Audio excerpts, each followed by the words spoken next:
Hi everyone, we hope you're doing well. We're hanging in there though honestly, we haven't been getting much sleep lately. Today, we want to answer a question we get a lot: how do we publish our audiobooks?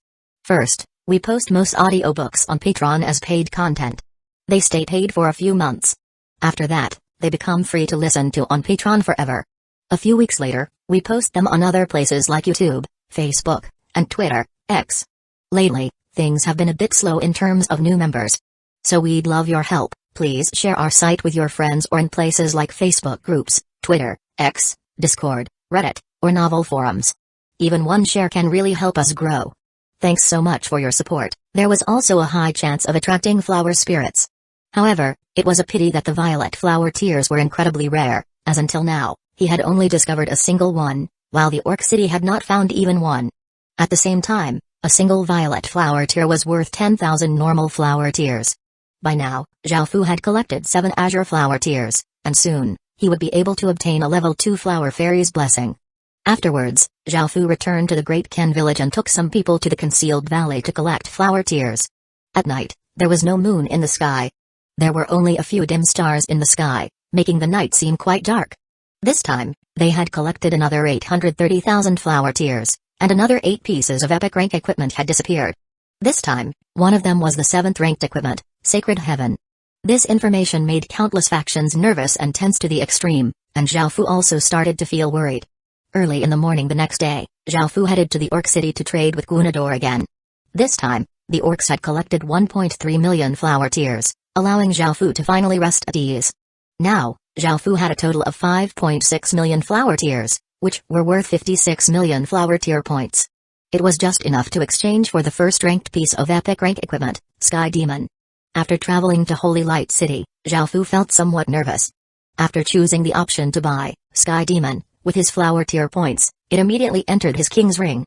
Suddenly, a half-orange and half-violet light shined from the stone steel as something that caused almost all of the factions to collapse with shock and terror happened. The top-ranked piece of epic rank equipment, Sky Demon, disappeared from the list.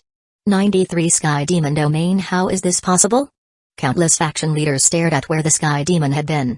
Now that even the top-ranked equipment had been claimed, what about the second and third?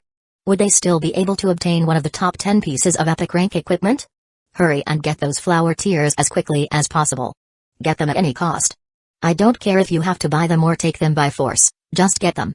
Countless leaders yelled as their eyes became bloodshot. Now that the top-ranked piece of equipment, Sky Demon, had disappeared, they had all suffered a massive blow to their hearts. The shock was much greater than the 7th ranked equipment, Sacred Heaven, being claimed. When Sacred Heaven had disappeared, all of the factions had felt incredibly tense. This told them that the top 10 pieces of equipment were no longer safe, and anyone could claim them at any moment. Now that the top-ranked piece of equipment, Sky Demon, had disappeared, what this meant was that all of the remaining pieces of epic rank equipment could be claimed at any second. This made all of the leaders feel as if their hearts were on fire. Most of the player factions guessed that a super powerful system governmental faction had acted. However, all of the lords of the main cities were incredibly shocked. They all wanted one of the 3 fragmented legendary rank weapons, and none of them had thought that the top-ranked piece of equipment, Sky Demon, would suddenly disappear. As such, they all quickly acted. CG, Bi Wuxian, Ji Shenming, and Liu Yi all wanted to possess Sky Demon because swords were the symbol of a king. China's 5,000-year-old history was filled with swords, and the top-ranked piece of equipment was not only a sword but also a fragmented legendary rank piece of equipment. They had all envisioned themselves wielding this sword, and it would have opened the path of kings for them, helping them establish their empires. However, now, Sky Demon had been claimed by someone else, and they all been given a massive blow. Their confident expressions disappeared, and their faces became incredibly pale. However, they were soon dealt even bigger blows.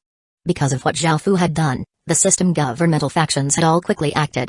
Dragon Soul, Demigod, Vast Sun, 8th Mountain, and Jin, which were all in the top 6, quickly disappeared. This not only made the 4 legatees' faces become even paler, but all of the leaders of the player factions felt horrified as well. Right now, only the 8th ranked piece of equipment, Lightning Fang, the 9th ranked piece of equipment, Frozen Soul, and the 10th ranked piece of equipment, Spirit Tree, remained out of the top 10 pieces of epic rank equipment. An even more intense competition erupted over the last 3 epic rank weapons. Of course, Zhaofu did not know about any of this. After obtaining Sky Demon, he was incredibly excited and happy, and he immediately returned to the Great Kin village. When Xiaofu's subordinates heard that Xiaofu had obtained Sky Demon, they all felt ecstatic. Xiaofu took out Sky Demon. It was a pure black sword, and it was about 1 meter in length. The edge of the blade seemed to give off a demonic light that wanted to devour people, and there was a picture of a savage demon on the sword hilt and blade. The hilt seemed to be covered with black scales, and it felt icy cold when held in one's hand. The entire sword had a demonic feeling, giving off an evil, cold, murderous aura. Suddenly, Sky Demon started to hum as it violently trembled. In the next moment, it broke free from Xiaofu's hand and stabbed into the ground. Following this, large amounts of demonic chi streamed into the ground, and the ground started to turn black as if it was stained by ink. The darkness quickly spread until it covered the surrounding 10-meter radius area. A figure slowly appeared and stood on the hilt of the sword. She slowly opened her large, black wings, revealing her appearance. She was a female demon and was quite tall. Her jet black hair fell to her waist, and she had the horns of a sheep on her head. Her face was quite beautiful, and it was to the point that it made one feel suffocated when looking at her. She had a pair of fangs, and her blood-red eyes gave off a cold air as she looked at Xiaofu. Her voice contained a trace of arrogance as she said, "Human, you think you're good enough to wield me?" When Xiaofu saw this demon, he remembered Sky Demon's description. It had been forged from a Sky Demon's corpse, which was most likely the demon in front of him. More accurately speaking, the being in front of him was the sword spirit. She used to be a Sky Demon, but she was killed by some entity. Not only was her corpse forged into a weapon, but her soul was also sealed into the weapon, turning her into a sword spirit. Xiaofu did not like her arrogant tone and the fact that she was standing so high up and was looking down at him while she spoke. Xiaofu remained expressionless and coldly harumphed as he stepped forwards, and a black domain filled with dragon inscriptions burst forth from his body. Xiaofu released his king's domain, which covered 30 meters, completely suppressing the Sky Demon domain that the Sky Demon had released. This caused the Sky Demon to become quite shocked, and just as she wanted to retaliate, Xiaofu once again coldly harumphed. He released all of his might, and the domain expanded from 30 meters to 50 meters. The Sky Demon's domain completely collapsed, and it turned into wisps of demonic aura as it dissipated. The Sky Demon's face was quite pale, and her blood-red eyes stared at Xiaofu as if she wanted to say something. Xiaofu stretched out his hand towards the sword and closed it into a fist. The Sky Demon turned into a ray of black light and shot back into the sword, and a formless energy pulled the Sky Demon's sword into Xiaofu's hand. Suddenly, a voice sounded in Xiaofu's mind, "Humphrey, human, I never thought you would have obtained king's power. However, when I'm at the peak of my strength, I won't fear you." Xiaofu sent his king's power into the sword until the Sky Demon became subdued. Now, Xiaofu finally had the chance to look at its stats. Sky Demon, sword, grade, fragmented legendary, stats, strength plus 20, intelligence plus 15, constitution plus 10, agility plus 10, description, an extremely powerful demonic sword forged from a Sky Demon's corpse. The sword stats were incredibly close to legendary grade, and it was only lacking an opportunity. Xiaofu's heart leapt when he thought of the General Soul. The General Soul was equivalent to 10 soldier souls, and fusing 10 General Souls could create a general armament. However, in terms of energy, a General Soul could not compare to 10 soldier souls. Xiaofu decided that he would use his General Soul to raise the Sky Demon's sword to legendary grade. After making the decision, he took out the General Soul and chose to fuse it with the Sky Demon's sword. As the General Soul slowly fused with the Sky Demon's sword, the Sky Demon's sword started to float in the air and flash with violet and orange light. As the light covered the sword, it seemed to go through some sort of change. Suddenly, wind and clouds swirled as golden clouds appeared in the sky. The violet light coming from the Sky Demon's sword dimmed before completely disappearing, and it was replaced by an ancient orange light. The golden clouds in the sky seemed to extend for hundreds of kilometers, and rainbow light streamed down from the heavens, which was accompanied by heavenly music. The scene was truly beautiful and awe-inspiring. The Sky Demon's sword in the air finished its evolution and slowly floated down. Creating epic rank equipment resulted in abnormal signs, and this abnormal sign was caused by the Sky Demon's sword rising to legendary grade. Xiaofu caught the Sky Demon's sword as it floated down. Its aura seemed a bit more murderous, and it now felt better in Xiaofu's grip. Suddenly, a voice sounded out in his mind, "Owner. I still want more." 94 Holy Light grew. Xiaofu was quite surprised when he heard the Sky Demon's tone change so quickly. However, he still refused, saying, "I don't have any more." Humphrey. What a stingy human. This Sky Demon's attitude changed incredibly quickly and Xiaofu was left speechless. After saying this, the Sky Demon fell silent, and Xiaofu looked at its stats again. Sky Demon sword, grade, legendary, stats, strength plus 30, intelligence plus 25, Constitution plus 20, Agility plus 20, Description, an extremely powerful demonic sword forged from a sky demon's corpse. Each of the 4 stats had been increased by 10 points, and there seemed to be some special power within it that could not be displayed by the system's numbers. For equipment with equipment spirits, one had to rely on the equipment spirit to release the special power. Some equipment, such as the Sky Demon Sword, allowed the user to wield high-tier powers. Zhao Fu tightly gripped the Sky Demon Sword, and large amounts of demonic chi flowed out from it as he flicked his hand. Whoosh! A ray of black sword light flashed, and a 5-meter-long gash appeared in the ground, with traces of demonic chi rising up from it. This was Sky Demon's power, which was many times more powerful than a normal demon's power. After looking at the Sky Demon Sword stats, Zhao Fu put it away within his king's ring. He felt quite content after obtaining the Sky Demon Sword, and it solved the problem of him lacking a suitable weapon. Moreover, after the latest transaction with the orcs, Zhao Fu now had 10 azure flower tears. He combined them to form an azure orb, which he used to obtain the level 2 flower fairy's blessing. As for the violet flower tears, Zhao Fu now had 3 drops. Because of how rare they were, Zhao Fu was not sure if he would be able to collect 10 before the end of the 10,000 Flower Festival. Once the 10,000 Flower Festival ended, all of the flower tears would disappear. Now that he had obtained the weapon that he wanted, Zhao Fu started looking at the other items. It was already the 4th day, and the 10,000 Flower Festival would end in another 3 days. As such, he could most likely obtain a few more items. Zhao Fu went to Holy Light City and looked at the exchange stone steel. He was surprised to find that the top 10 pieces of epic-ranked equipment had all suddenly disappeared. Just what had happened? Of course, Zhao Fu did not know about the panic that he had caused after purchasing the Sky Demon Sword. Zhao Fu started looking at the other items. There were almost no city creation stones left because there were not many to begin with. As such, he started to look through the skills, medicinal pills, and special items. In the end, he found a few useful things. However, it was a pity that he had already used up all of the flower tears he had, and he could only look at the items for now. After going through the remaining items, Zhao Fu was about to leave when he saw a youth wearing a set of armor leading a large group of players to the exchange stone steel. The players all made way for him and started to discuss in low voices, saying, "I wonder how the Holy Light Group's harvest has been this time. I heard Liu Nanmi took them into the inner regions of the Forest of Horrors." Holy Light Group? It was the largest player faction in Holy Light City. Zhao Fu glanced over and felt that the youth in the lead was quite interesting. He was giving off faint ripples of holy light energy, but Zhao Fu understood that everyone had their own fortuitous encounters, so he did not take it to heart. In the end, Zhao Fu decided to remain in the crowd and spectate. When Zhao Fu was wearing his cloak, apart from those who knew him well, it was very difficult to recognize him. After all, Zhao Fu wasn't the only one wearing a cloak. In the Heaven Awakened world, one's appearance and voice did not change. If someone offended a person in the Heaven Awakened world, the offended party could easily find the offender in the real world from his or her appearance and voice. As such, many people wanted to avoid trouble by wearing cloaks. Liu Anmi walked to the exchange stone steel to exchange flower tears for flower tear points, while the Holy Light Group stood behind him. At this moment, a spectating player curiously asked someone from the Holy Light Group, "Bro, I heard that the Holy Light Group went into the inner regions of the Forest of Horrors, and I respect you all a lot. Can I ask how many flower tears you guys collected?" The person who was asked had a pleased smile on his face and replied, "But of course, the Holy Light Group is the strongest faction in Holy Light City. This is how many flower tears we've obtained." After saying this, the person smiled and raised one finger. Seeing this, the player who had asked was quite surprised and asked in shock, 10,000 flower tears? Hearing this, the person from the Holy Light Group laughed and replied, "No, 100,000 flower tears." "What?" The people around them were greatly dismayed and revealed expressions of shock as the person who had originally asked said, "The Holy Light Group obtained that many flower tears? I'd already be overjoyed if I had 100 flower tears."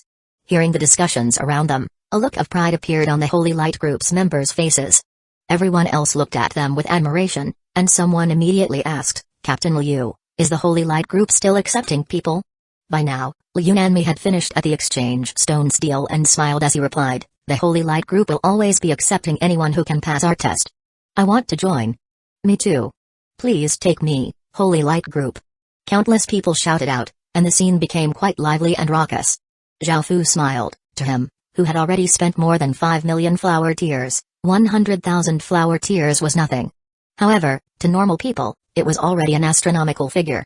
Those who heard that the Holy Light Group had obtained 100,000 flower tears were given a big fright, but if they heard that Zhao Fu had obtained more than 5 million flower tears, they would have been shocked to death. Currently, Zhao Fu didn't plan to establish a player faction because it was quite difficult to manage.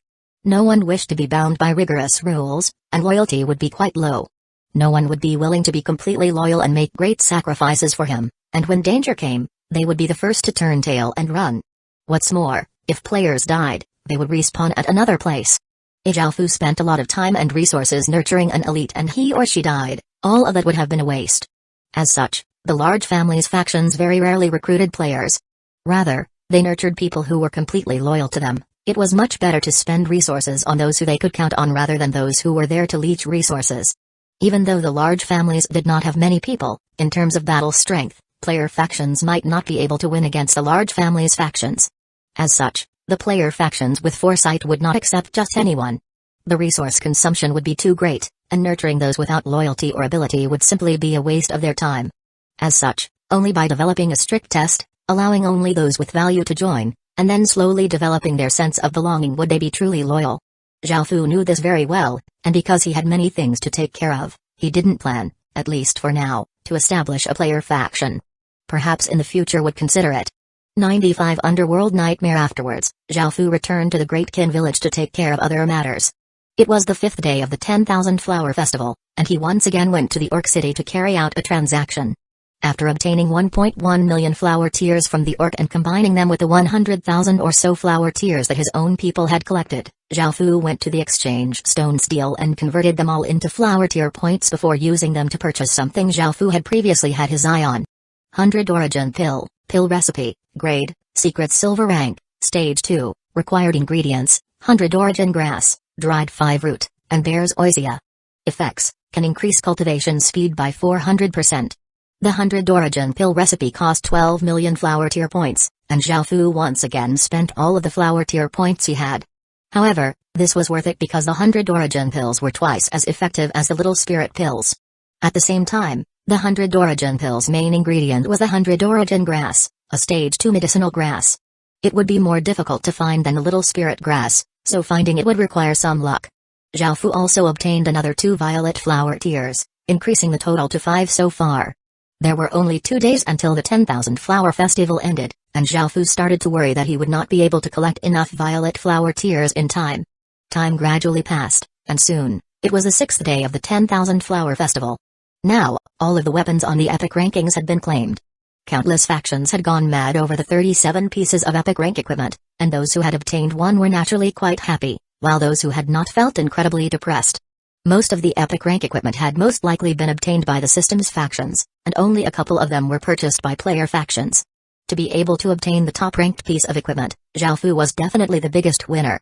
On the 6th day, Zhao Fu obtained another 1.2 million flower tears from the orcs, and he decided to use these flower tears to buy 3 items. 2 of them were medicinal pills, while the other was a material. Clear Ski Gold, Grade, Gold, Description, a type of ordinary dark gold rank material that can be used to forge dark gold rank equipment. Compared to directly exchanging for dark gold rank equipment, exchanging flower tier points for materials was far more cost-effective. Road was about to make a breakthrough and would be able to forge dark gold rank equipment soon, so Zhao Fu was not worried. When Zhao Fu thought about dark gold rank equipment, Zhao Fu couldn't help but think of Gong Sunlin and wonder how she was doing. The 2 medicinal pills were, Blood Rising Pill, Grade, Gold, Stage 4, Description, a medicinal pill that can upgrade a beast's bloodline. Note, humans or humanoid creatures cannot use this pill. Of course, these 2 medicinal pills were for the Grey Wolf King, Little Grey, and the Black Forest Horse King, Little Black. The dark gold rank material cost 500,000 flower tier points and the blood rising pills cost 350,000 flower tier points each, resulting in Zhao Fu once again spending all of the flower tier points he had. As for the violet flower tears, Zhao Fu had only received 1 today, bringing him to a total of 6. With only 1 day remaining, it seemed that he would need some extraordinary luck on the last day if he wanted to collect 10 of them. After returning to the Great Qin village, Zhao Fu called Little Grey and Little Black over. Zhao Fu had promised them that he would help them become more powerful, and as a king, he couldn't break his word. After they came over, he gave them each a blood-rising pill. Little Grey and Little Black definitely had bloodlines because they were not just chief-class creatures. Just from the differences between them and ordinary grey wolves and black forest horses, Zhao Fu could tell that there was something special about them. After Little Gray and Little Black devoured their blood-raising pills, changes started to happen within their bodies. Nay. Little Black became quite frantic, and it began galloping about as green fire started to rise up from its body. The green fire continuously increased until it completely covered Little Black, and it continued to whinny in pain within the flames. Awoo. After Little Gray devoured the blood-raising pill, it terrifyingly howled as silver light started to stream out from its body. It raised its head and howled in pain as the gray on its body slowly receded. Their voices seemed as if they could cause rocks to shatter, and as they screamed in pain, all of the gray wolves and black forest horses in the surrounding 10-kilometer radius area started to howl and scream along with their kings. The Great Kin village suddenly became filled with howls and whinnies, giving Lisi a big fright. He quickly ran out to where Little Gray and Little Black were, and he saw the astonishing changes that they were going through. Lisi was just about to say something to Xiaofu when Xiaofu raised a hand. Lisi understood and respectfully retreated to one side. Xiaofu stood with a calm expression as he watched the changes that Little Gray and Little Black were going through. Even though Xiaofu knew that they were going through a lot of pain, this transformation was something that they had desired. Within the green flames, Little Black gave off a terrifying surge of power. Its body did not change much, but the short, black horn on its head rapidly grew until it was about 30 centimeters long, and it gave off a cold light. A while later, the green flames around Little Black's body slowly died down, and Little Black's transformation finished. Now, there were some more changes to its appearance. Apart from its black horn, its green eyes now looked like two balls of green flames, and they gave off an eerie feeling. Its body was even darker than before, and there were 4 small balls of flames around its 4 hooves. The aura around Little Black's body was also many times more powerful and dangerous. Following this, Little Gray's body gave off large amounts of silver light until it covered the 10-meter radius area around Little Gray. Silver motes of light filled the area, making the scene look quite beautiful. The tuft of silver fur on Little Gray's head suddenly shined like a flame, and the grayness in Little Gray's fur disappeared before being replaced by a white-silver color. Finally, Little Gray also finished its transformation. Its body was now 3 times bigger than before, and it was now as big as a cart. All of its fur was now silver-colored and felt quite soft. Its eyes had also become silver, and its aura became more powerful and mysterious. After Little Gray and Little Black completed their transformations, the normal gray wolves and black forest horses calmed down. Little Gray and Little Black rushed over to Xiaofu and started to lick him to express how excited and happy they were. Xiaofu laughed and stroked their heads as he looked at their stats. Apart from their stats greatly increasing, he found that Little Black had awakened a bloodline called Underworld Nightmare, and had obtained Underworld Nightmare's power. Little Gray had awakened a bloodline called Star Moon, and had obtained Star Moon's power. Congratulations, Your Majesty. Seeing the shocking changes to Little Gray and Little Black, Lisi walked over and smiled as he congratulated Xiaofu. Xiaofu smiled and nodded. Little Gray and Little Black continued to affectionately rub their heads against Xiaofu, and Xiaofu patted them on the head before telling them to go and play. Xiaofu went to take care of other matters, and soon, it reached the 7th day, the final day of the 10,000 Flower Festival. 96 flower tears on the last day. Xiaofu's luck seemed to be looking up. His people had found 2 violet flower tears in the morning, bringing him to 8 drops in total. Also, because the festival ended at 12 a.m. the next day, Xiaofu did not go to the Orc City in the morning, and he instead decided to at 9 p.m. Now that he had 8 violet flower tears, just to be safe, Xiaofu decided to see if anyone was selling violet flower tears to safeguard against not finding any more by the end of the day. He walked around Holy Light City but didn't find anything, so he went to Soldier Forest. After wandering around, he saw many people surrounding a street stall that had its goods laid out on the ground. The stall piqued Xiaofu's curiosity, so he walked over. He was delighted to find that the owner of the stall was selling a violet flower tear. Of course, countless people wanted violet flower tears because a single one was worth 10,000 normal flower tears. The reason it hadn't been sold yet was because it cost too much. The owner wanted 3 million silver coins for it, which was 300 million copper coins or $3 billion in the real world. This was simply a ridiculous price. After all, normal flower tears were worth, at most, 20 silver coins, so a violet flower tear should only be worth 200,000 silver coins. However, even if the rarity of the violet flower tear made it worth much more than 200,000 silver coins, it should not be worth 3 million silver coins. Because this was the final day of the festival, if he could not collect N violet flower tears, he would only be able to use the violet flower tears American Samoa 10000 normal flower tears. If this violet flower tear was sold on the first day, it might have been sold for 500,000 silver coins because it may have been possible to collect 10. However, now that the festival was drawing to a close and many people had given up, It was only worth around 300,000 silver coins. The owner of this stall had been extraordinarily lucky. He went with a large team to collect flower tears, but instead of finding any flower tears, he was chased by someone who tried to kill him. In the end, he fell down a mountain slope and found this violet flower tear. After making some inquiries, he heard that most large factions only had pink flower tears and hadn't even seen azure flower tears, much less violet flower tears, which were even rarer. He realized how rare violet flower tears were, which was why he dared to ask for such a high price. Zhao Fu went up and asked if the person was willing to sell it for 300,000 silver coins, but he was immediately rejected. He then offered 500,000 silver coins, but the owner of the stall adamantly refused to accept anything below 3 million silver coins. Zhao Fu continued to try to bargain with the owner of the stall, causing everyone around him to be shocked. Even a normal faction would not be able to spend so much money, and if it wasn't for his tone, they would have thought that he was from a powerful system faction. Since the owner of the stall was so stubborn, Zhao Fu didn't try to continue negotiating. Zhao Fu had already made great concessions, and he was not willing to spend 3 million silver coins. After all, even though he made a lot of money, he also had great expenditures. It would take him at least half a month to save up 3 million silver coins. Many of the people nearby excitedly went over to Zhao Fu and said that they were offering high rates for converting Heaven Awakened world currency to real-world currency. However, Zhao Fu had no interest in real-world currency because money in the real world would become completely worthless when the Heaven Awakened world devoured the real world. Now that Zhao Fu had 8 violet flower tears and was only missing 2 more, he planned to go to the Orc City to see if they had collected any. If all else failed, he would have to accept being screwed over by the high price because it would be too much of a pity to give up after collecting so many. Following this, Zhao Fu went to the Orc City. Gunador was felt quite surprised when Zhao Fu had not come to trade in the morning, but when he remembered that the 10,000 flower festival ended at the end of the day, he realized that Zhao Fu would most likely come at night. Seeing Zhao Fu come now, he was quite surprised. "Esteemed guest, have you come to trade?"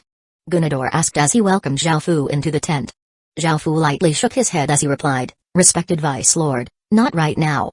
Because the 10,000 flower festival is ending at the end of the day, I will come at 9 p.m. I am here now to ask if your people have collected any violet flower tears." Gunador realized what this was about. The orcs were not interested in the flower fairy's blessing because they did not like flowers, so they did not care about the differences between the flower tears. After listening to Zhao Fu, Gunador took out a spatial ring, retrieved the violet flower tear, and handed it to Zhao Fu as he said, "Esteemed guest, these are very rare, so we've only found one so far." Zhao Fu was quite delighted and accepted the violet flower tear. Now, he had 9 violet flower tears and only needed 1 more. Zhao Fu thought about it and thanked Gunador before arranging a time at night and going back to Soldier Forest. Now that he only required 1 more violet flower tear, he had to take the loss. Even though Zhao Fu really didn't want to go through with it, he had no other choice. It had been incredibly difficult to gather these 9 violet flower tears, and without a 10th, he would not be able to obtain the level 3 flower fairy's blessing. This caused Zhao Fu's heart to feel quite uncomfortable. However, after returning to Soldier Forest, the only thing Zhao Fu found was the stall owner's corpse. The stall owner had died quite pitifully. He had been hacked to death by many swords and sabers. Players' bodies would only disappear after 1 day in the Heaven Awakened world, so Zhao Fu was able to see the corpse when he returned. Only after asking around did Zhao Fu find out that not long after he had left, a group of people had come over right after the patrolling guards went by and risked their lives to kill the stall owner. In the Heaven Awakened world, anyone who killed someone else would obtain everything that the victim had on him. Following this, even though the group of people was chased down by the guards, a few of them were able to escape with the violet flower tear. Hearing this, Zhao Fu sighed.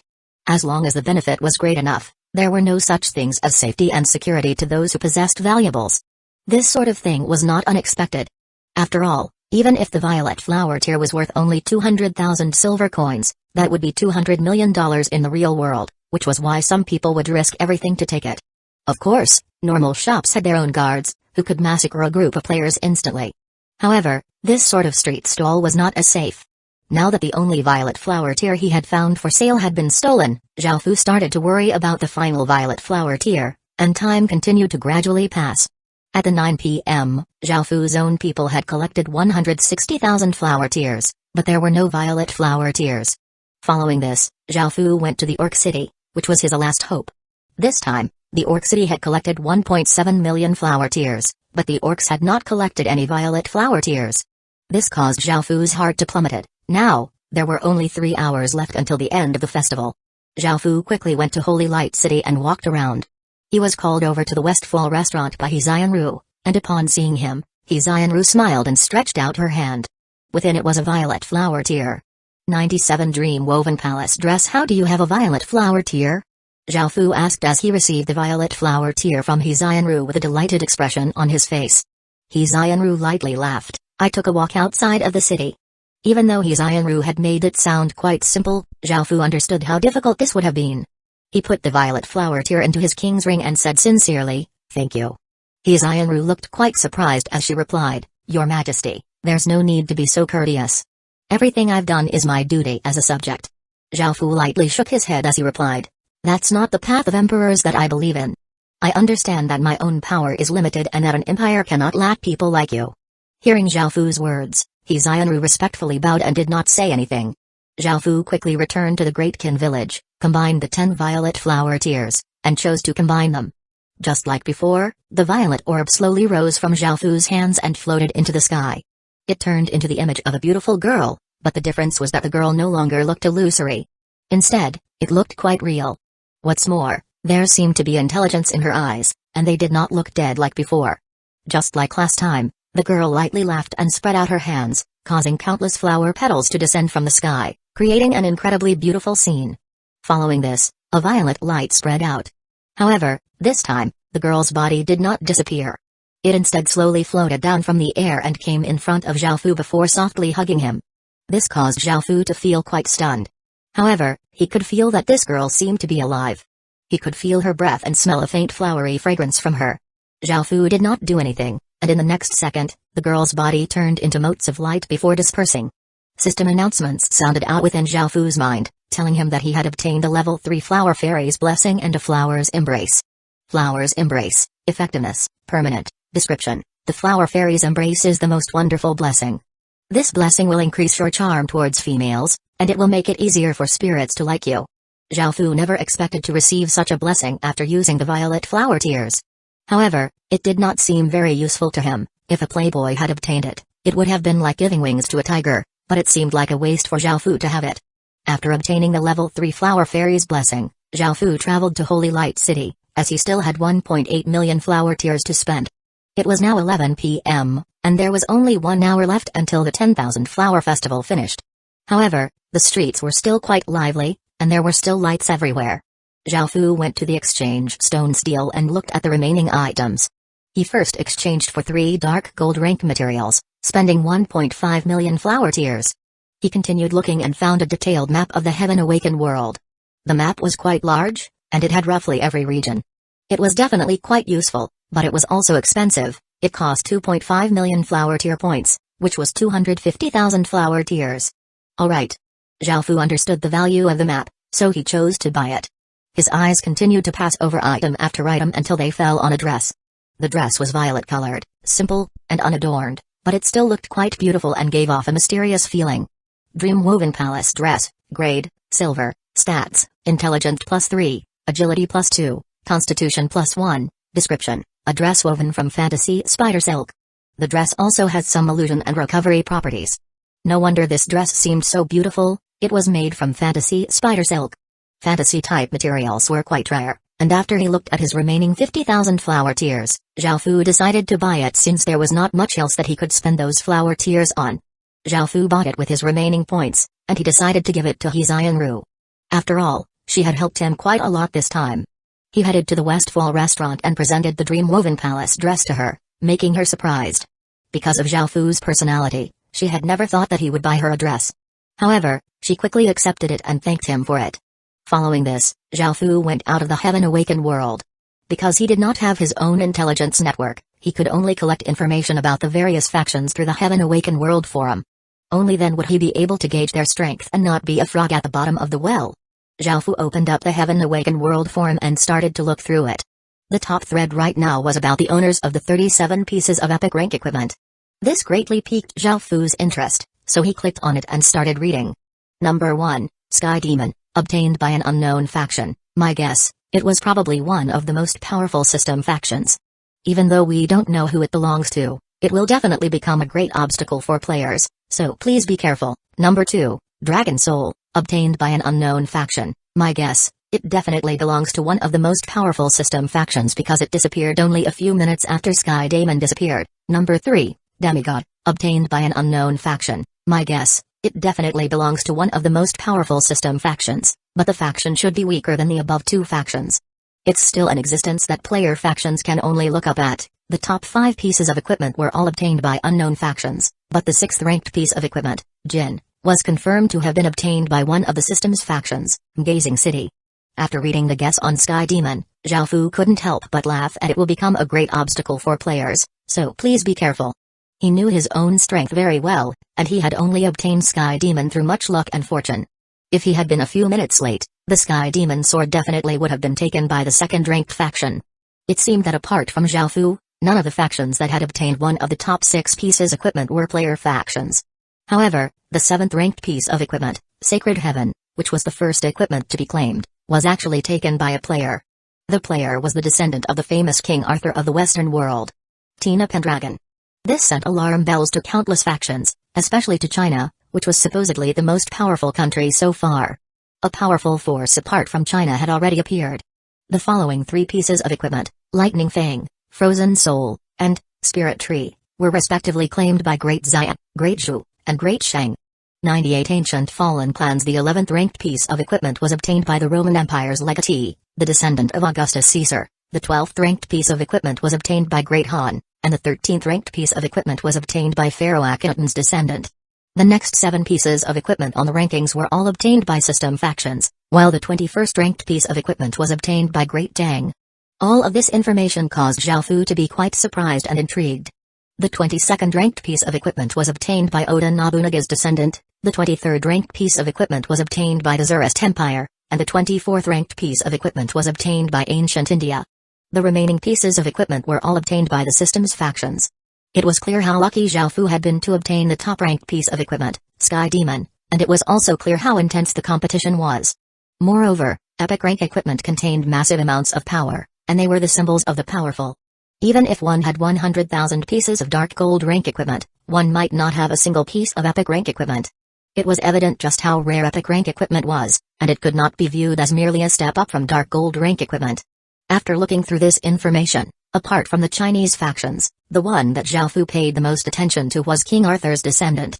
It was completely unexpected that she would obtain Sacred Heaven so quickly, and Zhaofu had a premonition that she would become one of his greatest enemies. Sitting on his chair, Zhaofu sank into deep thought before slowly breathing out, looking at the Heaven Awakened world for him again to see if there was anything else. Soon, Zhaofu found a grave matter, which was that some of the ancient fallen clans had been revived. Ancient fallen clans referred to clans that had died out. Even though they still had some descendants here and there, the clan or family itself had perished and no longer existed in the real world. For example, in China, there were the 9 Li clan led by Qiu, who fought against the Yellow Emperor, the Spring and Autumn periods Yi clan in the east, Man clan in the south, Rong clan in the west, and Yi clan in the north, the Han dynasty's Zhengnu clan, Takhara clan, Xianbai clan, etc. These clans did not have players entering the Heaven Awakened world, but they were instead revived within the Heaven Awakened world as indigenous resident villages of the Heaven Awakened world. They were also different compared to normal indigenous resident villages. Not only did they have a bloodline, but they also had their own history, culture, and traditions. Their appearance was not very favorable to the Chinese players, and there were often reports of places being attacked by the Zhengnu clan, Liao people, or Jin people. After looking at that forum thread, Zhaofu felt a headache coming on. This world was simply too chaotic, and based on the current situation, the future would be filled with rivers of blood, mountains of corpses, and the death of countless heroes. The ancient fallen clans had the same starting points as players, so they did not have anything above towns, though this might change in the future. However, while players could come back to life after they died, the ancient fallen clans people would die a true death. In other words, once the entire clan fell, it would be exterminated forever. The Heaven Awakened world was most likely giving these clans a final chance. If they grasped this chance, they would be able to continue existing, and if they couldn't, then they would be completely exterminated. After looking through these things, Zhaofu headed back into the Heaven Awakened world with some worries on his mind. Now that the 10,000 Flower Festival had ended, everything returned to normal. Zhaofu reorganized the 4 exploration teams and sent them off in different directions to explore. At the same time, he ordered them to keep an eye out for any ancient fallen clans around the Great Qin village. Even though the Heaven Awakened world was quite chaotic, there were many opportunities within it. Now, the Great Ken village could attack human indigenous resident villages, outlander villages, and the ancient Fallen Clan villages. Holy Light City's business had returned to normal. Before, because of the 10,000 Flower Festival, there were a countless number of people heading outside of the city to look for flower tears, so all businesses had taken a big hit.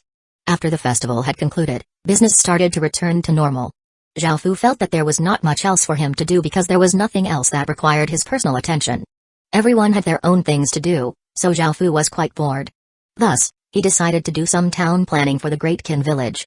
In actuality, Zhao Fu had left this to Li Si, and he had done quite well. The Great Qin village was split into 4 regions, north, south, east, and west, just like the system main cities, and they were further divided into the residential district, business district, etc. Everything was orderly and well planned.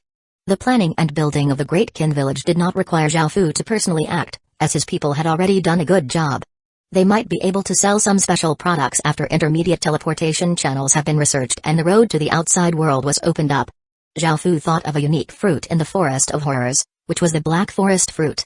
They were about as big as plums, and they had black skin and red flesh. The taste was quite good, and since his territory was so large, it would be a waste not to grow any. Black Forest fruits could be sold to the outside world as special products and would earn them a decent amount of money, so Zhao Fu started to order some people to plant many Black Forest trees. Time continued to pass, and soon, a few days had passed. On this day, Beiqi came to report that his cultivation had formally broken through to stage 1. This delighted Zhao Fu, as the Great Qin village finally had someone who was at stage 1.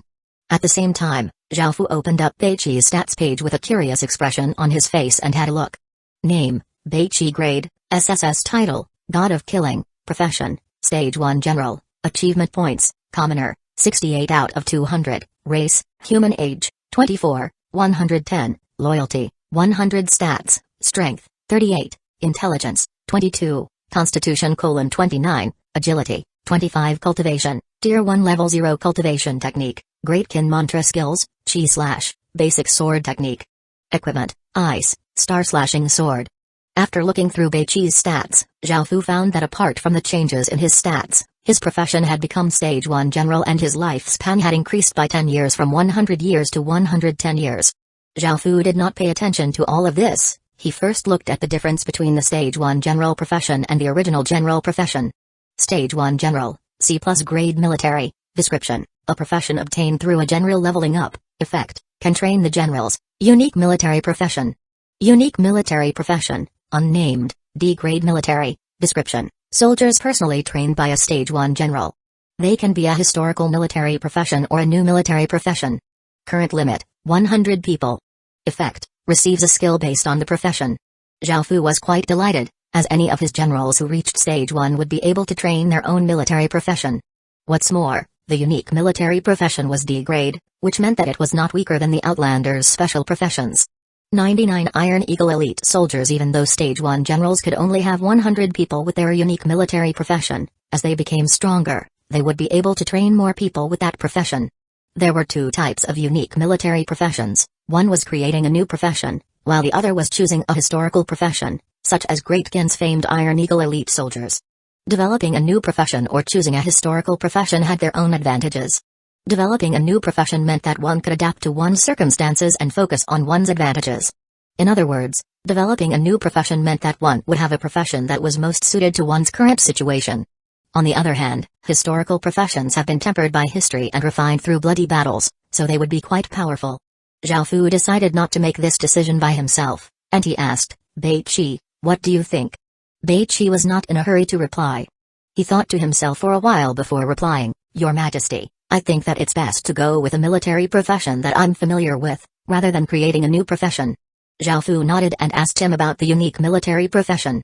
Iron Eagle elite soldier, D grade military, description, Great Qin's most elite soldiers, who not only possess extraordinary swordsmanship but are also proficient in cavalry and infantry battles. Effect, receives skills, stage 2 sword technique, and horsemanship.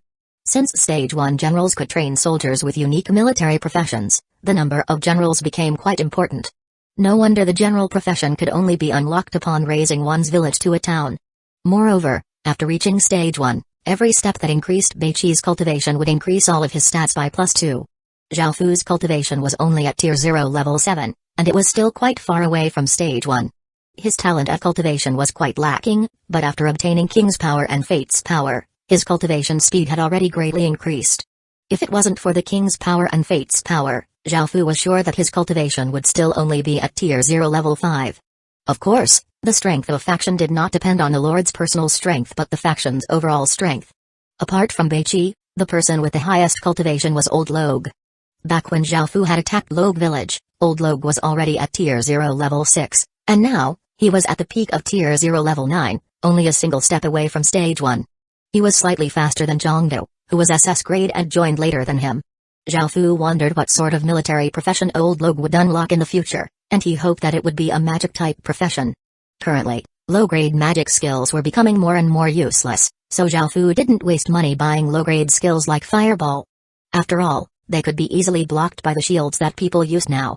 The main cities sold high-grade magic skills, but there were not many of them, making them not as useful.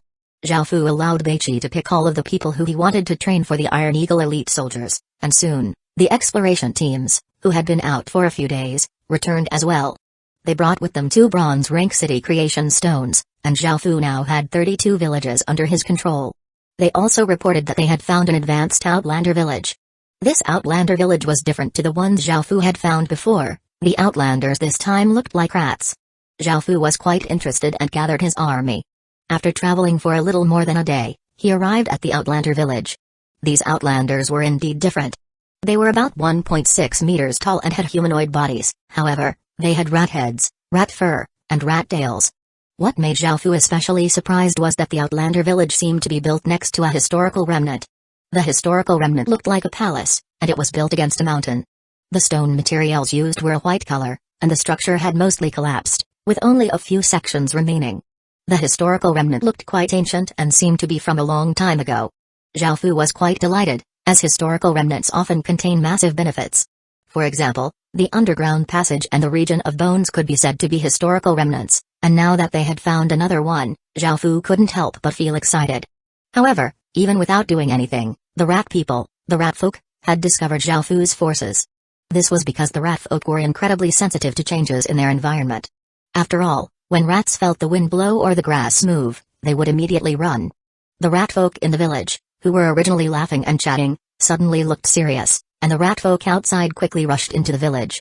When Zhao Fu saw that they had been discovered, he smiled and rode Little Black forwards, leading the 10 king's undead cavalrymen behind him and a large number of soldiers and skeletons.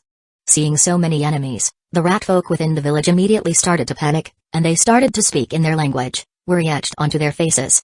There were roughly 6,000 rat folk in the village, and there seemed to be 2 types of military units, rat folk with machetes and rat folk with bows and arrows. The village was built right next to the massive historical remnant, and just the walls alone were around 10 meters tall. What's more, there did not seem to be any doors, only a 2-meter wide hole. It had been completely filled up, making it quite difficult for Zhao Fu to attack. "Your Majesty, what should we do?" Zhongda asked as he cupped his fists respectfully. This time, because Beiqi was training his Iron Eagle elite soldiers, he had remained in the Great Ken village and had not come with them. Zhao Fu ordered to surround them. After all, even if Zhao Fu's soldiers attacked, they would not be able to enter. As such, they could only surround them for now. Since the rat folk didn't seem to be a farming race, they would run out of food sooner or later. However, Zhao Fu's soldiers might have to wait a while. Hearing this, Zhongda surrounded the rat folk village with 4,000 soldiers. The skeletons did not do anything because they did not possess intelligence, while the 10 king's undead cavalrymen only accepted orders from Zhao Fu and no one else. Seeing that they had been surrounded, the rat folk chittered to themselves as they looked around warily, seeming to make plans. Suddenly, Zhao Fu thought of something and called Zhongda back. He said something to Zhongda and told Little Grey to go along with Zhongda. Within the rat folk village, a few elderly rat folk who had white whiskers chittered to each other, and one of them said in their language, "We've been surrounded by humans, what should we do?" Another elderly rat folk replied in a raspy voice, "Even though we've stocked up on food, if these humans continue their encirclement, we'll run out of food sooner or later. Right now, we can only fight with those humans and show them how powerful we are," another elderly rat folk said resolutely. "Absolutely not. That human commands many different races, including orcs, and he has many types of professions within his army. They have sufficient food, and that human can even command those damned undead. 100 sneak attack if we charge out, They'll definitely send the undead at us to reduce our strength and then use their elite troops to wipe us out. We'll definitely lose, the elderly rat folk who had spoken first rebutted. What do you think we should do then? Asked the one who had wanted to fight. Suddenly, one of the elderly rat folk who had not spoken yet finally said, in the beginning, didn't we dig 3 tunnels to use as contingencies? Right now, we have 2 options, use those tunnels to slip away. No. Before he could finish speaking, he was cut off by the others. One of them said, if we have to escape, we have to take the city creation stone with us. However, choosing to relocate will cause too great of a change, and that human will definitely notice. We also can't leave the city creation stone behind. Although we've guarded this historical remnant for so long, we've only unlocked a small part of it. Do you really want to give all of it away? The rat folk who had suggested escaping through the tunnels sighed as he said, looks like we'll have to use the tunnels at night and use our special forces to deal a heavy blow to the human army. All of the other rat folk nodded. Right now, there was nothing else that they could do. The sun gradually dipped below the horizon, and a red sunset glow covered the land. Soon, the stars started to shine in the sky. As night completely fell, sparkling stars appeared in the sky, but there was no moon. However, because of the stars, it did not seem too dark. Zhao Fu's soldiers started to light torches and cook dinner. There didn't seem to be any wariness within the army, and it was if they didn't take the rat folk seriously at all. In fact, some soldiers even took out wine and started to drink. This caused the rat folk sentries on the walls to become quite furious, and they thought to themselves, we'll show these humans our might soon. The night deepened, and soon, it was 12 a.m. On the face of things, it looked that there were only a few teams patrolling around Zhao Fu's camp, while everyone else had gone into their tents to sleep. The rat folk felt that their opportunity had arrived, and they started to execute their plan. A team of rats passed through the 3 tunnels and arrived outside the village, with Zhao Fu's army between them and the village. There were roughly 2,000 rat folk in this team, while the rat folk on the walls silently lowered ropes. Following this, the rat folk on the walls descended from the ropes and positioned themselves on the other side of Zhao Fu's army. This pincer attack was perfect, and there were no flaws with the plan. If Zhao Fu's forces were attacked on 2 sides, they would fall into great danger and would most likely be sent running. The 2,000 rat folk behind Zhao Fu's forces crept out of the tunnels and rushed towards Zhao Fu's camp, when suddenly, swish, swish, swish. The sound of the air being torn sounded out, causing the rat folk to yell, ambush. The rat folk immediately scattered, but most of them were still covered by the rain of arrows. A countless number of rat folk was shot to death by the chaotically falling arrows. Zhongde came out of hiding and laughed. His Majesty was indeed right, the rat folk are just like rats and like to dig holes. Luckily, Little Grey's nose is better than a dog's, and it discovered these 3 secret tunnels. Whoa! Little Grey happily howled at Zhongde and bared its teeth, looking as if it was going to bite him. Zhongde looked quite awkward and quickly said, alright, I won't compare your nose to a dog's nose anymore. Whoa! Little Grey continued to howl with displeasure. Zhongde thought about it and realized something, and he said helplessly, I won't call you Little Grey either, I'll call you Grey Wolf King. To Little Grey, the name Little Grey could only be used by Zhao Fu, and everyone else could only call it Grey Wolf King. Only then did Little Grey lie on the ground with a satisfied look on its face, and Zhongde turned his gaze back to the battlefield. He saw tens of abnormally agile figures dodge past the dense rain of arrows and escape. Their attire was quite strange, and it looked like they were wearing hoods. Since most of the rat folk had been killed, he didn't order his subordinates to continue shooting arrows. Instead, he took some soldiers to chase after those 10 rat folk who had escaped. 1 hour later, the rat folk in front of the walls were still anxiously waiting, wondering what was going on. It was already an hour past the planned time, and it seemed like the group of 2,000 rat folk had not made even a single move. Within the rat folk village, the rat folk elders paced about anxiously within the village hall, wondering what had happened to the team of rat folk soldiers. Within their hearts, they felt a trace of uneasiness. What? Zhao Fu's expression darkened as he looked at Zhongde's kneeling figure and Little Grey, who looked quite innocent, lying down next to him. After a while, Zhao Fu let out a breath and asked, speak. With 1,500 men, how did you fail to catch some rat folk, with even 50 people being injured? Zhongde breathed out before reporting, Your Majesty, I carried out the ambush as you ordered, and everything went quite smoothly. However, there were tens of rat folk who were abnormally agile, and they were able to dodge all of the arrows. They escaped, and of course, I gave the order to chase them down. However, after running into the forest, they were like fish that had returned to the sea, and they disappeared without a trace. However, relying on the Grey Wolf King's nose, we were able to follow them.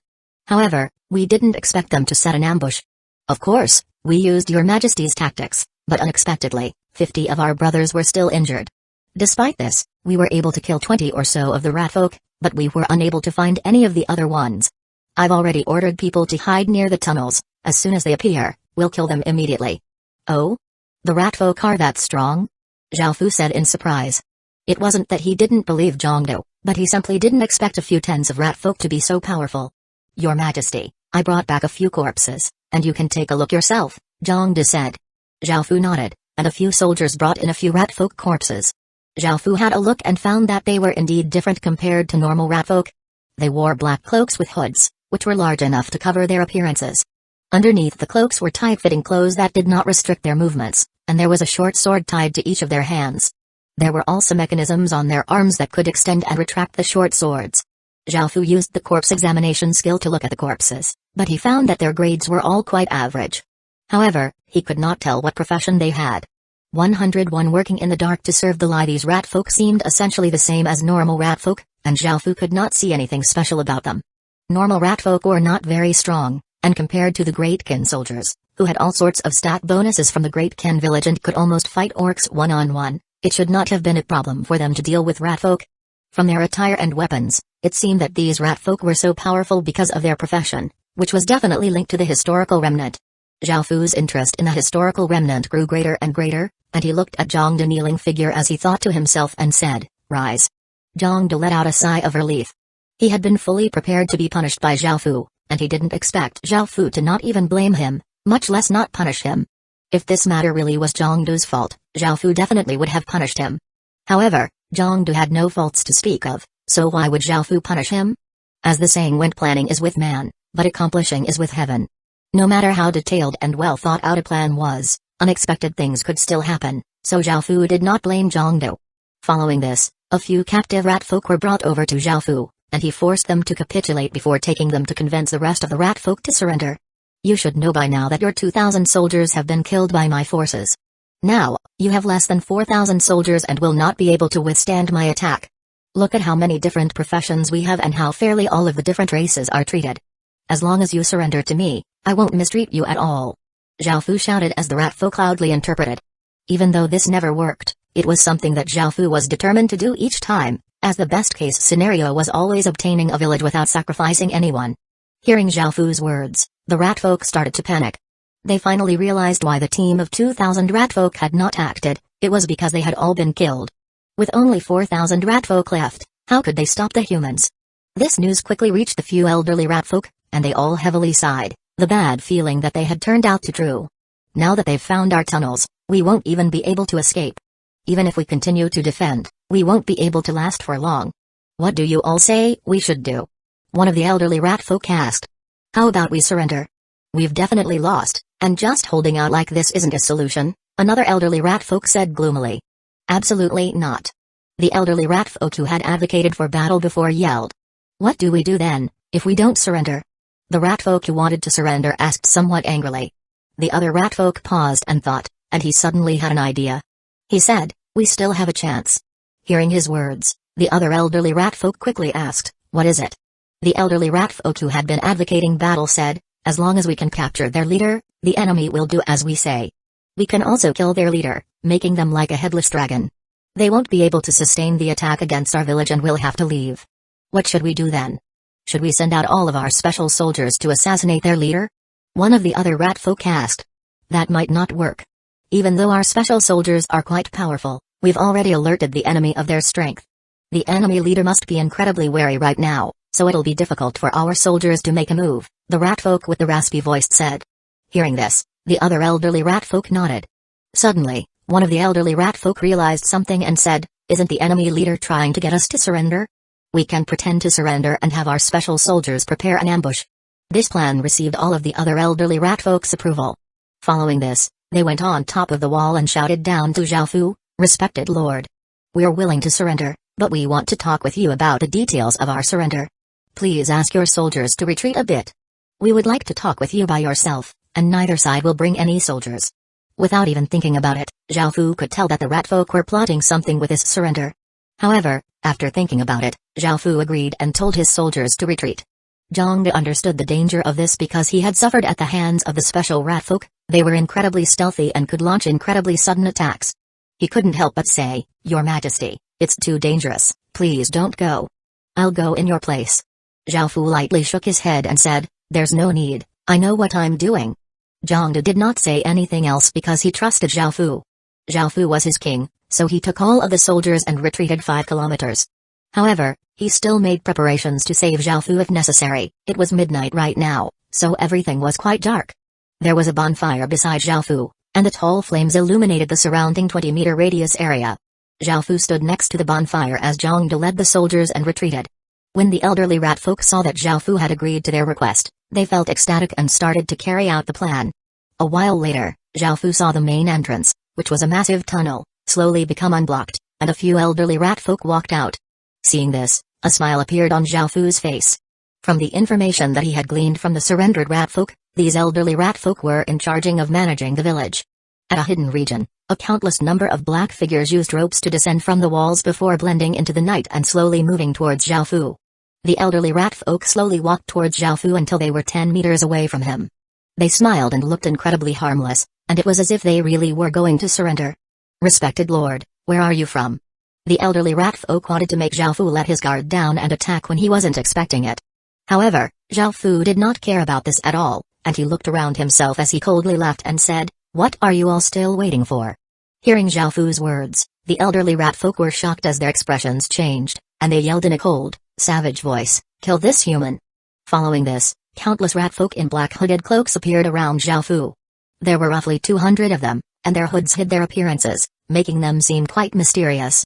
They flicked their wrists, and the 2 short swords on their arms extended outwards. These were called hidden blades. Their movements were incredibly agile, containing a trace of elegance, and they turned into countless black blurs that streaked towards Zhao Fu. Zhao Fu's smile became cold as he drew the Sky Demon sword, which gave off a cold, evil, murderous aura, and he slashed with it.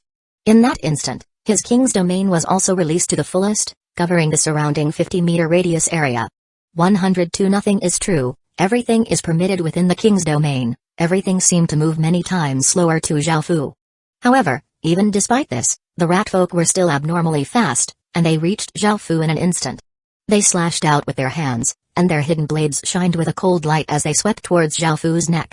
Luckily, Zhao Fu was not the same person as before. Even though these rat folk were powerful, they were on a completely different level compared to Zhao Fu. Just as the first rat folk appeared in front of Zhao Fu, he raised the Sky Demon's sword in his hands and slashed downwards as fast as lightning. As a sword light flashed, large amounts of blood spurted out from the rat folk's chest, splitting him from the shoulder to the abdomen. His corpse and guts fell to the ground, dyeing it red. Following this, the second rat folk appeared to Zhao Fu's right. Zhao Fu gripped his sword and swung to the right. Another sword light flashed, and the second rat folk was also cleaved in two, the 2 halves of its body and its organs falling to the ground. A third rat folk appeared behind Zhao Fu, and Zhao Fu whirled around in the blink of an eye, instantly stabbing into the rat folk's heart. In just an instant, the Sky Demon's sword's terrifying energy completely blasted open the rat folk's chest. Then came a fourth, a fifth, a sixth. Underneath their hoods, their eyes were incredibly determined and revealed no fear. Despite facing death, they bravely ran forwards and didn't cry out even upon death. This was something that they would carry to the grave. They still remembered the sentence that sounded when they placed their hands on that stone stele, "I am an assassin." As long as they could kill their target, they could ignore all else. Right now, only by killing Zhao Fu could the rat folk village be saved and return to normal. Only then would every rat folk's life become better. This was something that they were determined to do, which was why they did not fear death. The rat folk assassins were extremely fast, and their methods were quite crafty and devious. They aimed for his vitals, whether they were Zhao Fu's eyes, neck, or heart. It was impossible to see their movements with the naked eye. One could only see streaks of black with 2 cold white lights. However, as soon as the rat folk assassins appeared around Zhao Fu, they would be instantly killed by him. However, the rat folk assassins were incredibly strong, and they were like ghosts that could slip past through any gap. If Zhao Fu lost focus for even a split second, he would be dealt a fatal blow, causing all of his hairs to stand on end. At this moment, a rat folk assassin appeared in front of Zhao Fu, and his hidden blade glinted as it stabbed towards Zhao Fu's heart, forcing him to turn his body to the side. However, the moment he turned, another rat folk assassin appeared to his right and slashed his hidden blade towards Zhao Fu's throat. Zhao Fu could only raise his foot and kick outwards, sending the rat folk assassin flying right before his blade made it to his neck. However, in the next instant, yet another rat folk assassin appeared behind Zhao Fu, thrusting his hidden blade towards the back of Zhao Fu's head. Just as it was about to succeed, Zhao Fu quickly spun around, sending black sword chi out and blasting that rat folk assassin away. Under the effects of the powerful sword chi, the rat folk's body was slashed into a countless number of pieces. The rat folk were abnormally powerful, and even though Zhao Fu looked like he was in an incredibly dangerous situation, the rat folk could barely harm him. After all, as soon as they came close, there was only be a single result waiting for them: death. Blood continuously spurted into the air, and lives were continuously lost. Soon, there were only 30 of the original 200 rat folk assassins remaining. The ground was littered with a countless number of broken corpses, dyeing the ground completely red. It was a completely hellish scene, and a strong stench of blood and gore filled the air. The elderly rat folk had never expected Zhao Fu to be so powerful, and by now, Zhangde had almost led the army to where Zhao Fu was. Seeing that their plan had failed, the elderly rat folk ordered 10 rat folk assassins to stall Zhao Fu while the other 20 rat folk assassins escorted the elderly rat folk back into the village. Zhao Fu calmly stood his ground. He looked at the 10 rat folk assassins who had surrounded him, and they all attacked him from different directions. He slashed out with his sword, and a black, crescent-shaped arc of sword light swept out. It passed through the 10 rat folk assassins' bodies, causing them to fly backwards and cough up a mouthful of blood. Their internal organs were completely obliterated, and they were dead by the time they hit the ground. Zhao Fu continued to stand there calmly, and fresh blood was dripping off of the Sky Demon's sword. Suddenly, all of the blood on the ground was sucked towards the Sky Demon's sword by an invisible force. The Sky Demon's sword rapidly absorbed all of the blood and cheerfully hummed, as if it reveled in this massacre. "Owner! Hurry! Continue! I want more!" Zhao Fu heard a voice that was faintly panting, and he was speechless. He looked at the escaping elderly rat folk and slowly raised the Sky Demon's sword, pointing it towards them. An image of a demon with massive wings burst forth from the sword and flew towards the 30 escaping rat folk. The image was incredibly fast, and it shot past the 30 rat folk in an instant. Immediately, all of the rat folk stopped moving, and their bodies started to wither until they became dry corpses and fell to the ground. This was Sky Demon's Feast, a skill that summoned a massive image of the Sky Demon that could devour all fleshly essence, which would be absorbed by the sword. This was one of the Sky Demon's sword's many special abilities, and it was one of the most powerful aspects about an legendary rank weapon. "Master! Hurry! I want more! It's not enough!"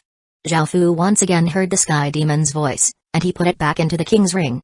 Immediately, he heard the Sky Demon's angry voice say, "Humphrey, human, I won't like you if you keep acting like this." Zhao Fu did not pay the Sky Demon much mind. After all, its attitude tended to change quite quickly. By now, Zhangde and the soldiers had arrived. He saw everything that had happened and arrived quite quickly, but he still kneeled and said, "Your Majesty. This subordinate deserves death for arriving late." Zhangde looked at the corpses on the ground that he had dealt with. When had a king ever fought at the front while the subjects were at the back? As such, Zhangde also brought the other soldiers to beg for forgiveness. "All right, everyone rise." Zhao Fu did not care about this too much. Following this, Zhao Fu ordered his soldiers to surround the rat folk village again. Before, the elderly rat folk had wanted to kill Zhao Fu, making it so that the army would become a headless dragon. However, who would have thought that Zhao Fu would be the one alive while the other died? Without any leaders, the rat folk village fell into chaos. The rat folk started to panic as they looked at the soldiers surrounding their village. Zhao Fu once again asked them to surrender, and as expected, all of the rat folk decided to surrender. Following this, Zhao Fu went into the rat folk village and went to the entrance of the historical remnant. There was a white stone seal that was 2 meters tall and had been eroded by the passage of time. The surface was quite uneven, and there were some words carved on it. Even though Zhao Fu could not read the words, upon looking at them, he could still understand what they meant. "We work in the dark to serve the light. Nothing is true, everything is permitted. Under our hidden blades, all are equal." 103 Assassin. After looking at this stone stele, Zhao Fu entered the historical remnant. There were already torches lit within the historical remnant, so it wasn't too dark inside. The rat folk must have explored at least part of it already, and the assassin profession was most likely from here. Zhao Fu continued to advance and arrived in a large hall. The hall was 30 meters wide, the ground was made from glossy marble, and there were paintings on the ceiling. The paintings delegendated people living happily in blissful days, and the people had joyous smiles on their faces. The only thing in the hall was a stone stele in the middle. The stone stele looked like a profession change stone stele, but it was different compared to the one Zhao Fu had seen before. This stone stele was white and had 6 sides. Zhao Fu walked over and looked at it. "Assassin, order, juvenile, B-grade military, description, an assassin who worships the light and aims to create a wonderful world, effect, receives skill, assassination technique. This was most likely the assassin profession that the rat folk assassins had. B-grade professions were quite powerful, and even though Zhao Fu had SS-grade King's undead cavalry, there were only 10 of them, while many people could change their professions to the assassin profession. What's more, it was quite useful. In the future, he would be relying on them for intelligence and assassination tasks, and their names would become famous together with great kin, causing countless people to shiver at their names. Zhao Fu looked forwards and saw a tightly shut pair of large doors. It seemed that the rat folk had not explored past this area, and Zhao Fu walked over to the doors to open them. However, a wave of energy from the doors pushed Zhao Fu away, and a system announcement told him that only those with the assassin profession could open these doors. Zhao Fu thought about it for a second before returning to the profession change stone steel and placing his hand on it. Right now, Zhao Fu had the king profession and the demon priest profession. However, these were both fairly special professions. The king profession did not count as a military profession and the other was a religious profession. Of course, Zhao Fu did not believe in or worship Kerr. Zhao Fu wondered if he could obtain the assassin profession and decided to test it out. However, he did so primarily so that he could open those doors. After placing his hand on the stone steel, a system announcement sounded out in his head. Would you like to become an assassin? Zhao Fu apprehensively chose yes, following which the stone steel gave off a faint light. The scene before Zhao Fu's eyes blurred as he appeared in another place. This place was quite similar to the hall that Zhao Fu had been in, but it was quite dim. It also gave off a mysterious and dignified feeling. Apart from this, there was now a person in front of Zhao Fu. This person's attire was similar to what the rat folk assassins from before wore, and he also wore the hood that covered his facial features. The clothes he wore below the waist were also quite tight, but they would not restrict his movements. From the shape of his body, he seemed to be a man. He stood there silently as if he didn't exist, and his icy eyes stared at Zhao Fu from under the hood. Zhao Fu stood there calmly and looked back at the man while wondering what was going on. He remembered choosing to accept the profession before appearing at this place. The man continued to stare at Zhao Fu when the pendant on his chest suddenly gave off a faint white light, and he slowly said with a slightly hoarse voice, "Preserve the light in your heart, remember that you are an assassin. We work in the dark to serve the light, nothing is true, everything is permitted, under our hidden blades, all are equal." After the man spoke that final sentence, the scene before Zhao Fu's eyes blurred and he returned to the hall that he was in before, as a system announcement sounded out, "Profession change successful." This profession was not simple at all, and Zhao Fu decided that he needed to examine it closely. Zhao Fu was surprised that he had to be judged before he could obtain the profession, which was different to all of the other professions. Zhao Fu looked at his assassin profession. He obtained not only stat bonuses but also many skills: stealth, blur, assassination technique, ghost form, knife throwing, and hidden blade control. Of course, with Zhao Fu's status, he wouldn't be using the profession to carry out assassinations or intelligence gathering. However, it would still be useful to him because it allowed him to see what was on the other side of those doors. Zhao Fu stood in front of the doors and pushed them open. This time, the doors did not reject him, and he was able to open them easily. Behind the doors was a dim passageway. Zhao Fu thought about it for a second and ordered his soldiers to prepare for him the black hooded clothes and the 2 hidden blades. Zhao Fu guessed that since the doors required the assassin profession to open them, what lay beyond them was related to the profession, so he had to make sufficient preparations. "Your Majesty, do you want some of us to come with you? It might be very dangerous inside." Zhao Fu's trusted subordinates asked with worried expressions on their faces. Zhao Fu shook his head and replied, "No need. It might be quite dangerous inside, but because it could be a type of legacy trial, there shouldn't be any fatal dangers inside. Don't worry too much." Hearing this, Zhao Fu's subordinates retreated to one side. After making preparations, Zhao Fu stepped into the passageway, and the doors slowly closed behind him. Zhao Fu did not move when he entered. Instead, he observed his surroundings before finally walking forwards after not finding anything. His surroundings were quite quiet, and the only sound he could hear was his own breathing. Combined with the dim environment, the atmosphere was quite frightening. Zhao Fu followed the passageway until he arrived in a strange region. The region was incredibly big, and it seemed like a forest. It was still quite dim in this forest, and the sky was a gray-white color, while the grass and trees were a deathly gray color. The ground was covered with rotten and withered leaves, and the entire region was filled with the aura of death. Zhao Fu looked around for a moment, planning what to do, when a large tree in front of him seemed to come to life, whipping its branches towards him. This was simply too unexpected, and Zhao Fu quickly tried to jump backwards. However, the branches were simply too big, and it was impossible for Zhao Fu to fully evade them. As such, He quickly crossed his arms and unleashed his king's domain, forming a 2-meter-wide black protective shield that was covered with dragon inscriptions, but he was still sent flying backwards. After landing on the ground, Zhao Fu tried to go another way, but when he came near the forest, the large trees once again came to life and started to attack Zhao Fu. Luckily, he was prepared this time and managed to evade them. This happened a few times, making it impossible for him to enter the forest. Zhao Fu could only stand still and think to himself for a moment. If he wanted to advance, he would have to pass through this forest, but with the trees attacking him, it was impossible for him to enter the forest. He must have overlooked something. Suddenly, a realization flashed in Zhao Fu's mind as he smiled with understanding. He marveled at his momentary stupidity and thought back to the words that the man had said to him when he obtained his profession: "Preserve the light in your heart, remember that you are an assassin." Before, he had been thinking as a normal person, rather than as an assassin. Now that he was an assassin, he should be thinking as an assassin did. First, in order to enter a place as an assassin, he would have to suppress his breathing and his aura. Zhao Fu used stealth to hide his aura, and even his breathing was barely detectable. After he suppressed his aura and breathing, he slowly approached the large tree. 104 Underworld Demon. This time, the large tree did not attack, and Zhao Fu inwardly let out a sigh of relief. The forest was quite large, and because he had to use stealth the entire time, he couldn't relax, or the trees would start to attack him. This was quite difficult, as using stealth required a lot of his concentration. However, if Zhao Fu wanted to advance, this was necessary. Zhao Fu carefully crept forwards, his mind fully alert. Soon, Zhao Fu quickly hid behind a large tree because he had discovered a monster ahead. The monster had a human-like body, was 2 meters tall, and had gray-white skin. Its arms were quite long, and it was to the point that they were trailing on the ground. Its hands were like claws, and the monster did not have a face, only a pair of large ears. Upon seeing this monster, Zhao Fu quickly ducked behind a tree. It did not seem to notice Zhao Fu, and after a while, it finally left. Following this, Zhao Fu continued onwards. However, he saw another monster like the one from before. However, this one did not have a pair of large ears, and it instead had a large eye on its face. The monster turned its head, and Zhao Fu was given a big fright. He had been discovered.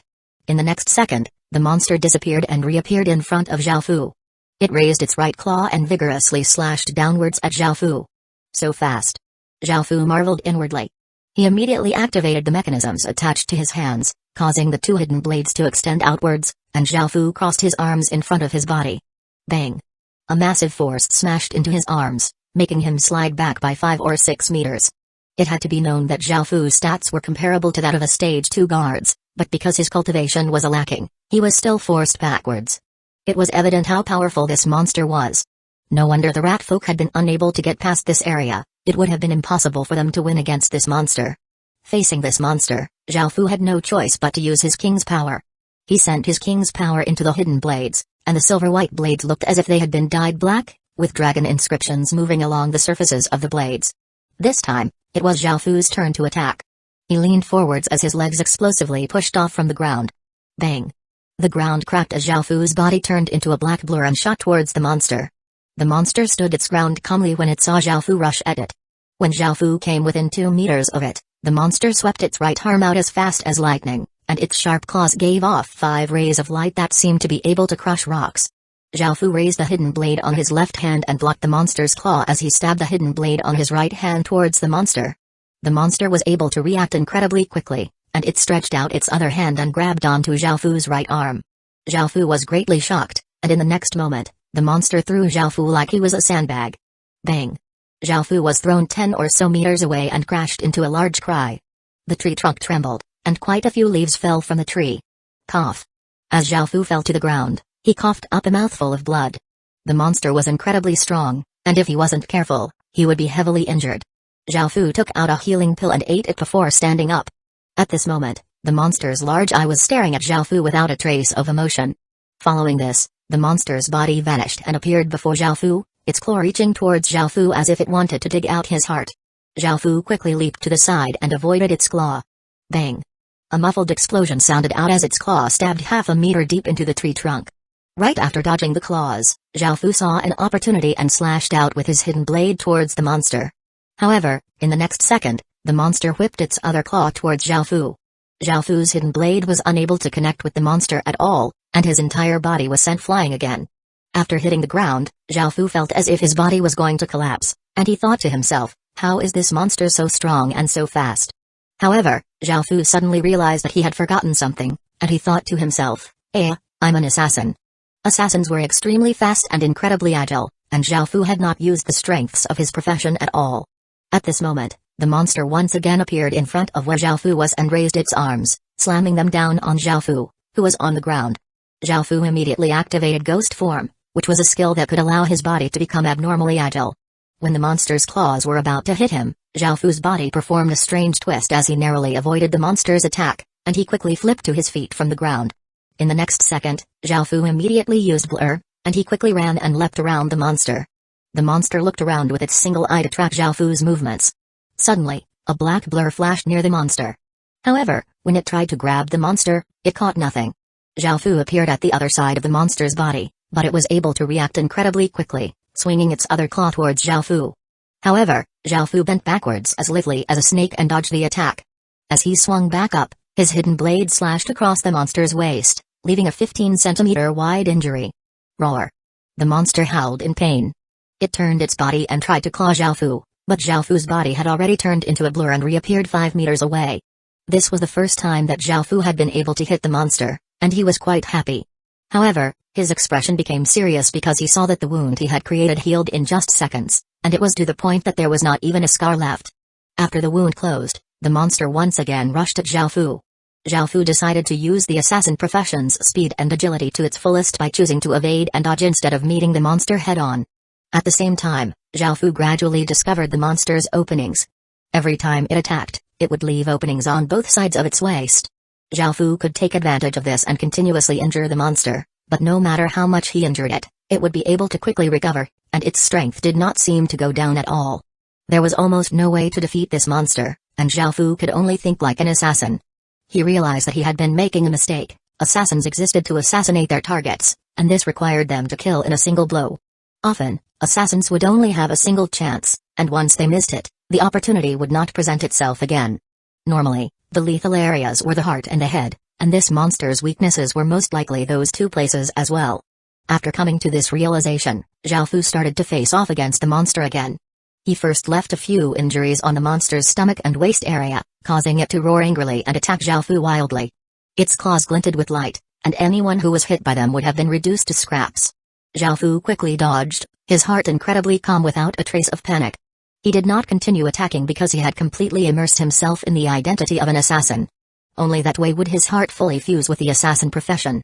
As the monster madly rained down attacks, Zhao Fu continuously dodged. Suddenly, Zhao Fu's eyes flashed as he ducked under one of the monster's swipes, leaned forwards, stretched out his right hand, and used the assassination technique. His hidden blade flashed with a dark light as it stabbed forwards. Kai! The sound of the hidden blade piercing into flesh sounded out as the hidden blade pierced the monster's heart. At that moment, both parties stopped moving. 105-12 statues after piercing through the monster's heart, Zhao Fu instantly withdrew his hidden blade and retreated. The monster's corpse powerlessly fell to the ground before turning into gray air, leaving behind a gray, 5-centimeter-long, rhombus-shaped crystal. When the monster finally died, Zhao Fu let out a breath and looked at the gray crystal on the ground. He walked over with a curious expression on his face and looked at it. Underworld Demon Crystal can be fused with a piece of equipment, giving it Underworld Demon's power. Underworld Demon's power was most likely that monster's power, so that monster was most likely an underworld demon. Zhao Fu wondered what sort of creature it was. At the same time, he didn't know what would happen if he fused the Underworld Demon Crystal into a piece of equipment. Right now, Zhao Fu's hidden blades and clothes were still bronze rank, so fusing the Underworld Demon Crystal into them would be a waste. Of course, Zhao Fu had other higher grade equipment, but Zhao Fu felt that the Underworld Demon Crystal was more suited to assassin equipment. Just as he was about to leave, the Underworld Demon with a large pair of ears, drawn over from the previous battle, charged over. This Underworld Demon did not have eyes, and it relied solely on its hearing. Its pair of large ears could catch all traces of sound, and if one could find a way to deal with it, it would be quite easy to deal with. However, if one could not find a method to deal with it, this Underworld Demon would be even more troublesome than the Underworld Demon with the eye. After appearing, the Underworld Demon immediately leaped at Zhao Fu, and he did not even have the chance to hide. The Underworld Demon swiped its claws at Zhao Fu, and Zhao Fu's body turned into countless black blurs as he dodged the attack. In actuality, this was quite useful to Zhao Fu. It would take some time for Zhao Fu to become accustomed to fighting on the front lines from watching from the back lines. Even though he had gained immense power, he lacked the means to use this power. In other words, he lacked battle experience. His king's power was also something that could only be developed through battle. Zhao Fu quickly dodged, as this underworld demon attacked even faster than the previous one. Despite his speed and agility, there were many occasions where he was almost hit. Zhao Fu knew that he couldn't continue like this, and he suddenly remembered his knife-throwing skill. Throwing knives were leaf-shaped knives that were roughly as long as a dagger. The blade was quite thin and incredibly sharp, and it could deal a great amount of damage. This was one of the long-range abilities that Assassin Order had. Zhao Fu had prepared some throwing knives beforehand, and he immediately retreated 10 or so meters before taking out 2 throwing knives. He flicked his wrists, sending the 2 throwing knives towards the underworld demon. They were incredibly fast, and they looked like 2 rays of white light as they traveled towards the underworld demon. The sound that they gave off was quite quiet, but because the underworld demon had astonishing hearing, it was able to knock the 2 throwing knives away with its claws. Zhao Fu wasn't disappointed when he saw this because he had found a way to deal with the underworld demon. Upon realizing this method, a smile appeared on his lips. Because Zhao Fu's face was covered by his hood, his smile looked quite mysterious and somewhat dashing. This time, it was Zhao Fu who attacked first. He used the throwing knives to continuously attack the underworld demon from different places, and all of them were knocked away by it. Following this, Zhao Fu threw another 2 throwing knives, but this time, after he threw them, he moved extremely quickly and suppressed his aura as he followed right behind the 2 throwing knives. Bang! Bang! The underworld demon waved its arms, and its steel-like claws once again knocked the 2 throwing knives away. By now, Zhao Fu was right in front of the underworld demon, and he slashed his hidden blade towards it. The underworld demon finally noticed Zhao Fu and tried to grab him with its claws. However, just as the hidden blade and the claws were about to clash, Zhao Fu suddenly stopped attacking and dodged to the side. The instant that the underworld demon's claws missed, Zhao Fu left a gash on the underworld demon's side. This caused it to roar with fury, and it raised its claws before smashing them down on Zhao Fu. Bang! The underworld demon's claws crashed onto the ground, leaving a large crater, but by now, Zhao Fu was already behind the underworld demon. He stabbed out, his hidden blade giving off a black light as it stabbed into the underworld demon's heart. The underworld demon's body immediately dissipated, turning into gray air, and an underworld demon crystal fell to the ground. Zhao Fu picked up the crystal and continued onwards. 7 days later, Zhao Fu arrived at the end of the forest. Over the 7 days, Zhao Fu had killed 459 underworld demons, and he had correspondingly obtained 459 underworld demon crystals. It seemed that underworld demon crystals were guaranteed drops from underworld demons, and they were not as rare as soldier souls. As such, Zhao Fu fused 2 underworld demon crystals into his hidden blades, causing their stats to change. Hidden blade, grade, blue, stats, strength +1, agility +1, description, a normal hidden blade that has been strengthened by an underworld demon's power. The assassin skills used with this hidden blade will be strengthened, and the hidden blade has received a small armor-piercing effect. Before, the hidden blades did not have any stats, but now, the 2 hidden blades had 2 points of stats. The assassin skills used with the hidden blades were buffed, and the blades received a small armor-piercing effect. Even if someone was wearing armor, the hidden blades could still pierce through them, so these 2 hidden blades had now become perfect assassination tools. After these 7 days, Zhao Fu had finally arrived at the end of the forest, which meant that Zhao Fu was about to pass the trial. There were 2 large doors at the end of the forest that were like the ones that Zhao Fu had entered to arrive in this space. However, there were 50 or so underworld demons guarding them. It would be quite difficult for Zhao Fu to deal with 50 underworld demons at once, so he thought about what to do. The goal wasn't to kill the underworld demons but to pass through here.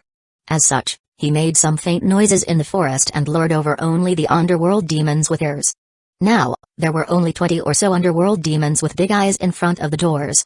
Zhao Fu didn't hide anymore, and he directly rushed over. After the rigorous training that he had gone through over the past 7 days, Zhao Fu seemed to have become a different person in terms of both strength and mental state. Under his hood, Zhao Fu was shrouded with a mysterious and icy aura, and he rushed over like a black shadow. Of course, the 20 or so underworld demons immediately noticed him and rushed towards him. Kai. Just as they started fighting, Zhao Fu tilted his head and dodged one of the underworld demon's claws before stabbing the hidden blade on his right hand into its heart.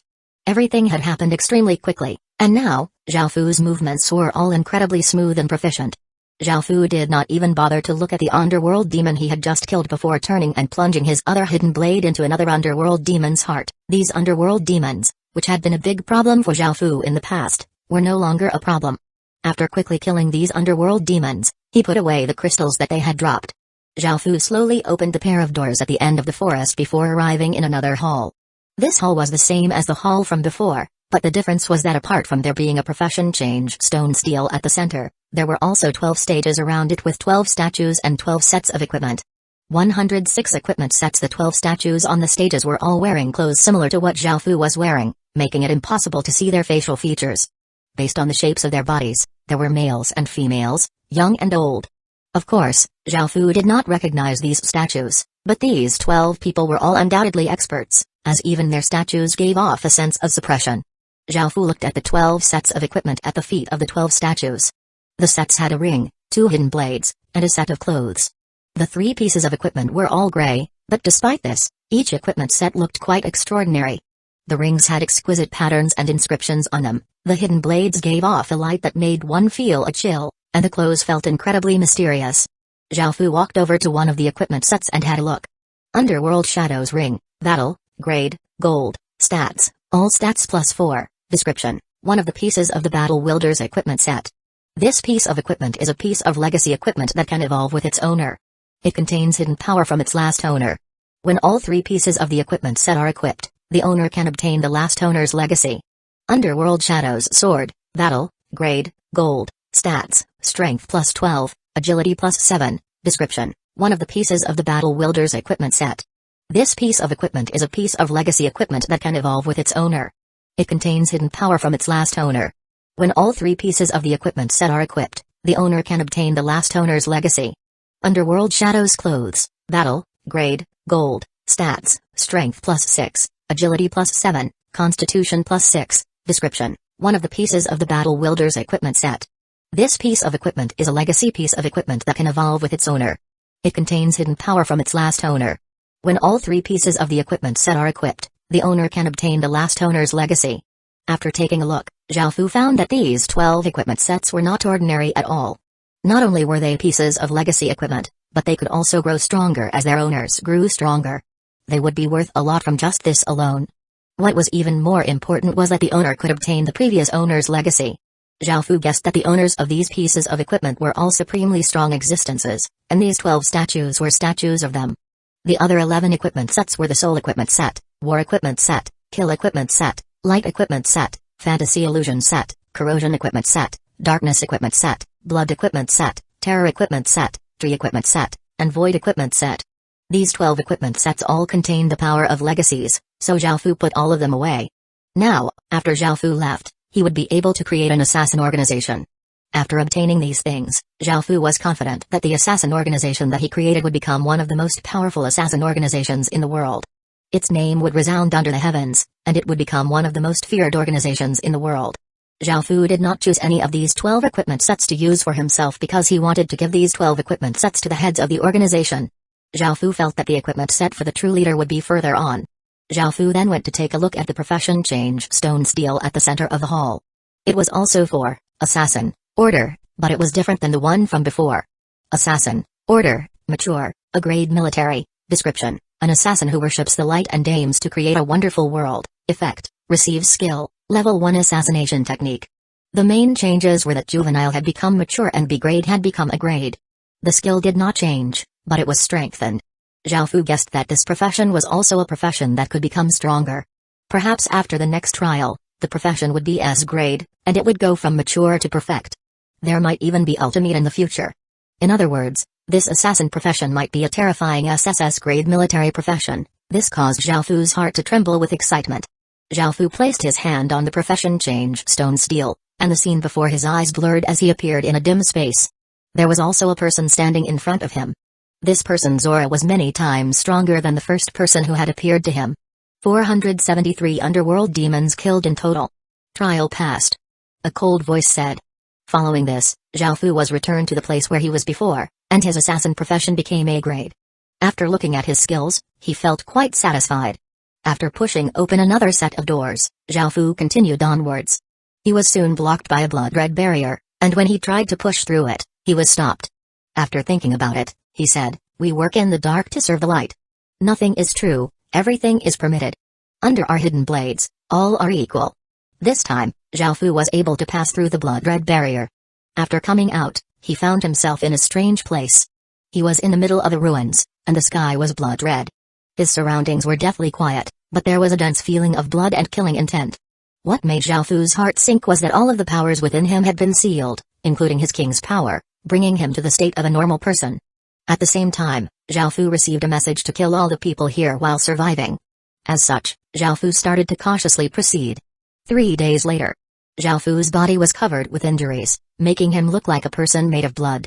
His breathing was ragged as he weakly pushed open the doors to exit this region. He arrived at a hall, and after looking around, he was somewhat disappointed because there was almost nothing in here. Could it be that his guess had been wrong? Only after walking forwards did he notice a gray ring on the profession change stone steel. Assassin Lord's Ring, Grade, Epic Rank, Stats, Strength +12, Agility +20, Constitution +6, Description, increases one's assassin skills by 200%, and all damage from assassin skills towards you are reduced by 60%. Bonus skills, Detection Domain, all creatures that come within 100 meters of you will be detected by you. Master Servant Power, this ring and the 12 legacy equipment sets have a master-servant relationship, and you can use their power. After seeing this ring, Zhao Fu let out a sigh of relief. It seemed that his guess had been correct. The ring stats were quite powerful, and he would be able to try the 12 different sets powers. Right now, he needed to recuperate, as he had suffered heavy injuries. Zhao Fu had the king's ring on the index finger of his right hand and the assassin lord's ring on the middle finger of his right hand. Following this, Zhao Fu placed his hand on the profession change stone steel, which upgraded his profession into S grade, and the title became Assassin, Order, Perfect. Zhao Fu understood what he had experienced over these past 3 days, and he did not want to go on. As such, he walked to the passage on one of the other walls and left the historical remnant. 107 Great Ken's 10 departments. After arriving outside, everyone who had been waiting for him let out a sigh of relief. After all, Zhao Fu had been inside for 10 days, and they couldn't help but worry. When they saw Zhao Fu finally come out, they could put their minds at ease. Seeing how bloody Zhao Fu was, Beiqi quickly went over to support Zhao Fu and asked worriedly, "Your Majesty, how were you injured so heavily?" By now, Zhao Fu's injuries had stabilized, but he was still relatively weak. He smiled and gave a simple description of the things within the historical remnant, causing everyone to be astonished. After returning to the Great Kin village, Zhao Fu made a full recovery after 1 or 2 days. He then returned to the Ratfolk village and had a look around. The Ratfolk village was a fine gold grade village, and now, Zhao Fu had 5 fine gold grade villages. Following this, Zhao Fu went to the Ratfolk barracks and found 3 profession change stone steels.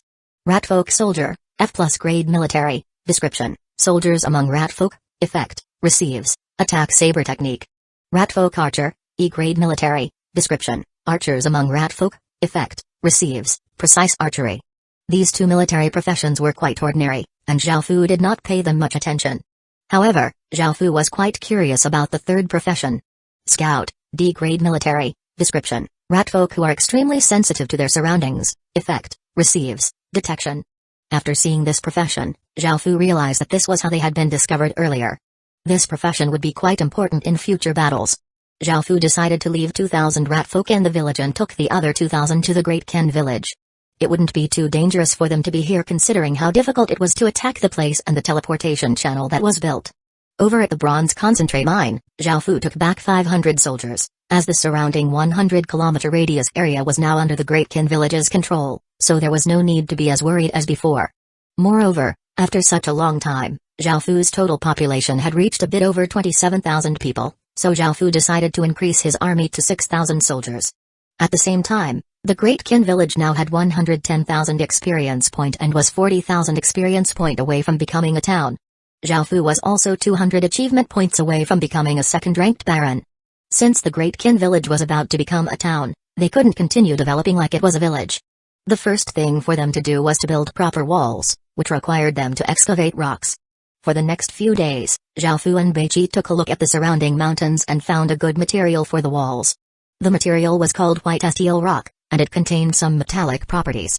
As such, it was tougher than normal rocks and would be good for building walls. They also drew a detailed town map and made precise plans. That way, there wouldn't be any problems with the future development of the Great Kin village. Right now, The Great Qin village was placed in the middle of many bronze-grade villages. There were also 4 important villages to the north, south, east, and west of the Great Qin village, which protected the Great Qin village. These villages were all fine gold-grade villages and had decent potential. In the future, Zhao Fu would also use this sort of development strategy to defend the Great Qin village. After all, the Great Qin village was the foundation of everything, so he needed to give it absolute protection. The Great Qin village was something absolutely necessary for reviving the Great Qin Empire in the future, so it held an incredibly high position in Zhao Fu's heart. Of course, Zhao Fu would not personally take charge of the construction, he left this to the gnomes and dwarves. The dwarves were knowledgeable about construction and the gnomes were proficient in engineering, so they would work quite well together. Zhao Fu also realized that because the Great Qin village would become a town soon, they would also need to make changes to the management structure. After discussing with Beiqi and Li Si, Zhao Fu decided to create a few departments. The first was the construction department, which would be in charge of all construction and maintenance. The second was the residential department. Zhao Fu had almost 30,000 villagers, and he needed a comprehensive census register. A census register was not just to keep records of residents, but it would also help them better manage the people. Therefore, a nation had to have a census register. The third was the research department, which would be in charge of research and development. The fourth was the agricultural department. Right now, arable land was essentially under military control, so no one owned the land. The agricultural department would not only be in charge of crops but also the management of medicinal plants, fruits, and vegetables. The fifth was the animal department, which would be in charge of animals. The department would be in charge of raising and feeding war horses and breeding livestock. Not all creatures were spawned by the system in the Heaven Awakened world, so some kinds of livestock have to be bred. The sixth was the equipment department, which would be in charge of managing and creating military equipment. The seventh was the medicine department. This department was not only in charge of refining medicinal pills but also responsible for creating medicine and healing the injured. The eighth was the military department, which would oversee all military matters. This would be managed by Beiqi, and as the Great Qin village developed, Beiqi would return to his role as chief commander. The ninth was internal affairs department, which would manage the various matters within the villages. This was similar to the executive branch in most governments, and the department would be managed by Li Si. Li Si had been the prime minister of the Qin Empire, so he was quite suitable for this role. The 10th would not be disclosed to the public, the night department, which only the high-ranking members of the Great Qin village would know about.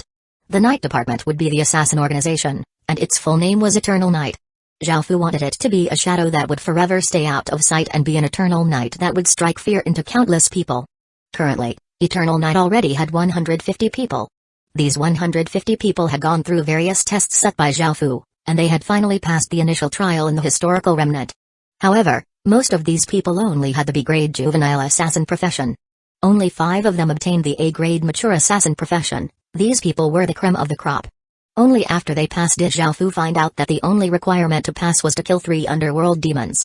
They were not like Zhao Fu, who had powerful legacies and powers. They all relied on their own strength and received heavy injuries to kill 3 underworld demons. This greatly shocked Zhao Fu. Out of these 5 people, 4 of them were male and 1 of them was female, and Zhao Fu already knew 3 of them. 108 underworld equipment say among the 3 people who Zhao Fu knew, Wang Ergu and Go Binglin was a part of that group. He had asked them to have a go, as Wang Ergu had a nimble mind and Go Binglin was an attentive and thorough person. Eternal Night would not merely carry out assassinations. It would also do intelligence gathering as well, so it needed all sorts of people. Zhao Fu had high hopes for Wang Ergu and Go Binglin, so he asked them to try. Both of them had not disappointed Zhao Fu, and they had almost risked their lives to finally kill 3 underworld demons, obtaining the A-grade assassin profession. They were both quite proud and joyful that they had killed 3 underworld demons, which were all incredibly powerful beings. Only those who had fought against the underworld demons would understand how terrifying they were. Only by giving it their all and even putting their lives on the line had these 5 people risen above the other 140 or so people. Of course, they had been filled with pride when they finished. However, when they saw the rankings for the number of underworld demons killed, they were shocked to see that the top-ranked person had killed over 400 underworld demons. Even a single underworld demon could almost kill them, and if they had to kill over 400 underworld demons, there wouldn't even be a speck of them left afterwards. What shocked them even more was that the top-ranked person was Zhao Fu, their majesty. Now, none of them felt prideful, and they instead humbly lowered their heads and no longer thought about this matter. The 5 of them respectfully half-knelt on the ground, while Zhao Fu sat on a chair above and smiled as he looked at them. He glanced past Wang Ergu and Go Binglin, and his gaze fell on the last person who he knew and said, Liu Mai, were you really so bored that you went and tried as well? Liu Mai glared at Zhao Fu and said unhappily, Your Majesty, why can't I try? I always thought that I was suited to be an assassin. Ha ha ha ha.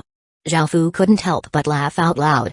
Seeing that Zhao Fu had started laughing, Liu Mai felt quite displeased, but because she couldn't do anything about it, she continued to glare at him. Zhao Fu finally stopped laughing after a bit. Indeed, Liu Mai had the skill to pass the trials, and because she was acknowledged by the stone steel, she did possess some talent. Zhao Fu did not mind her glare and looked at the remaining two people. One was a skinny youth, while the other was a normal-looking middle-aged man. The youth was called Ling Hongfei and the middle-aged man was called Chi. As Zhao Fu looked at them, both of them respectfully lowered their heads. They were not like the other three people, who Zhao Fu had valued from the beginning. They were ordinary people who had grasped this opportunity, and now that they had been summoned by Zhao Fu, it most likely meant that they would be valued by Zhao Fu in the future. As such, they couldn't help but feel somewhat excited and nervous. After looking at the 5 people, Zhao Fu took out the 12 legacy equipment sets and said, Since you've passed the trial, I'll give you a corresponding reward. These are 12 legacy equipment sets, and each contains its own special power. Pick a set based on your preferences, but make sure you think about it carefully, as it may be with you for life. The 5 of them earnestly nodded and looked at the 12 sets of equipment in front of them. They couldn't help but touch the equipment sets and feel the auras that they gave off. In the end, Go Binglan chose the soul equipment set. Because Zhao Fu possessed the Assassin Lord's Ring, he had some understanding of the 12 powers that the equipment sets possessed. The soul equipment set possessed a mental type legacy. Liu Mai chose the fantasy equipment set, which possessed an illusion type legacy. Wang Ergu chose the corrosion equipment set, which had a poison type legacy that could corrode bodies.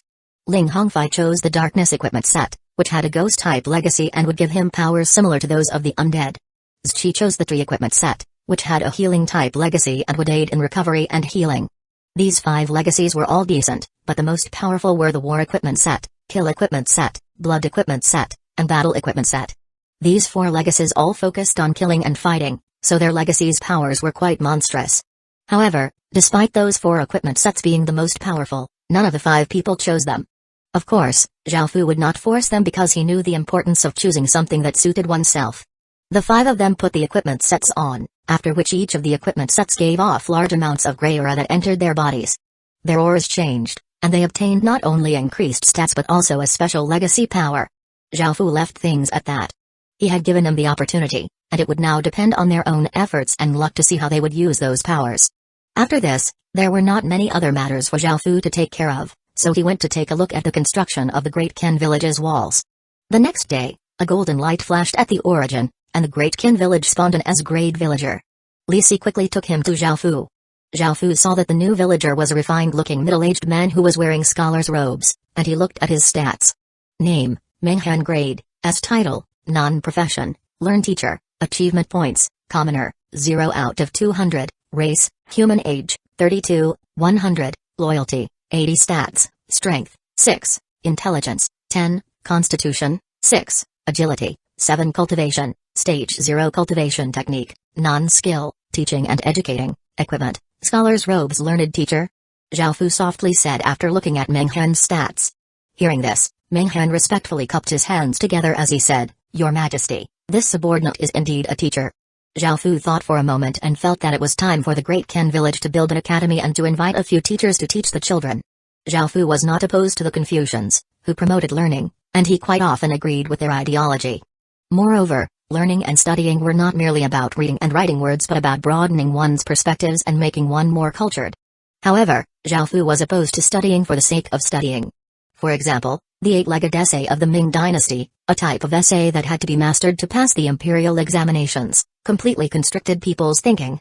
Thus, China started to fall behind, and by the end of the Qing Dynasty, almost any nation could bully China. Even until now, it was one of the greatest humiliations of China's history. Zhao Fu decided that an academy was absolutely necessary because he couldn't just depend on finding and spawning talents. He would also have to develop talents. 109 Soldier Alliance in the real world, no matter if it was a country or a company, they would always be competing over talented people. Moreover, it was often stressed that science, technology, and education were essential to the development of a country. Even though the Heaven Awakened world was in chaotic times, people still needed to learn and study. The civil and the military made up for the shortcomings of the other, and only by developing both would one's faction become stronger. In the future, Zhao Fu would welcome any Confucians to join his faction, but he would not reject the 100 schools of thought and place the Confucians on a pedestal. Zhao Fu was adamant that all schools of thought had their own uses and applications, and one could not only focus on Confucianism.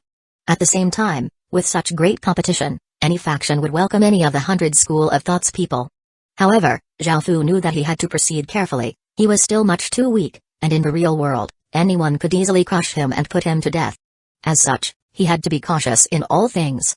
Following this, Zhao Fu chatted with Meng Han about a few things that he wanted to be taught, before ordering people to start constructing an academy and to start gathering some important books. After he set all of this into motion, Zhao Fu had a look at the time, and when he saw that there wasn't anything else for him to do, he returned to the real world. After coming back to the real world, Zhao Fu ate some food before opening up the Heaven Awaken World Forum. At this moment, a familiar woman's voice sounded out from outside his door. Zhao Fu opened the door with a curious look on his face and saw Wu Qingnian, who had now changed into casual clothes, but she still gave off an exceptional aura. He asked, "Why are you here?" Wu Qingnian lightly smiled and replied, "What, you don't welcome me?" Zhao Fu shook his head and stepped out of the way, and Wu Qingnian walked in. After looking around, she sat on a sofa and asked, "Zhao Fu, you're in the Heaven Awaken world as well, right?" Zhao Fu's heart slightly tightened, but his expression did not change. After all, almost everyone had a Heaven Awakened stone, so it was not so strange. He nodded. "Where are you?" Wu Qingnian curiously asked. Zhao Fu had to think before answering this question. If he gave too much away, he might find himself in trouble, but if he lied about being somewhere else and was exposed, that would also bring him problems. As such, he decided to say that he was in the Forest of Horrors, as he had never shown his face in public. "I'm at the Forest of Horrors." Wu Qingnian felt somewhat disappointed and said, "You're so far away from me." "That's right, I have a friend, Dong Junhe, who established quite a big faction in the Forest of Horrors. It's called Soldier Alliance. Do you want me to introduce you to him?" "Soldier Alliance? Dong Junhe?" Zhao Fu never thought that she would have friends in the Forest of Horrors. Soldier Alliance was the largest player faction in Soldier Forest, and Dong Junhe was the leader and founder of Soldier Alliance. Zhao Fu had been keeping an eye out on the other various factions, so he knew some things about it. Zhao Fu thought about it before refusing. "Thanks, but there's no need. I'm used to being by myself." "Alright."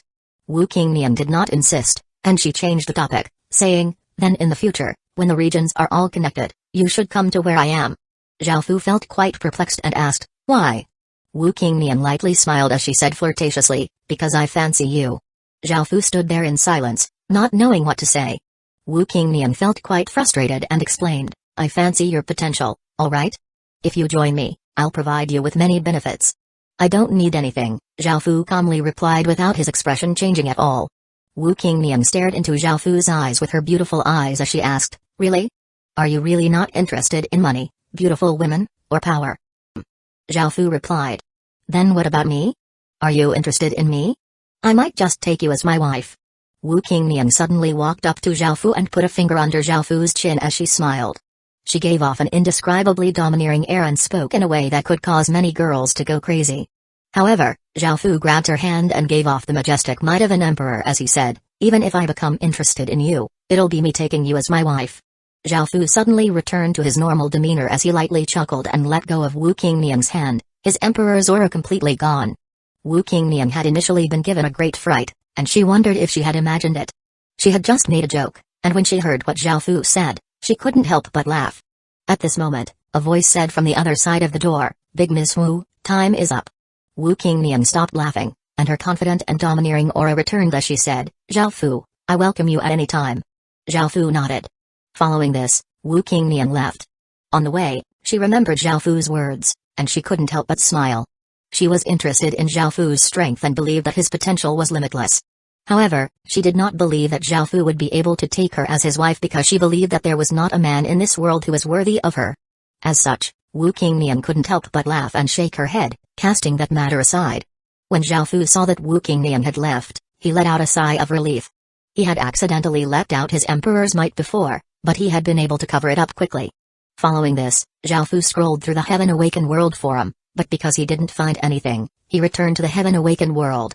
After returning, someone came to report that Old Logue had broken through to Stage 1, becoming a Stage 1 general. Now, the Great Qin village had 2 people at Stage 1. Zhao Fu called Old Logue over to him and started to discuss the unique military profession with him. 110 Midland Continent. Even though Old Logue was an outlander, Zhao Fu did not discriminate between races. No matter if it was before, now, or in the future, he would view all races as equal, so he treated Old Logue quite well. Zhao Fu called Old Logue over, and Zhao Fu saw that Old Logue looked a bit younger than before. Perhaps this was the effect of having 10 years added to his lifespan. After chatting with Old Logue, Zhao Fu found that after he had become a Stage 1 general, he could choose from 3 types of unique military professions. The first was to develop a new profession. Because Old Logue's profession was demon priest, it was possible for his profession to have demon's power, though it was likely to be quite weak. The second was to choose the Iron Eagle elite soldiers as well, because it was not just Beiqi's unique military profession but the Great Qin's unique military profession. All of Great Qin's generals could choose to develop this profession. The third was for Old Logue to choose a goblin profession to make his unique military profession, such as Goblin Warrior. Zhao Fu asked if Old Logue could train a magic-type military profession, but Old Logue replied that this wasn't possible. If Old Logue had an elemental mage profession, it would have been possible for him to develop such a profession. However, Old Logue's profession was demon priest, which was a religious profession, so he could not develop a magic-type profession. After listening to Old Logue's explanation, Zhao Fu felt somewhat disappointed, and he asked, "Old Logue, which one will you choose?" Old Logue took this matter very seriously because he could not change his mind once he made his decision. After thinking about it, he saluted Zhao Fu before replying, "Your Majesty, I choose the Goblin Warriors as my unique military profession." Zhao Fu was quite surprised, as neither Beiqi nor Old Logue had chosen to develop a new profession. Developing one's own profession required a lot of time and effort, and it would be quite weak in the early stages. Professions that had already been established had their own skills and strengths, but developing one's own profession carried a lot of uncertainty. However, a profession developed by a Stage 1 general would not necessarily be weaker than a historical or race profession in the long term. They all had their own advantages, and since Beiqi and Old Logue had made their decisions after much consideration, Zhao Fu did not try to interfere with their decisions. Zhao Fu nodded and replied, "All right, go and take care of this matter then." Old Logue respectfully cupped his fists. He had only just broken through, and after stabilizing his cultivation, he had immediately come to meet with Zhao Fu. There were now many things for him to take care of. Not too long after Old Logue left, Bei Shan happily came over and reported, "Your Majesty, we've finished researching intermediate teleportation channels."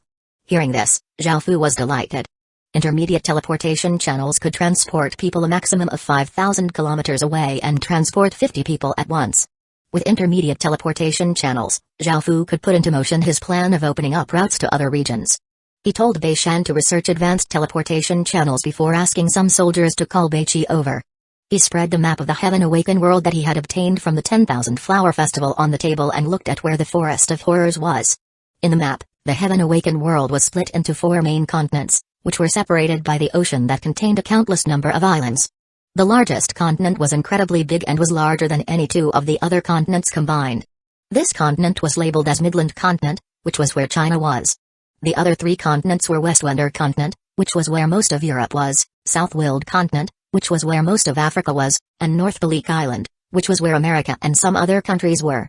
There were also a countless number of islands in the east, which were labeled as Eastern Island Region. These were all countries with smaller populations. This was where the various countries in the real world were in the Heaven Awaken world. After obtaining this map, Zhao Fu had used the information he had obtained from the Heaven Awaken World Forum to roughly figure out where all of the countries were located in the Heaven Awaken world. First, Midland Continent. Midland Continent was at the center of the map, and it was the continent with the most countries in it. At the center of Midland Continent was the most powerful country in the continent. It was like a massive dragon, while the countries around it were like starving ferocious beasts that were unable to shake the massive dragon. This powerful country was China. In ancient times, China was the center of civilization, and now, it was at the center of Midland Continent, becoming the center of the Heaven Awaken world. With China's massive population and countless ancient legacies, there was no other country that could vie for this position. Right from the beginning, Zhao Fu knew that China would definitely be the largest battle region in this world. For now, Zhao Fu focused on the area surrounding the Forest of Horrors. Zhao Fu found where the Forest of Horrors was on the map. It was to the side of the area that China occupied in Midland Continent. During the few days after Zhao Fu entered the Heaven Awaken world, he, Beiqi, and Li Si all decided to go to Vietnam as soon as possible, so as to leave the region that China was in for now. Vietnam was about 7 regions away from the Forest of Horrors. In the real world, Vietnam was not a very big country, and now that it was in Zhao Fu's sights, That was just bad luck. Of course, all of this was thinking far into the future. Xiaofu first looked at the 4 regions around the Forest of Horrors. They were Red Plum Plains, 100 Bamboo, Little Valley, and East Green. Xiaofu then looked at where the Great Qin Village was within the Forest of Horrors, and he found that the region closest to the Great Qin Village was Little Valley. By now, Beiqi had arrived and saw Xiaofu seriously looking down at the map. He understood why Xiaofu had summoned him because he had heard about the scholars successfully researching intermediate teleportation channels. It was mainly because of Beishan. Whenever he researched something, he would run around yelling about it, so the news always traveled quite quickly. Beiqi cupped his hands respectfully and greeted Xiaofu, "Your Majesty." Xiaofu looked up and saw that Beiqi had arrived, and Xiaofu smiled and said, "Beiqi, it's time to set the plans we made a long time ago into motion." Beiqi smiled as he replied, "Congratulations, Your Majesty. Alright, let's skip all of the formalities. Have a look at this map. In the future, what areas should be used as the Great Qin Village's foundation and what areas should be used as barriers?" Xiaofu asked. Beiqi walked over and looked at the map before discussing with Xiaofu the Great Qin Village's future plans. 111 Void Energy. After discussing it for a few hours, they had mostly planned out the path forwards for the Great Qin Village. Moreover, they would continue this discussion in the future, as it was not complete yet. Following this, Xiaofu started preparing to open up routes to the outside world. Because intermediate teleportation channels could only take 50 people at once, Xiaofu decided to bring 15 infantrymen, 15 shield bearers, and 10 archers. Because horses also counted as people, Xiaofu did not bring any cavalry. For the remaining 10 people, Xiaofu decided to bring 5 scholars, who were responsible for quickly building teleportation channels, as well as Xiaofu himself, Beiqi, Daisy, Doke, and Gatli, a Nork who Xiaofu had decided to nurture. He was the one who Xiaofu had given the dark gold rank shield to. After these preparations were completed, Xiaofu used the teleportation channel like how he had when he was finding the Orc City before, and he used it to travel northwards. This was because Little Valley, which was closest to the Great Qin Village, was in that direction. The scenery in front of them blurred as they appeared about 5,000 kilometers away. Just like before, they found a hidden region to construct a teleportation channel before repeating this another 20 or so times. System announcement. The region ahead is a boundary and possesses void energy, and it cannot be passed through using a teleportation channel. The space between regions was a 5,000-kilometer wide void zone, and teleportation channels could not be used within void zones. All spatial skills were restricted as well, so one would have to physically travel between regions. Because Xiaofu had been preparing for this for a long time, he had asked Holy Light City's Internal Affairs Minister, Qin Nan, about this already. This was why most factions had to remain within their own respective regions. If there weren't any void zones, anyone could use a basic teleportation channel to travel 100 or so times to reach the outside world. Moreover, there were many ferocious wild beasts at boundaries, and if one was unlucky, one could encounter magic beasts that were stage 2 or above. Be careful, everyone, Xiaofu reminded them as he briefly explained to everyone the dangers here. After listening to this, everyone understood the dangers in front of them, and their expressions became serious. No one dared to be careless, as this concerned their lives. Following this, after everyone made sufficient preparations, they advanced to the Forest of Horrors boundary. As they walked, they saw that there were less and less of those large, strangely shaped trees, and the area became more and more empty. Everyone advanced carefully, and in the beginning, they did not encounter anything. At noon, Xiaofu told his party to stop and to prepare for lunch. If they had to walk the all 5,000 kilometers like this, they definitely wouldn't make it by the end of the month. Moreover, even if Xiaofu and his party walked for a month and reached the Little Valley, they wouldn't be able to return using a teleportation channel. They would have to walk there and then walk back. Xiaofu had long since considered this problem, and he had never even thought about walking there. That would take too much time and effort, and taking a long walk would be the only thing they would accomplish. There was an item that would solve this problem. At the boundary of regions, there was a type of beast called the Void Beast. By killing Void Beasts, one could obtain an item called a Void Crystal, which could allow one to use teleportation channels to cross boundaries. This was what Xiaofu had envisioned. However, Void Beasts were quite rare, and finding one required a certain degree of luck. It was hard to say how long it would take to find one, so Xiaofu was not in a rush. After everyone ate, they continued onwards, and the day went by quite peacefully.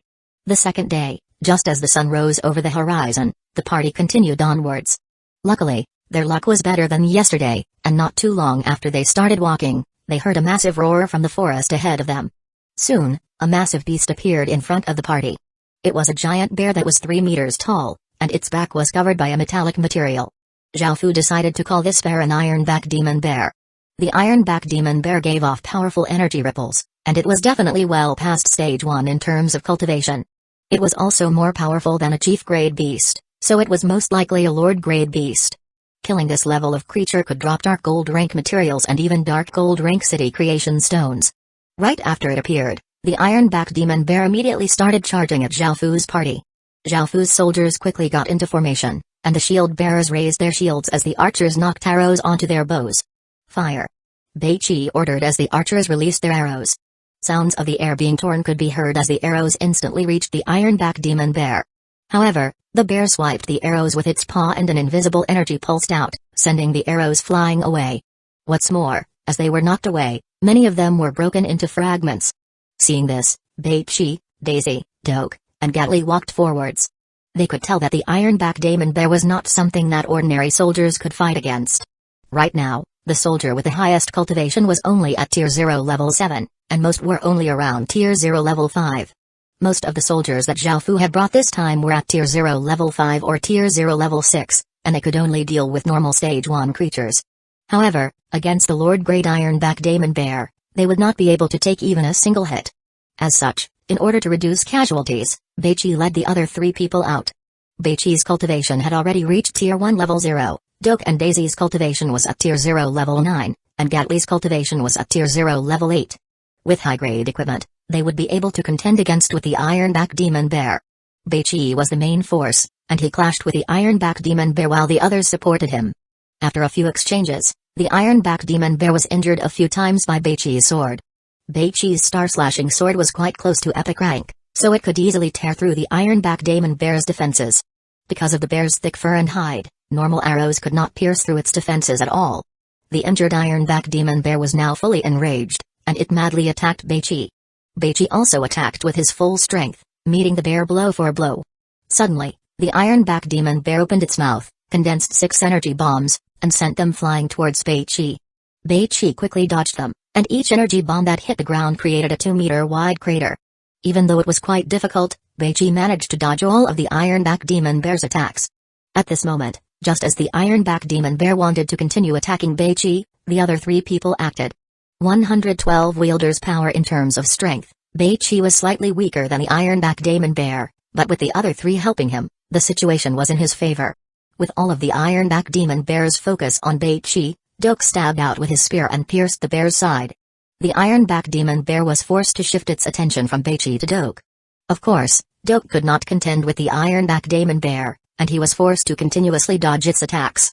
However, Gatli raised the golden shield and blocked a few hits for Doke while distracting the Ironback Demon Bear as well. Daisy constantly cast magic spells, sending wooden spikes flying towards the Ironback Demon Bear. Their teamwork was quite good, so Zhao did not act, allowing them to take on this challenge themselves. He stood behind the serious soldiers, who had formed a defensive formation to protect him. When Beiqi saw the Ironback Demon Bear's attention shift to Doke, Beiqi quickly ran over to its side and slashed with his sword, leaving a 30-centimeter-long gash on its side. Roar! The Ironback Demon Bear roared in fury and turned to bite Beiqi. Beiqi quickly leaped to the side, but the bear immediately swiped with its paw, sending 5 wind blades towards him.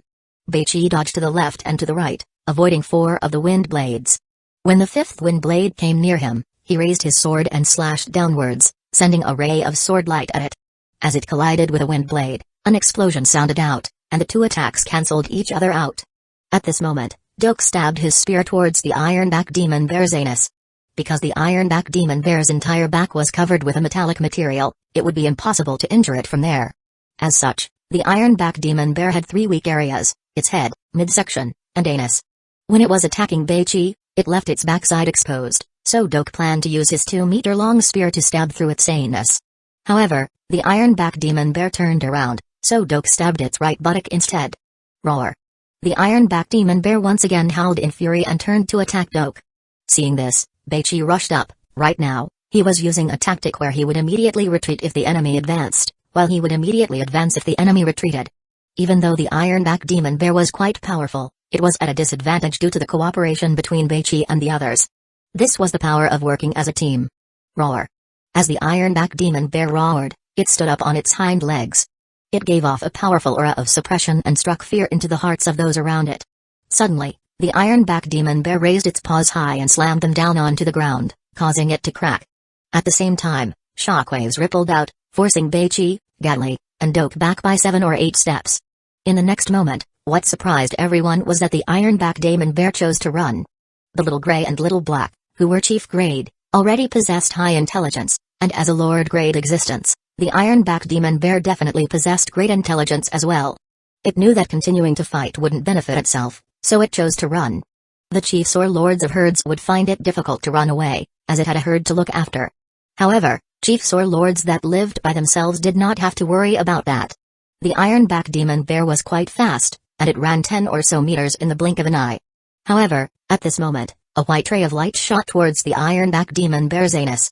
The bear was fully focused on running, and it did not notice the white light. However, as it came near, it split into 7 white rings of light, and by the time the ironback demon bear noticed, it was too late. In that instant, it felt a massive force slam into its anus. Boom. Daisy's full-force holy ring light sent the ironback demon bear flying 10 or so meters, and it crashed through many trees before falling to the ground. Its anus was completely obliterated, and it looked incredibly wretched. Its face was contorted in pain, and it also had a slightly complicated look. Seeing this, Doke couldn't help but laugh, and everyone turned to look at Daisy, who was filled with a saintly aura. Daisy felt quite helpless. She hadn't aimed there on purpose. Because the ironback demon bear was escaping, that was the most likely place for the holy ring light to hit. Roar. The ironback demon bear's furious roar seemed to sound out throughout the entire forest, shaking trees to the point that their leaves fell.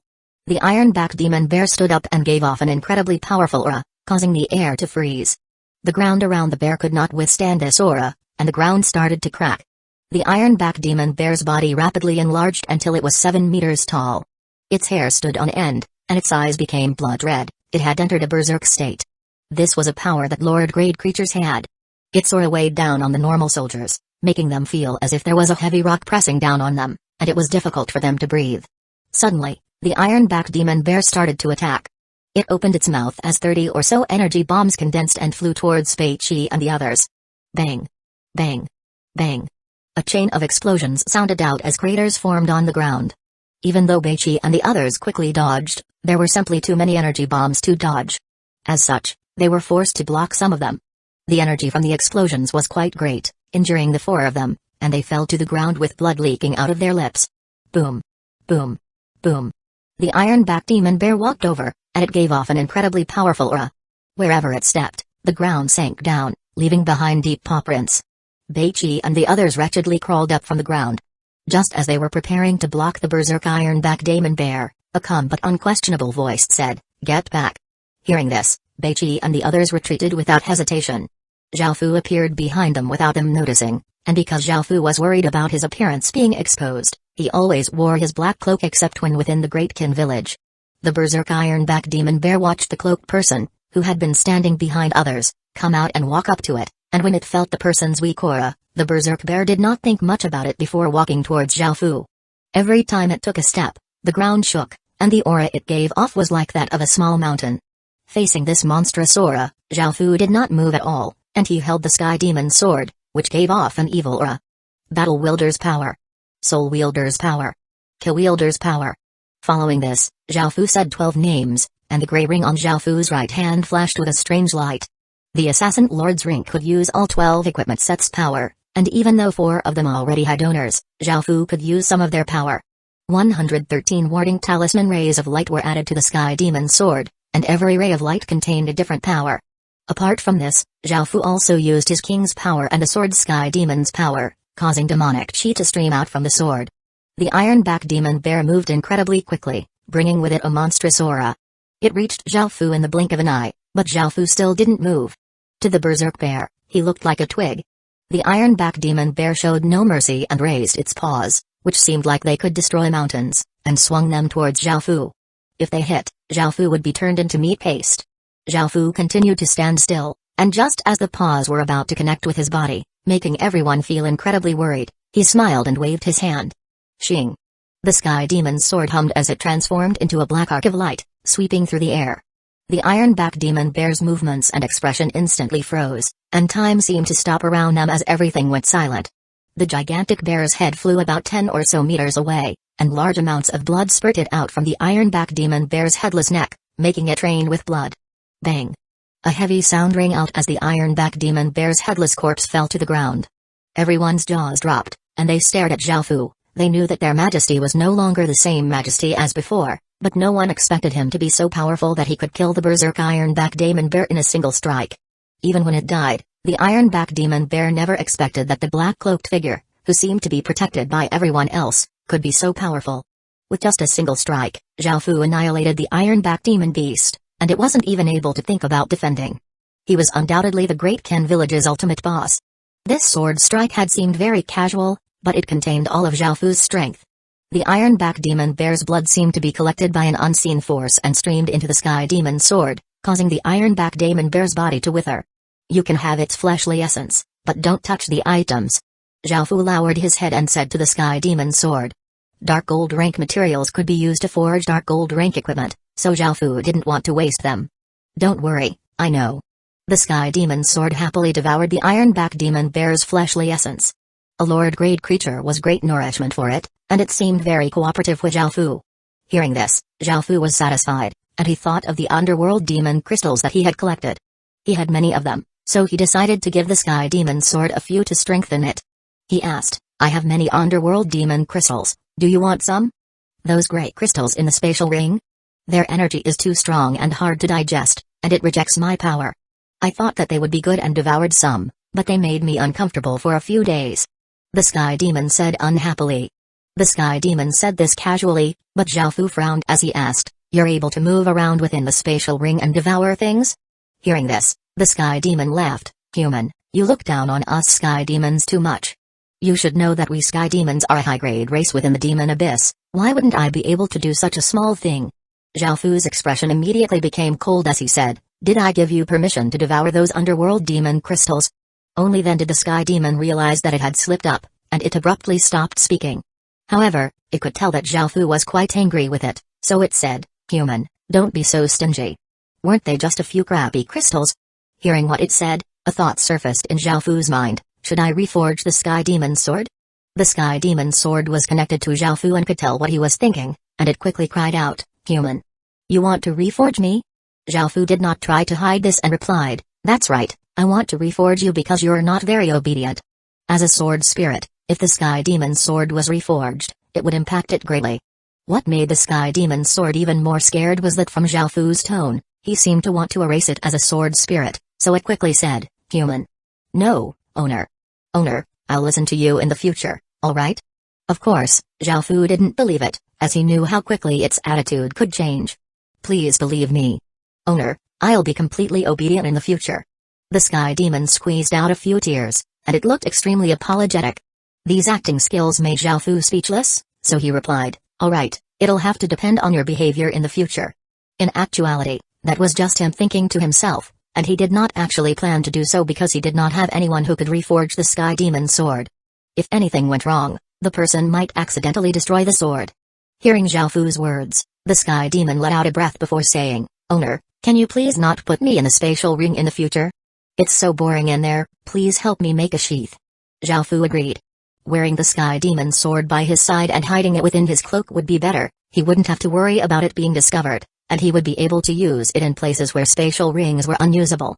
Following this, Xiaofu looked over at the items that the ironback demon bear dropped. Apart from a large pile of gold coins, it dropped 4 items. The first item was a cube that glowed with a golden light. Xiaofu was quite familiar with this sort of item, and he was quite surprised by his luck. This was a dark gold rank city creation stone. City creation stone, grade, gold, description. After using it, one can create a dark gold grade village. The village will give off a might that will make it so that most wild beasts will not dare to approach it. The second item was a round orb. The orb was white-colored and was roughly as big as a pebble. It seemed quite special, and Xiaofu looked at its description. Soul crystal, ironback demon bear, the soul crystal of a powerful creature that can summon the specific creature. The creature's strength will be 80% of what it was before, and it can only be used once. This item was quite interesting, and it was the first time that Xiaofu had seen such a thing. Indeed, the Heaven Awakened world was incredibly vast and contained many mysterious and hidden things. It was possible to find something new almost every day. Xiaofu turned to look at the third item, which was an innate orb. True energy bomb, grade, C grade, description. This skill condenses pure energy into a bomb. It was only a C grade skill, and compared to the first two items, this item wasn't as great. After looking at it, Xiaofu gave it to Daisy to learn. Xiaofu then looked at the fourth item. It was a snow-white talisman, and strange runes were drawn on it with black ink, giving off a mysterious feeling. Monster Warding Talisman, an extremely powerful type of evil warding talisman that can cause all monsters within 1,000 kilometers to retreat. Duration, 7 days. 114 Undead Catastrophe. These Eastern talismans were quite rare. In actuality, the Heaven Awakened world was filled with things from civilizations all over the world, so it wasn't very strange. Rather, Xiaofu just hadn't seen this sort of thing many times. The Monster Warding Talisman didn't seem very useful, and it was to the point that it didn't seem as valuable as the C-grade skill. However, after thinking about it, Xiaofu realized that it could be incredibly powerful in certain scenarios. For example, when there were undead catastrophes, this talisman would be very useful against them. A single talisman would be able to clear out 1,000 kilometers, which would be incredibly effective. Xiaofu put all of these things and the withered bear corpse into the king's ring. Currently, Road was able to forge dark gold rank equipment, though he wasn't very proficient. It took him a long time, roughly half a month, to forge a piece of dark gold rank equipment. Xiaofu couldn't help but think about Gong Sunlin. She had exceptional talent at forging, and even Road, who was as great and had a profession bonus, could not compare to her. Back then, it took her a week to forge a piece of dark gold rank equipment, and it seemed like it had been her first time. And yet, she was twice as fast as Road, making Xiaofu astounded at her talent. Following this, Xiaofu and his party rested for a while so that Beiqi and the others could recover from their injuries. They only received some light injuries, so they were fine after resting for a bit. 2 hours later, they continued onwards. They encountered a few more ferocious beasts, but none of them were able to threaten Xiaofu's party. 3 days later, the party was resting in an empty area. Xiaofu took out his map and looked at where they were. They were near the center of the Void Zone, and now, their task was not to continue onwards but to capture a Void Beast. However, Void Beasts were quite rare, and he didn't know if they could catch one. As such, Xiaofu decided to use a method that he had heard from Ken Nan to lure Void Beasts. The method was to use a Stage 1 spirit fruit called the Rainbow Demon Fruit. It was about as big as a fist and was red and white. It was said that Void Beasts like to especially eat this fruit, so it was likely that Void Beasts would be lured by the fruit. This was something that Ken Nan had heard from someone else, so he could not guarantee if it would work. Xiaofu had no other ideas, so he spent a lot of money and bought 12 Rainbow Demon Fruits to try it out. Because he didn't know if this method would succeed, he looked for Void Beasts while setting traps. Of course, the traps could not be ordinary traps, or they would not be able to catch the Void Beasts. Xiaofu had his people forge 12 cages from bronze concentrate. The cages were about 2 meters wide, and each bar was as thick as a person's middle finger and could withstand a large force. Beiqi, where do you think we should put the 12 traps? Xiaofu did not know much about Void Beasts, and Ken Nan wasn't able to tell him much about the Void Beasts. As such, he discussed with Beiqi where they should place the traps. Moreover, they needed to find places by themselves because even though the map drew the large regions of the Heaven Awakened world, it did not have each region in detail. Moreover, Rainbow Demon Fruits were Stage 1 spirit fruits, so they would attract other beasts as well. As such, they also had to take this into consideration when deciding where to place the traps. Beiqi did not have much of an idea either. In the end, Xiaofu and Beiqi decided that splitting up would increase their chances of catching a Void Beast, and each of them took 6 Rainbow Demon Fruits each. They decided to regroup here in 3 days. Xiaofu only took with him 6 ordinary soldiers, and everyone else went with Beiqi. Xiaofu took so little people because of his confidence in his strength, and he was more worried about Beiqi and the others. Following this, Xiaofu and Beiqi walked in opposite directions with their groups. After splitting up, Xiaofu found a region covered with thorns and thistles. There were very few creatures around here, so Xiaofu decided that this would be a good place to set up a trap. An hour later, Xiaofu and his soldiers finished setting up the first trap, and they used some grasses to cover it up. After setting up the first trap, Xiaofu found a large tree and set up the second trap at the top of the tree, and he set the third trap on a rocky hill. He then found a variety of other places to set up the 4th, 5th, and 6th traps. Now, he had to rely on his luck. Now that the traps were all set up, Xiaofu took his 6 soldiers to look for Void Beasts. However, it was much more dangerous within the Void Zone than outside, and soon, Xiaofu and his party ran into a few relatively powerful magic beasts. Luckily, these magic beasts weren't very strong compared to Xiaofu. Onwards. Suddenly, A monkey's laughter started to sound out in the trees above their heads. Xiaofu seemed to have entered the territory of a tribe of monkeys. The monkeys were twice as big as normal monkeys and had black fur. However, there was a patch of white fur on their chests, so Xiaofu decided to call them white fur monkeys. The white fur monkey's strength was comparable to a human at Tier 0 Level 4 or Tier 0 Level 5, and the 10 or so white fur monkeys that discovered Xiaofu's party loudly shouted. Following this, the entire mountain ridge erupted with monkeys' voices, and it seemed like there were at least thousands of them. Upon realizing this, Xiaofu decided to retreat for now. However, even though Xiaofu wanted to retreat, the monkeys didn't want to let him go. 60 or so white fur monkeys jumped down from the trees, picked up rocks, and threw them at Xiaofu's party. With their strength, the rocks that they threw contained a lot of force, and anyone hit by them would be knocked unconscious. Seeing this, Xiaofu stretched out his hand, and a 3-meter wide black screen covered with dragon inscriptions expanded out, blocking the rocks. Following this, Xiaofu casually threw a few hellfire balls, scaring the group of monkeys into retreating. However, Xiaofu didn't dare to remain there for long because there were more and more white fur monkeys heading his way. Following this, Xiaofu took his people and somewhat wretchedly ran away from there. It was now in the afternoon, and as the sun descended, the sky gradually darkened. Seeing this, Xiaofu had an idea. He told his soldiers to remain where they were and rest, while he went to scout out the white fur monkeys' territory. Because there were so many white fur monkeys, there was definitely a den there. Perhaps there would be some sort of treasure. For example, monkeys like to brew monkey wine, and the white fur monkeys might know how to brew it. This piqued Xiaofu's curiosity, and he decided to take a look at night. Even though there were thousands of white fur monkeys, this was not a problem to Xiaofu, as he was an assassin. 115 assassination time gradually passed, and even though there was no moon tonight, there were many stars sparkling in the sky. As such, even though it was not very bright, it was not completely dark either. Around 1 a.m. at night, everything became deathly silent, and Xiaofu started to venture into the white fur monkeys' territory. Xiaofu passed through the mountain ridge like a ghost, and soon, he arrived at where 10 or so white fur monkeys were standing guard. By now, all of the white fur monkeys were gone, and there were footprints, rocks, and branches everywhere. It was likely that many white fur monkeys arrived with rocks and branches after Xiaofu's party left. However, after finding out that Xiaofu and his people had left, they threw these things down and left. Xiaofu followed the tracks left behind by the white fur monkeys and continued onwards. On the way, Xiaofu did not encounter a single white fur monkey, as they had most likely all gone home to sleep. Of course, these animals would not be like humans and have patrols enforced by military discipline. While humans would keep watch and have patrols that rotated through the night, most beasts would not do this due to their lack of intelligence and discipline. Xiaofu passed by some bushes and jumped onto a large tree. He had now arrived at the white fur monkey's den. Ahead of him, there was a countless number of sleeping white fur monkeys on the ground and on the trees. They were gathered quite densely, and there were 8,000 to 10,000 of them.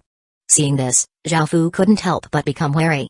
Even though Xiaofu was confident in his strength and he could deal with a few hundred white fur monkeys, the number of monkeys here would be enough to exhaust him to death. After all, enough ants would be able to bring down an elephant. The surroundings were filled with normal white fur monkeys, while at the center, in a relatively empty area, there was a nest made of grass with 10 or so monkeys laying down. One of the white fur monkeys was about 2 meters tall and had black fur, but the white fur on its chest looked like a human's face, which was quite horrifying. Apart from this, it also had 2 tails, and at their ends, there were spikes that gave off an icy light. The white fur monkey king was definitely a lord-grade creature, but Xiaofu was not surprised at this. After all, it would be impossible for it to lead so many monkeys without being lord-grade. However, what made Xiaofu quite surprised was that the den was quite special. This den was similar to normal dens in that the stage was made of brick, but there wasn't a statue floating above it. Instead, there was a silver clay-like item. It gave off a silver light and changed into different shapes, but it did not have a fixed shape, making it seem quite mysterious. Xiaofu had never seen such a thing before, but he was sure that it was quite special. After observing the den from a distance, he did not find anything else that was special about the den, so he looked to the side. Beside the den, Xiaofu discovered a 3-meter-tall tree. There were white fruits that were as big as lychees, and they gave off a strange luster. They definitely weren't normal fruits, they were most likely spirit fruits, and their stage was definitely quite high as well. Xiaofu continued to look around, but he did not discover anything else, nor did he smell any wine. It seemed that the white fur monkeys did not know how to brew monkey wine. Now, it was time for him to act. After going through the various trials in the assassin historical remnant, Xiaofu's stealth had reached an extremely proficient state. Without leaking even a trace of his aura of making a sound, Zhao Fu passed by the normal monkeys like a ghost and reached the empty space in the middle. The monkeys lying around here were gathered quite densely, and they were stronger than the monkeys on the outside. Zhao Fu carefully stepped over monkey after monkey, and the slumbering monkeys didn't know that an outsider was amongst them. After a while, Zhao Fu successfully reached the middle. Now, Zhao Fu became especially careful for fear of waking up the white fur monkey king. Suddenly, when Zhao Fu reached this place, he smelled a striking odor. He looked over and saw that this odor came from a pool of white fluid, and he also discovered that there were 10 or so female monkeys sleeping at the white fur monkey king's side. These female monkeys were a bit bigger than the normal monkeys, and they had thick arms and legs and large chests and bottoms. To a monkey, these 10 female monkeys would definitely be beauties that normal monkeys wouldn't ever be able to mate with. Seeing this scene, Zhao Fu guessed that the white fur monkey king had mated with all 10 females, causing him to shake his head and think to himself, what a stud. Following this, Zhao Fu went to the spirit tree, and he wanted to see what sort of spirit fruit the white fruit was. However, as soon as he touched one, it started to lightly ring like a bell. Zhao Fu's body immediately erupted with cold sweat. Fortunately, he was able to react quickly, and he quickly pulled his hand away from the fruit. Because it had only rung lightly, no monkeys were woken up. Zhao Fu turned and looked around, and he gave a sigh of relief after he saw that all of the monkeys were still sleeping. However, it seemed that the spirit fruit couldn't be touched, or he would wake up the sleeping white fur monkeys. Zhao Fu felt some disappointment when looking at the white spirit fruits, but he had no choice and could only sigh. Following this, Zhao Fu looked towards the strange den.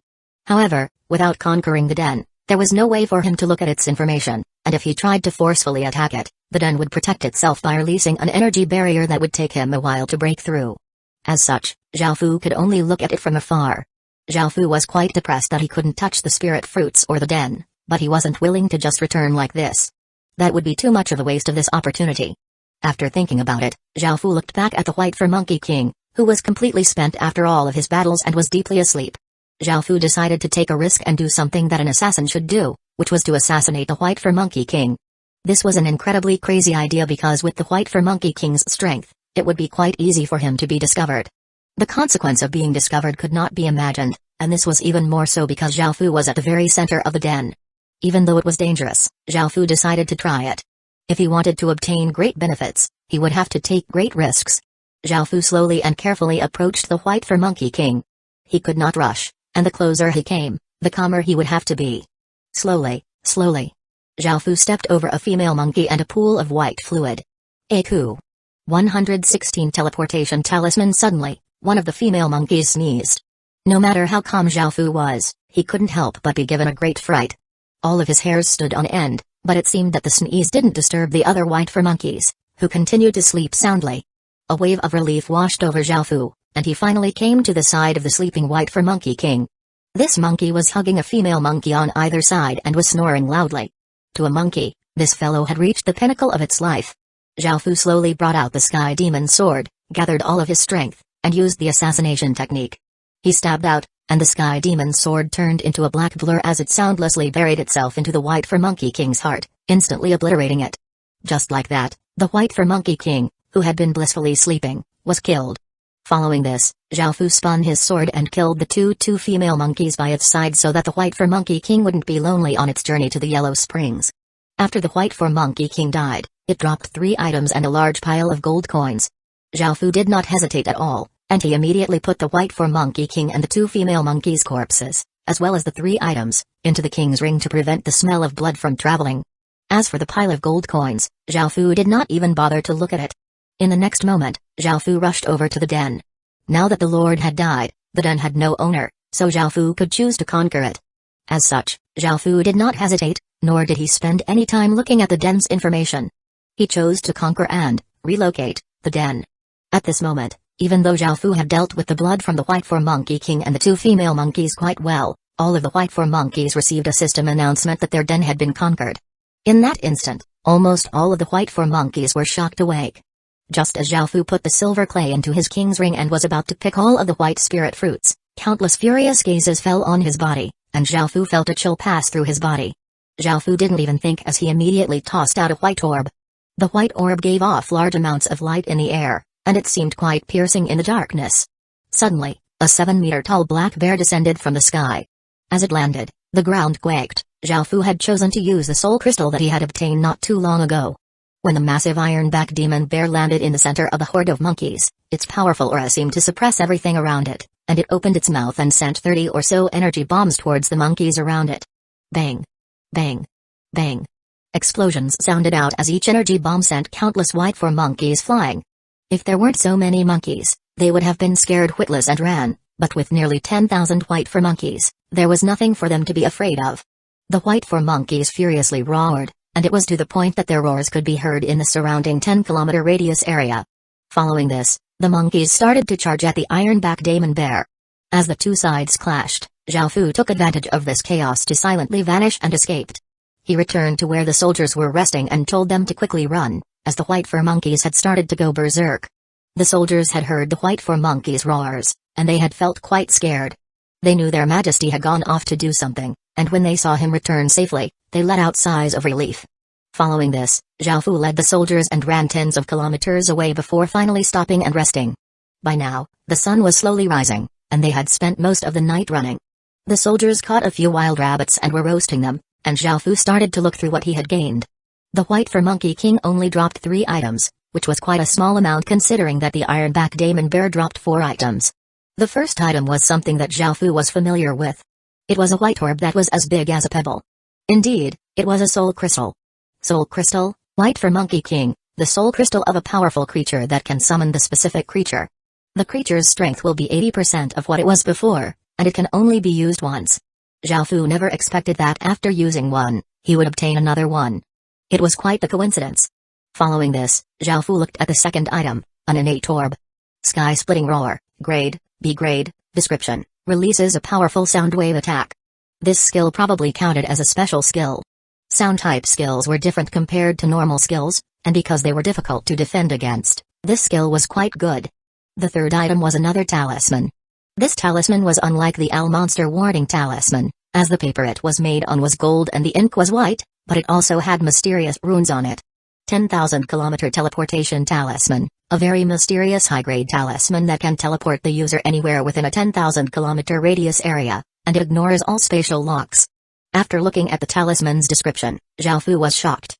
He knew that the talisman was quite powerful, as it could teleport him within a 10,000-kilometer radius area without a teleportation channel. What's more, it could even be used when there were spatial locks, which added to its value. Zhao Fu did some tests and found that it could even be used in void zones. However, this item was a consumable, and it could only be used once. Compared to the items that the iron-back demon bear dropped, these 3 items were quite lacking, and there wasn't a city creation stone. Perhaps Zhao Fu had used up all of his luck after killing the iron-back demon bear. Finally, Zhao Fu took out the silver clay. The clay looked quite soft, but it was actually quite hard, and Zhao Fu found that he could not mold it as he wished. It was most likely similar to the statues from Danzō, as it had also been floating above the round stage. Zhao Fu looked at its description. Universal Den, grade, silver, description, a special den that any creature can conquer, and it will spawn creatures of the same race. After seeing this, Zhao Fu was quite shocked.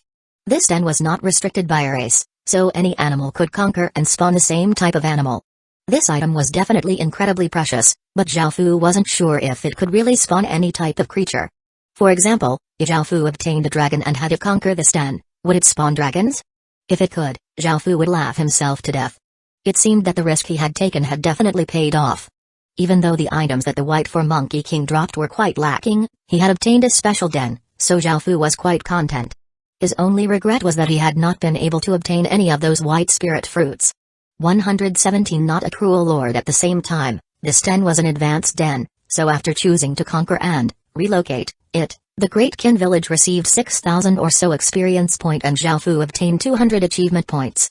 However, because of the King's Ring's effects, which granted 400% experience point and 200% achievement points, the Great Kin village obtained 24,000 experience point and Zhao Fu received 400 achievement points.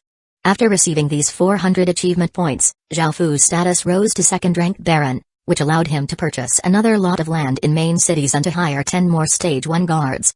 Rising to first-ranked Baron required another 3,000 achievement points. "Please enjoy, Your Majesty," one of the soldiers said as he respectfully handed over a roasted wild rabbit to Zhao Fu. Zhao Fu nodded and put all of the items back into his king's ring before taking the rabbit and eating it. After they had all eaten their fill, they continued to explore. Apart from encountering some ferocious beasts, which Zhao Fu dealt with easily, They did not find anything. They were not able to find even a trace of a void beast. Just like that, the first day passed without any results, and the second day was the same. It was evident just how rare void beasts were. On the third day, Zhao Fu carried a bit of hope as he went to the 6 traps that they had set up before. The first trap had not been triggered, and the rainbow demon trap that was used as bait was still in the same state as before. Seeing this, Zhao Fu felt quite disappointed and ordered the soldiers to take down the trap. Because they were going to meet with Beiqi's party today, there was no point in leaving the trap here. The second trap on the top of the tree had been triggered, but it had caught a white fur monkey. This made Zhao Fu feel even more disappointed because he could hear noises coming from the trap when he was below it. However, the greater the hope, the greater the disappointment would be. Following this, they went to the third trap and found that it had also been triggered. However, it had caught a large rat. Not including its tail, its body was nearly 1 meter long. After looking at the rat's information, Zhao Fu found that it was just a normal cave rat. Most restaurants had a scallion fried rat dish, as did Zhao Fu's Westfall restaurant. The fourth and fifth traps had not been triggered, and the rainbow demon fruits that had served as bait were also in the same state as before. As such, Zhao Fu and his soldiers placed all of their hopes in the final trap. Zhao Fu placed the 6th trap near a creek, and after arriving, he was quite shocked by what he saw. The cage, which was forged from bronze concentrate, had been completely destroyed, and it had been reduced to scrap metal, while the rainbow demon fruit was gone. Zhao Fu walked over and found some scales on the ground. It must have been some incredibly strong beast that had easily destroyed the cage, but it definitely wasn't a void beast. After all, void beasts were not very strong, and they were only extremely fast. Zhao Fu looked around but didn't find anything, and he could only meet up with Beiqi with a disappointed expression on his face. Beiqi and his party had been waiting at the meeting point for a while, and after walking over, Zhao Fu found that there wasn't a look of joy on Beiqi's face. He could guess what Beiqi was going to say, but he couldn't help but ask, "Beiqi, were you able to find anything?" Beiqi sighed and shook his head, saying, "Your Majesty, we were unable to obtain anything. 4 of our traps were triggered, but they were triggered by void beasts, and we only have 2 rainbow demon fruits left." Hearing this, Zhao Fu nodded. He had 3 rainbow demon fruits left, so they altogether had 5 remaining. Zhao Fu started to doubt whether rainbow demon fruits could really attract void beasts, but because he had no other way of luring them, he had to continue using this method. "Beiqi, let's go deeper into the void zone. If we don't find anything, we can go somewhere else. After all, there are void zones in the boundaries leading to the other regions," Zhao Fu said. After all, they couldn't just sit around here and wait for a void beast to appear. Beiqi nodded, showing his support of this, and everyone started to head further into the void zone. One day later, Zhao Fu and his party reached the depths of the void zone. Right now, everyone's expression was quite serious, and no one dared to be careless at all. They all spoke incredibly softly, as even normal creatures here had cultivated to Tier 0 level 7. "Beiqi, let's temporarily split up to see if we can find a void beast while also setting up some traps," Zhao Fu said. Zhao Fu decided to once again split up and explore. If they were unable to find anything this time, they would have to go to a different void zone. Zhao Fu only brought a few ordinary soldiers like before. It was quite dangerous here, and not too long after splitting up, they encountered 10 or so wind wolves. These wild wolves had massive bodies, and they were almost 2 meters long. They had azure-colored fur and cold, cruel-looking eyes. After discovering Zhao Fu's party, they immediately opened their mouths, sending 10 or so wind blades flying towards them. Zhao Fu stood at the front and expressionlessly watched the wind blades fly towards them. He raised his sword, sending a 10-meter-long arc of black light at them, causing the 10 or so wind blades to explode. They turned into a berserk gust of wind that blew around, sending countless leaves into the air. When the wind wolves saw that their wind blades were ineffective, the wind wolves shot towards Zhao Fu, while Zhao Fu stood his ground and watched them approach. His first strike pierced through the first wind wolf's throat, and the second stabbed through another wind wolf's throat. Zhao Fu's third strike chopped a wind wolf in half at its waist, and his fourth strike released a massive black sword light from the sky demon sword, which covered 5 wind wolves. After passing by them, the 5 wind wolves were reduced to blood and bloodied fragments, making the scene reek of blood. All of this happened in the blink of an eye, and 8 wind wolves had died just like that. Zhao Fu hadn't moved from his original position, and the remaining wind wolves saw how powerful he was. They didn't dare to continue rushing at him, and they growled before running away wretchedly. Seeing the wolves turn and run, Zhao Fu did not chase after them. He picked up the 2 innate orbs that were dropped, and the sky demon sword devoured their fleshly essence in an instant, reducing them to withered corpses. The soldiers behind Zhao Fu were ashamed because it was not them protecting Zhao Fu, but Zhao Fu protecting them. When had there ever been a king who protected his soldiers? However, Zhao Fu did not mind this. He wasn't a cruel, ruthless lord, and he didn't feel any joy when his soldiers died for him. If they had the strength to deal with the wind wolves, he wouldn't have acted, so he could give them an opportunity to develop their battle power. However, these wind wolves' strength was at least at tier 0 level 8, and because there were many of them, these ordinary soldiers definitely would have died. Following this, Zhao Fu and his soldiers continued to explore, but they didn't find anything. They set up their traps before meeting up with Beiqi's party again. This time, many of the people in Beiqi's party had been injured, causing Zhao Fu to frown. However, after asking about this, Beiqi told him some good news.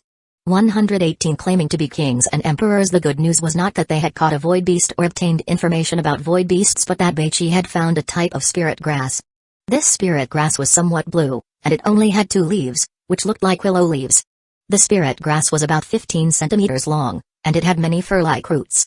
This spirit grass was called 100 origin grass.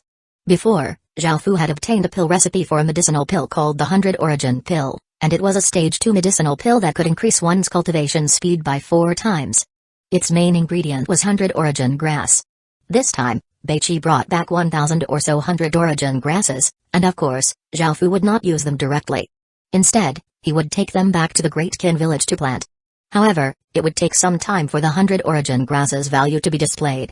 After refining them into 100 origin pills, Zhao Fu's A-grade soldiers would be able to cultivate at 4 times their normal speed, and soon, he would have many stage 1 soldiers.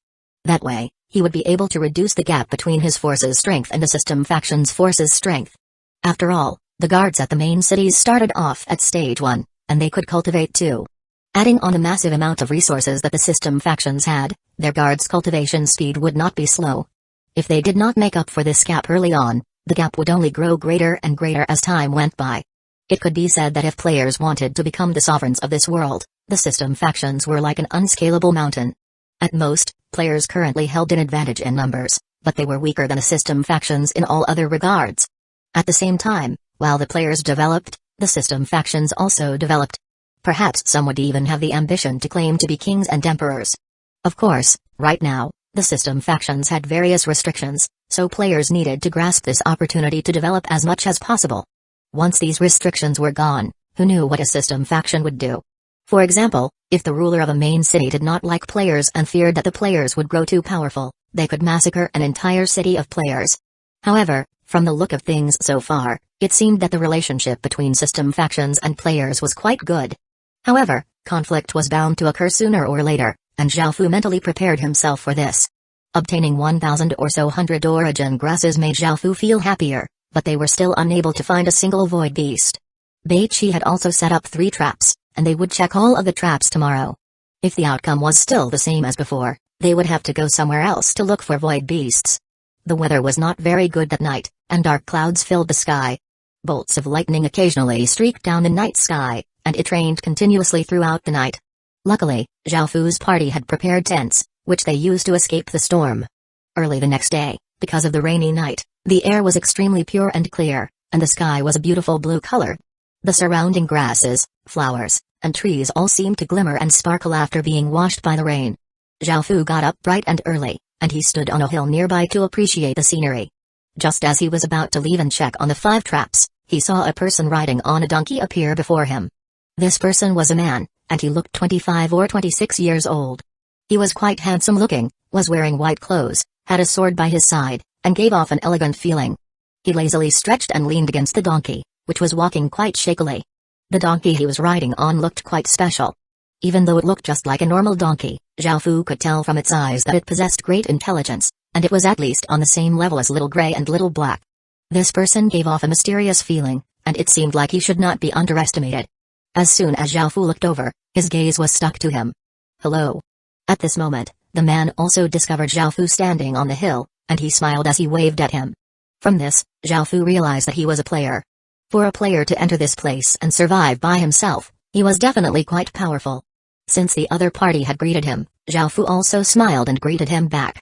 The man lightly patted his donkey before coming over to Zhao Fu's side and asking with a smile, "I never thought I'd meet someone here. What is your name, sir?" Zhao Fu thought for a moment before replying, "I'm called Zhao Xin." Hearing Zhao Fu's name, the man nodded and introduced himself too, "I'm called Zhang Heng." "That's right, Do you know which way Little Valley is? I seem to be lost. Zhang Heng suddenly thought of something and asked. Hearing this, Zhao Fu did not hide anything as he pointed out, it's that way. Zhang Heng turned and looked before smiling and saying, many thanks. Zhao Fu shook his head, softly replying, not at all. Zhang Heng turned his donkey in the direction that Zhao Fu had pointed in and smiled before saying, see you next time. After saying this, he rode his donkey in the direction that Zhao Fu had pointed in. However, his words caused Zhao Fu to frown because he could tell the hidden intent in that man's words. He seemed very certain that they would meet again. Even though they had only exchanged a few sentences, Zhao Fu couldn't help but feel wary of him. He had given Zhao Fu a very mysterious and dangerous feeling, and it was the first time Zhao Fu had felt this before. Just as Zhang Heng left, a soldier came up and said, Your Majesty, breakfast has been prepared. Hearing this, Zhao Fu returned to the tent and talked to Beiqi about this. Beiqi's expression became serious as he said, someone was actually able to make Your Majesty feel that way? He must be an extraordinary person. Nearby, Zhang Heng was riding his donkey and slowly advancing when the donkey suddenly brayed a few times. Zhang Heng smiled and patted the donkey's head before saying, I know he's not simple, and he even has something from the school of yin yang that can hide his fate. Those things are very rare. But don't worry, we'll definitely meet in the future. Meeting Zhang Heng was like a brief interlude for Zhao Fu, and he told Beiqi about the meeting. However, they couldn't do anything about him. They could only be wary of Zhang Heng if they met him again in the future. Following this, Zhao Fu and his party went to look at the 5 traps. If they were unable to catch any void beasts, they would have to go to one of the 3 other places to try their luck. As they walked towards the first trap, they could hear that something seemed to be banging against the cage. Zhao Fu and his party walked over and found that it was another cave rat, causing him to sigh. Following this, they went to the second trap. There were also sounds coming from it, but it was a single-horned goat, which also wasn't a void beast. Zhao Fu and his party then went to the third trap. They didn't hear any noises coming from it as they walked, and they saw that the trap had not been triggered. The rainbow demon fruit was still there. There were only 2 traps left.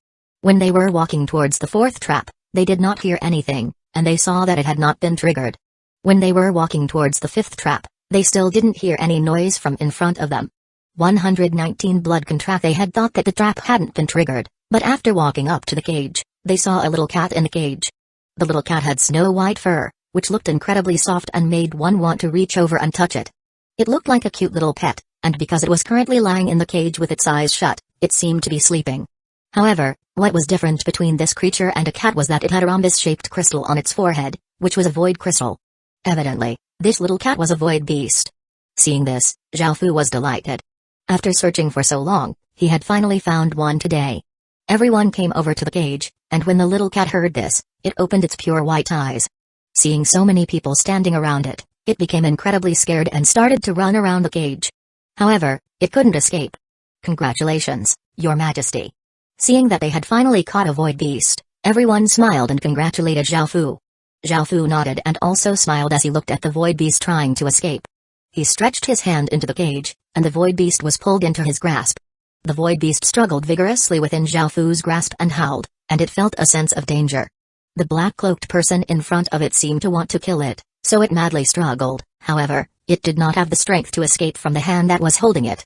By now, Zhao Fu's other hand was around the void beast's neck, and he about to break the void beast's neck and take the void crystal. Feeling the large hand on its neck, the void beast knew that if the hand twisted, its life would be over. The void beast's eyes were filled with terror and despair, and tears poured out of its eyes. It looked at the black-cloaked figure with a pleading expression in the hopes that the person would spare it. The void beast looked a lot like a little cat and was extremely cute. If it fell into someone else's hands, that person would have definitely treasured it and treated it lovingly. Its teary eyes seemed to be able to move anyone. However, it was a pity that it had fallen into Zhao Fu's hands. Zhao Fu was a very rational person, and he would not let it go simply because it looked cute, as he needed its void crystal. Zhao Fu's hands started to twist, and the void beast struggled in despair as an aura of death enveloped it. Suddenly, Zhao Fu stopped because he suddenly remembered the universal den that he had obtained. The description had said that it could be conquered by any creature and that it would spawn that kind of creature. Perhaps it could even spawn void beasts. A single void crystal could only allow a single teleportation channel to connect with the outer world, which meant that this void crystal could only open up a single path. If Zhao Fu wanted to go to other places, he would need more void crystals. The more paths he wanted to open up, the more void crystals he needed. However, given how rare void beasts were, it would be incredibly difficult to obtain a large number of void crystals.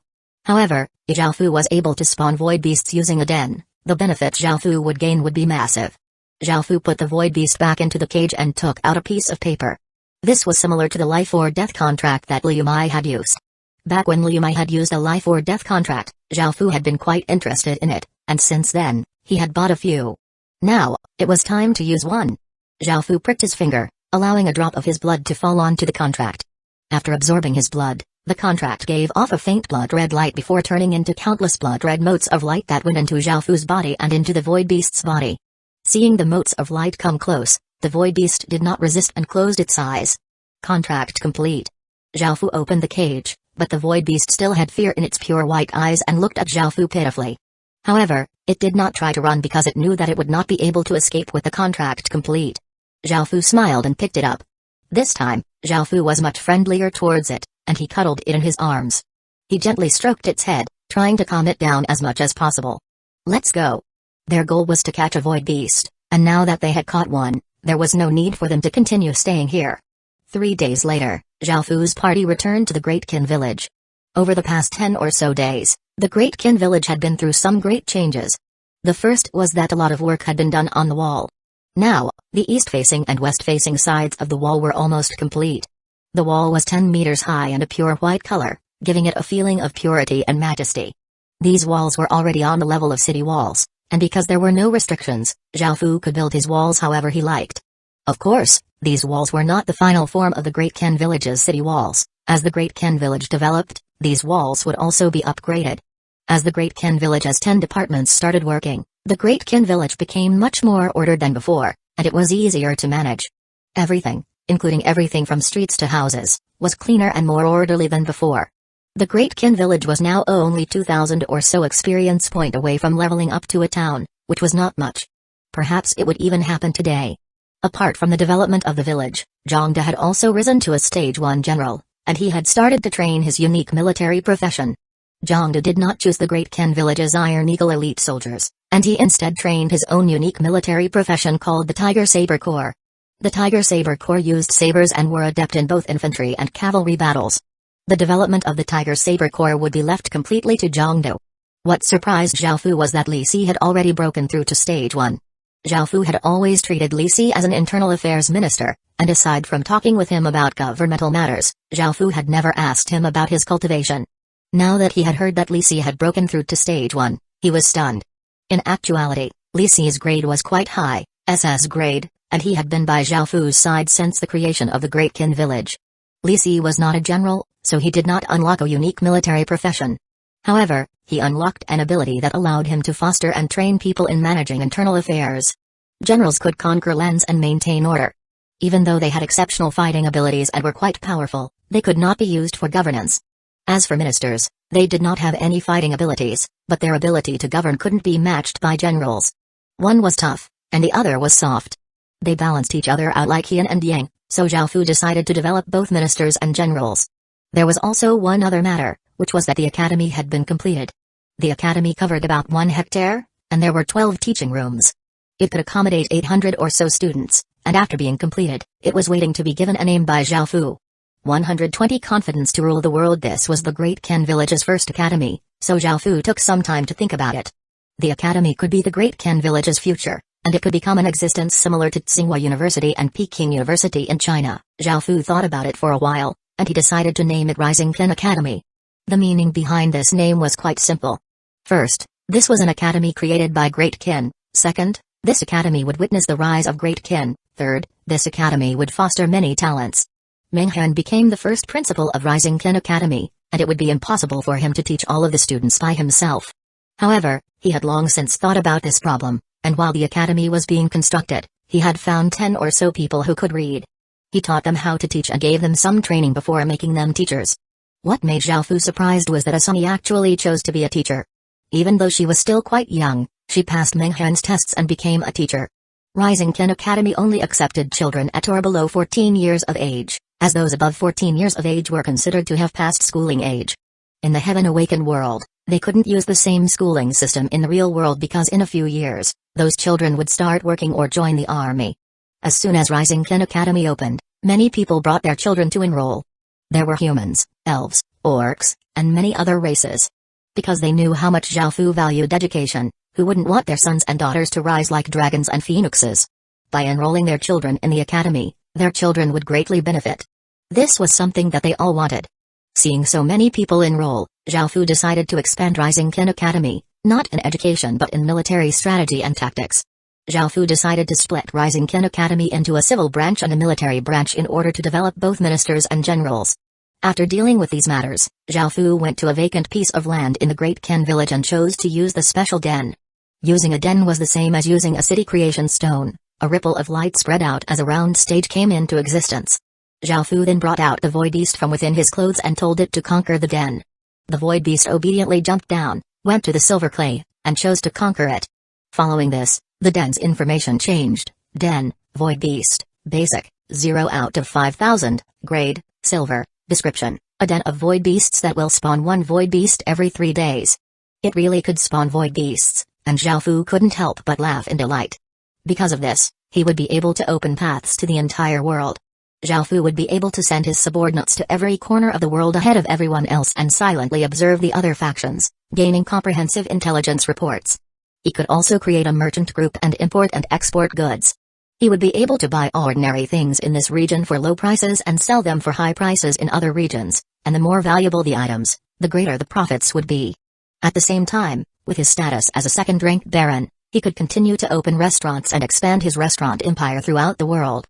If the entire heaven-awakened world was filled with his restaurants, his wealth would rival that of nations. Xiaofu smiled and picked up the void beast before stroking its head and stretching his hand out towards it. The void beast nodded before closing its eyes and grimacing, and the rhombus-shaped crystal fell from its head. As the owner of this void beast, Xiaofu now understood that he didn't actually have to kill the void beast to use its void crystal. However, it took void beasts a very long time to condense a void crystal, so he could not mass-produce them. After the void crystal fell from the void beast's head, the void beast became quite weak, and Xiaofu stroked its head and fed it a little spirit pill, saying, "Don't worry, I definitely won't neglect you in the future. From now onwards, I'll call you Little White." Little White ate the little spirit pill and weakly mewed before licking Xiaofu's finger a few times. Seeing this, Xiaofu smiled and held it in his arms. Now that this den could spawn a void beast every 3 days, this meant that Xiaofu could open up a path to the outside world every 3 days. This was incredibly important to the Great Kin village, and if Xiaofu wasn't confident that he could rule the world before, he now had a trace of confidence. This matter was so important that it completely changed Xiaofu's future plans for the Great Kin village. Xiaofu held Little White in his arms and gathered Li Si, Bei Qi, and his other important subordinates before starting to talk with them.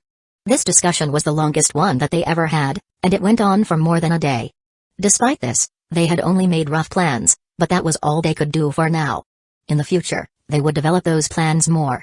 After concluding this discussion, it was night time, and Xiaofu went 50 kilometers east of the Great Kin village to use the dark gold rank city creation stone that he had recently obtained.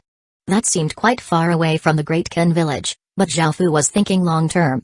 Dark gold rank city creation stones were quite rare, and they would give many stats bonuses. In the future, it would also become an important city, which was why Xiaofu had placed it so far away.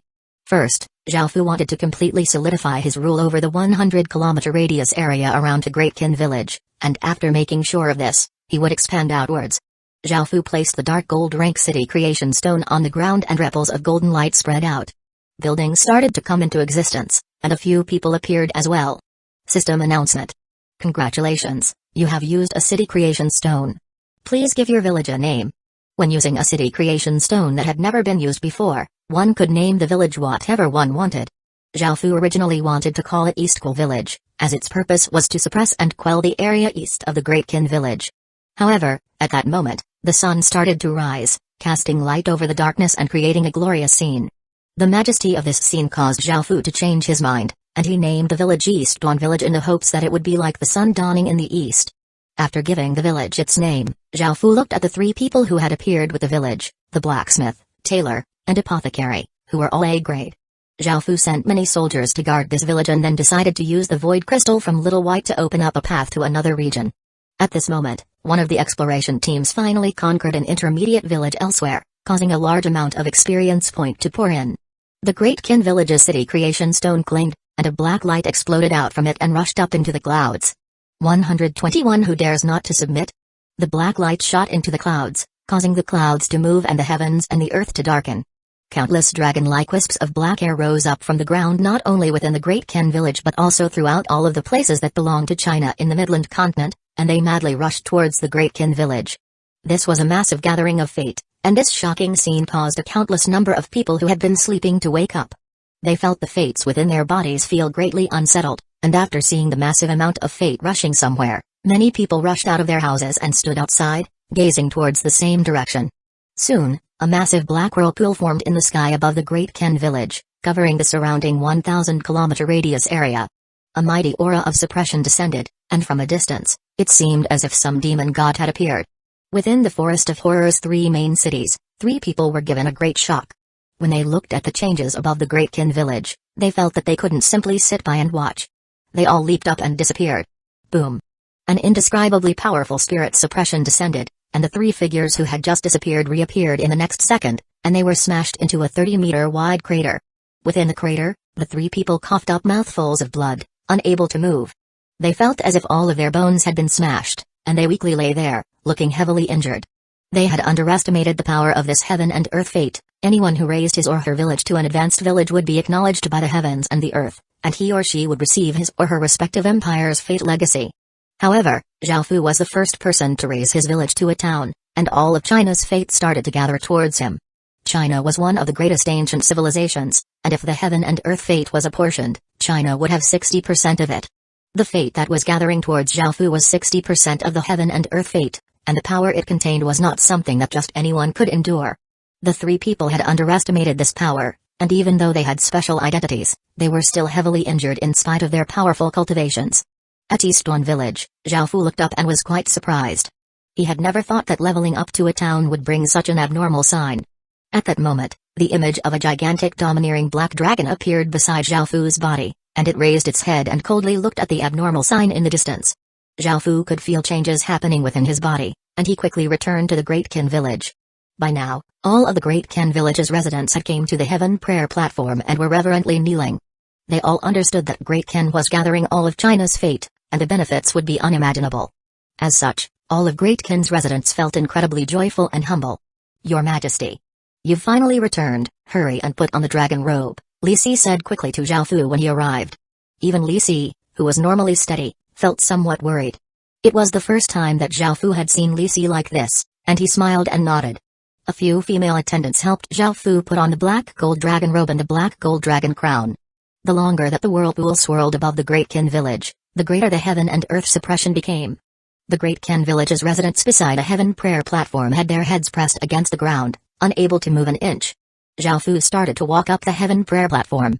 This time, walking up the heaven prayer platform felt quite different. Zhao Fu felt quite heavy, however, it was not a physical heaviness but a mental heaviness. It was the feeling that came from experiencing a long and arduous journey, from when the Chinese people had originated by the Yellow River and created their own civilization to modern times, the heavy feeling of 5,000 years of history. Even though China had many different dynasties and nations, they all belonged to China. This gathering of fate represented all of China, and Zhao Fu seemed to realize something. Zhao Fu walked up the heaven prayer platform step by step. Finally, Zhao Fu stood at the center of the heaven prayer platform and slowly spread out his arms, giving off the noble airs of an emperor.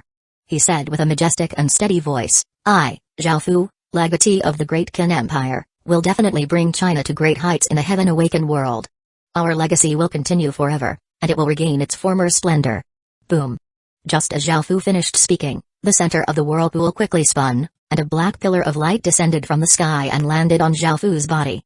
Zhao Fu felt countless ancient and boundless roars enter his body. Roar. A forceful and vigorous dragon's roar sounded out, and it was as if it was asking who under the heavens dared not to submit.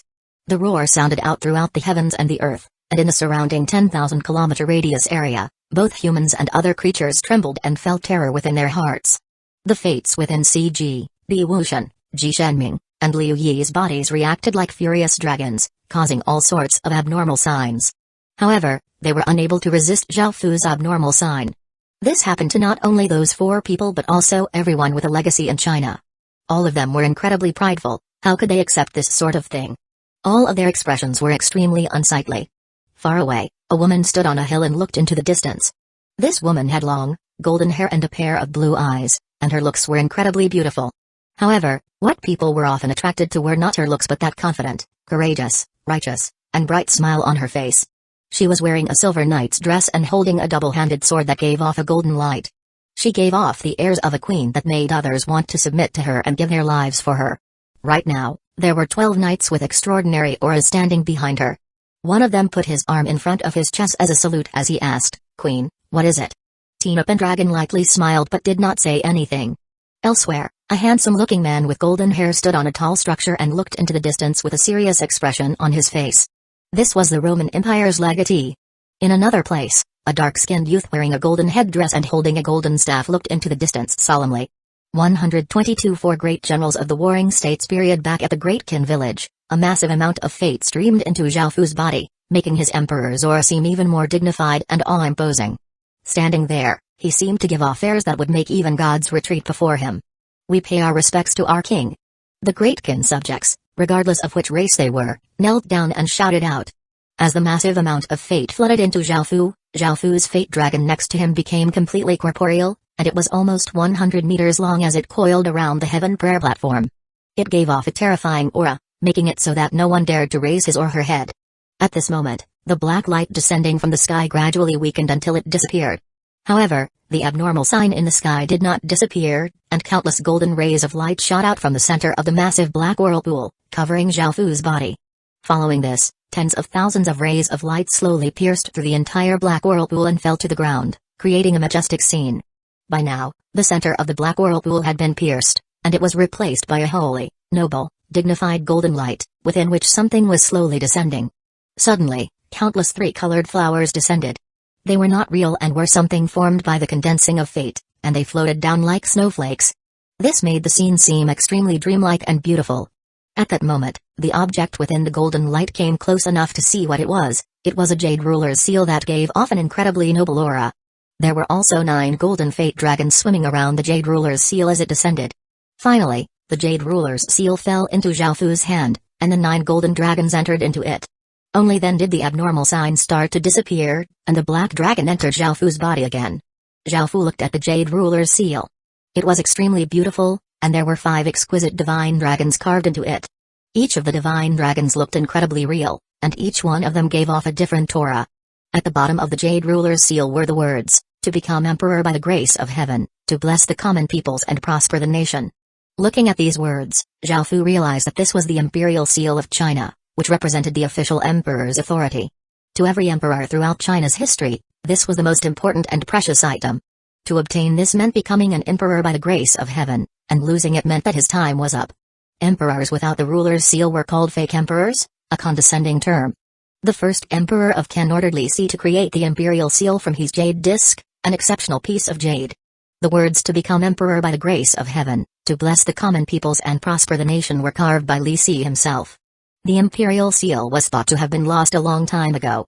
Who would have thought that the imperial seal would return to Great Qin after gathering China's fate? Zhao Fu then looked at the imperial seal's description. Imperial seal of China, white, the symbol of the official emperor of China, and it symbolizes utmost authority. What surprised Zhao Fu was that the imperial seal was a nation armament, but it was more powerful than most nation armaments, as it represented all of China. There was only one such nation armament in all of China, which showed its value. However, because the imperial seal represented all of China, it meant that it was different compared to most normal nation armaments. While normal nation armaments could only be used by their respective legatees and would be destroyed if anyone else took it, the imperial seal could be taken and used by any Chinese person. Zhao Fu carefully put the imperial seal away, and after the Great Qin village leveled up into a town, a chain of system announcements sounded out in Zhao Fu's mind. System announcement. Congratulations, your village has become a town. System announcement. Congratulations, Great Qin's fate has greatly increased. System announcement. The special structure Heaven Prayer Platform has automatically leveled up, and you will now be closer to the heavens. System announcement. Your town has unlocked ministers and generals. System announcement. Under the influence of Great Qin's fate, the 3 historical figures sleeping within Great Qin's legacy have awakened. Zhao Fu ignored most of the system announcements, but the final one caught his attention. 3 historical figures? Zhao Fu was quite curious as to who these 3 historical figures would be. Historical figures like Beiqi and Li Si were all exceptionally capable, so Zhao Fu was looking forward to meeting the 3 historical figures.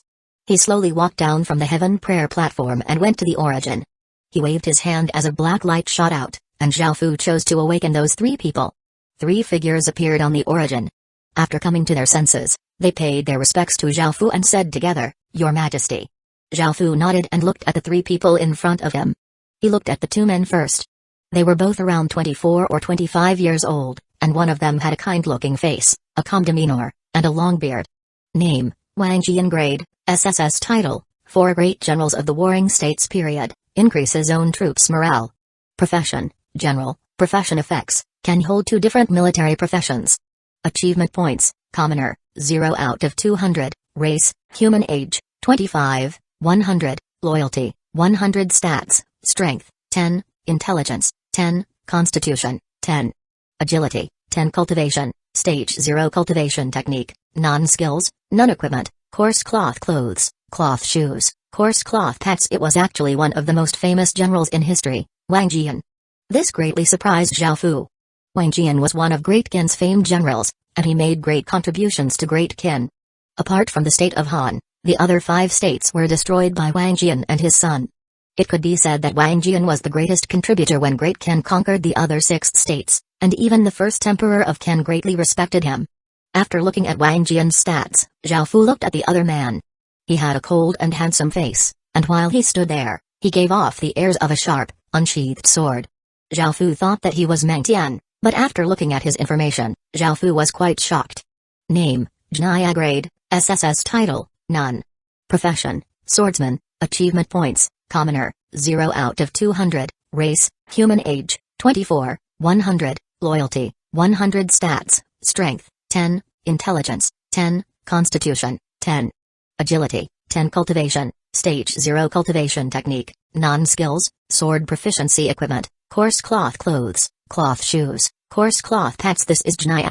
Jnaya was a famous swordsman in the latter part of the Warring States period.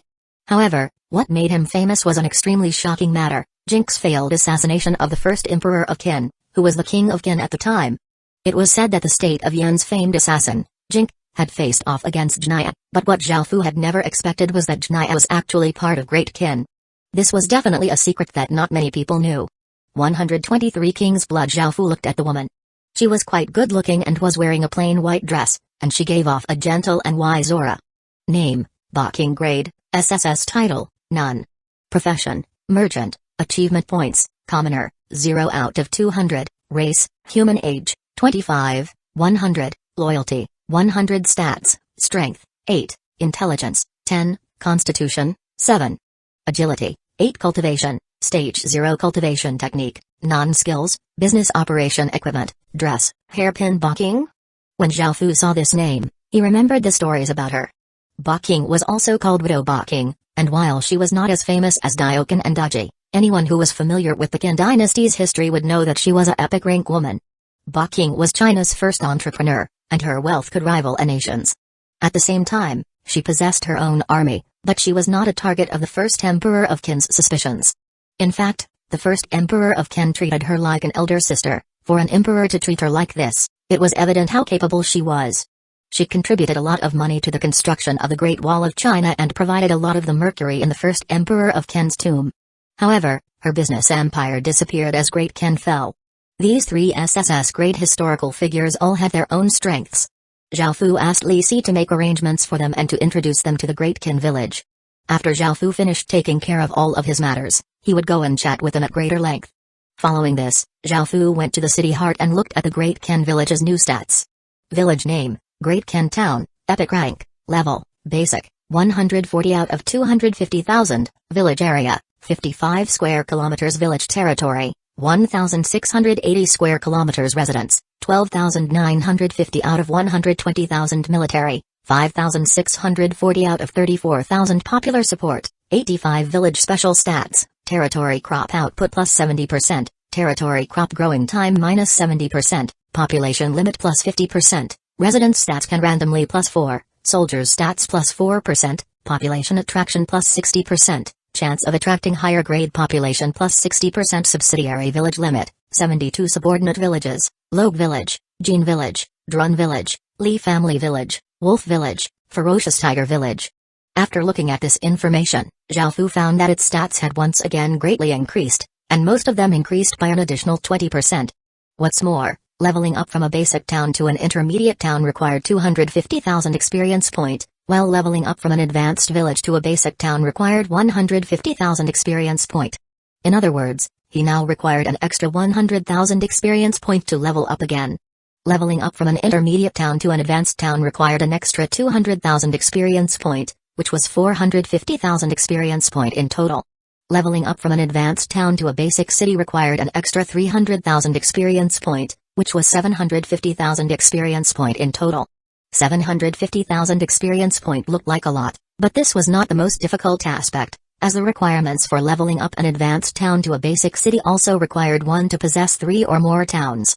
In other words, if Zhao Fu wanted to level up the Great Ken town into a city, he needed to have at least 3 towns and 3 people who were at least third-ranked barons and could act as mayors. This demonstrated how difficult it was to level up a town into a city. However, the Great Ken town was still only a basic town, and it would take some time for it to level up into an advanced town, much less a city. Moreover, the system's main cities were important cities, and they were above even advanced cities. After looking at the Great Ken town's stats, Zhao Fu took out the Imperial Seal. The Jade Ruler's seal went and floated up above the city heart by itself and gave off a faint, majestic golden light. At this moment, Zhao Fu found that Great Ken's nation armament, the 12 metal colossi, was giving off a faint blue light within its bronze light, so he took a look. It turned out that the 12 metal colossi had also leveled up. The description said that nation armaments required a large amount of fate to level up, and now that Zhao Fu had gathered China's fate, the 12 metal colossi had obtained a large amount of fate, rising from a level 1 nation armament to a level 2 nation armament.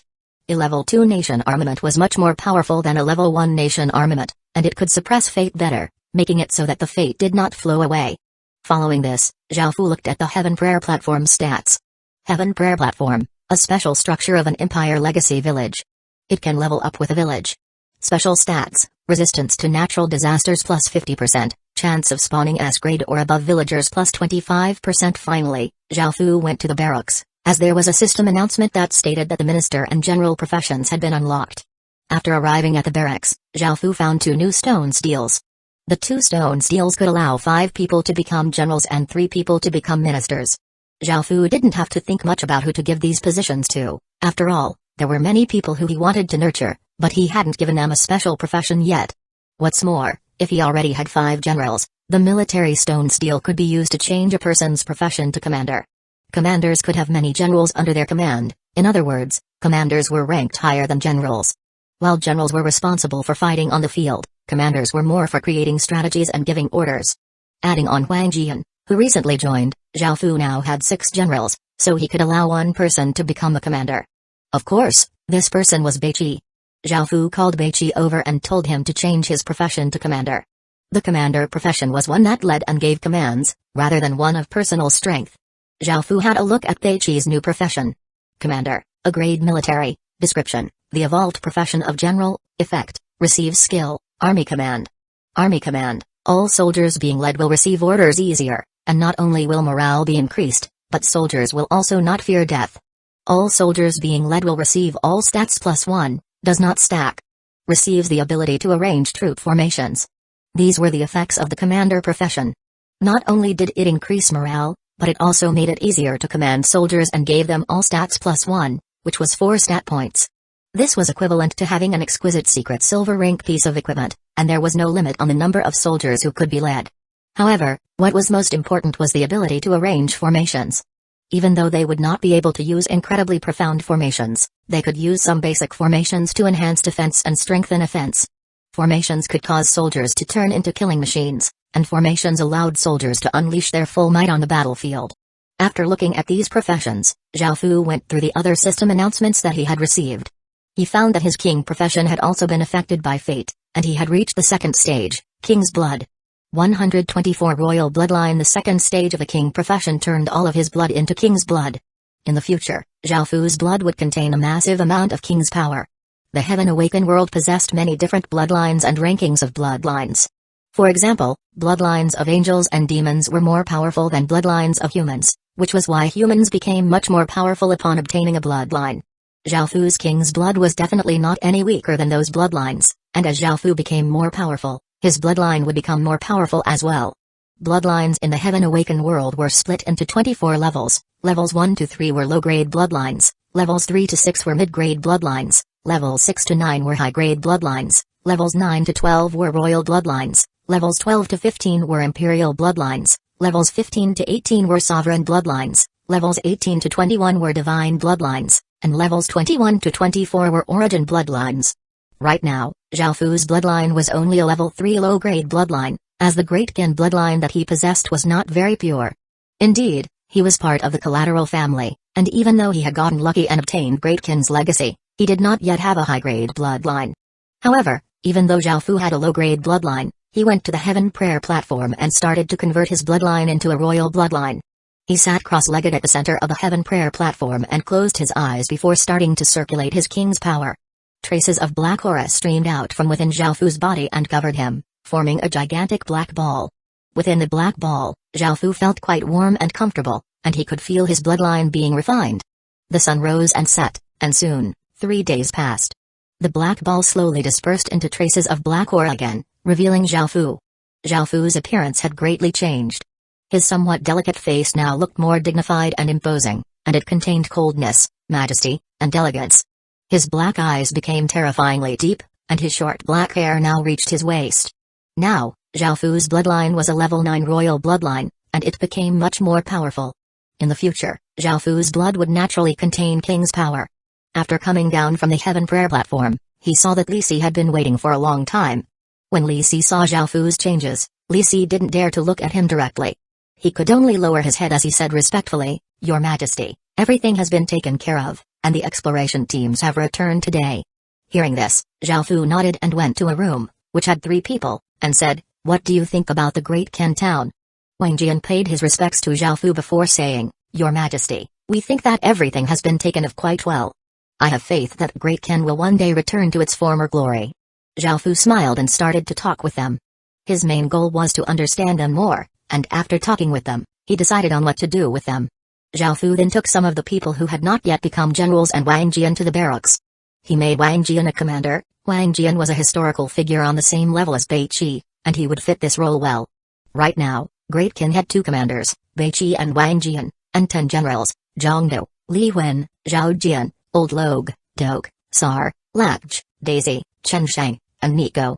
Wang Ergu and Liu Mai were both assassins now, so Zhao Fu did not plan to make them generals.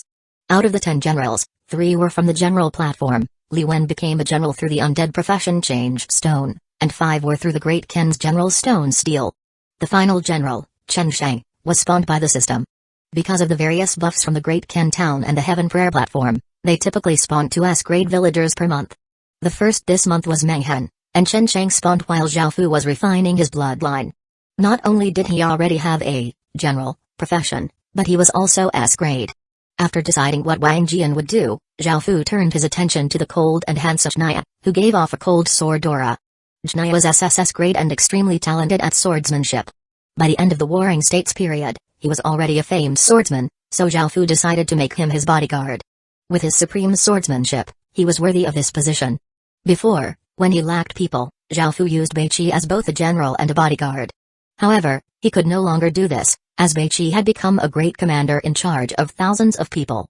Finally, Zhao Fu turned to Ba King. Of course, Zhao Fu gave her all of the businesses to manage.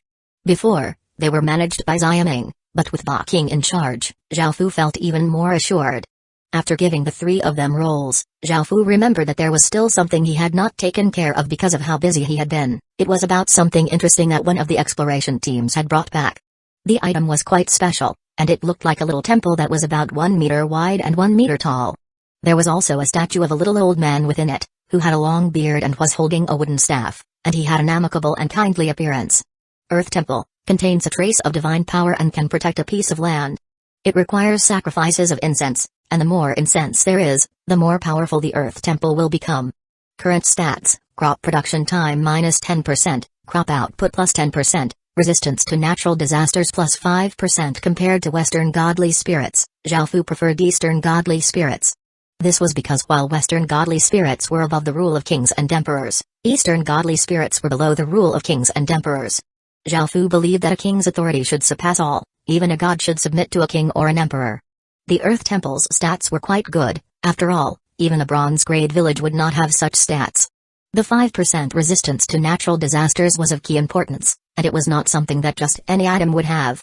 What's more, the earth temples seemed to be upgradable through incense sacrifices. Incense seemed to be like faith or worship, but the difference was that incense was a type of sacrifice that was below a king's rule, so Zhaofu permitted this. Zhaofu allowed faith and worship, but no matter what it was, it had to submit to him. Zhaofu would absolutely not allow situations like in the Western world where religion trumped the rule of the king. After finding a place for the earth temple and making arrangements for its incense sacrifices, Zhaofu prepared to open up a path to the outside world. However, what Zhaofu didn't know was that the real world had exploded into chaos because of him, and countless people almost went mad. 125 Emperor's fate. This chaos had been caused by Zhaofu, but to be more precise, it was because of that domineering dragon's roar. These people were all of noble descent, and they were incredibly prideful. How could they allow someone to suppress them? What made them even angrier was that their fate dragons were unable to resist that mighty dragon's roar, making them feel incredibly resentful. They couldn't help but gnash their teeth and roar, "Great Kin!" At the same time, the dragon's roar was heard not only by the people of China, but also by factions that were keeping an eye on China. After hearing this roar, which could shake the world, they were all greatly dismayed. Everyone who heard the roar felt incredibly small and weak, and everyone reconsidered whether he or she wanted to make an enemy out of China.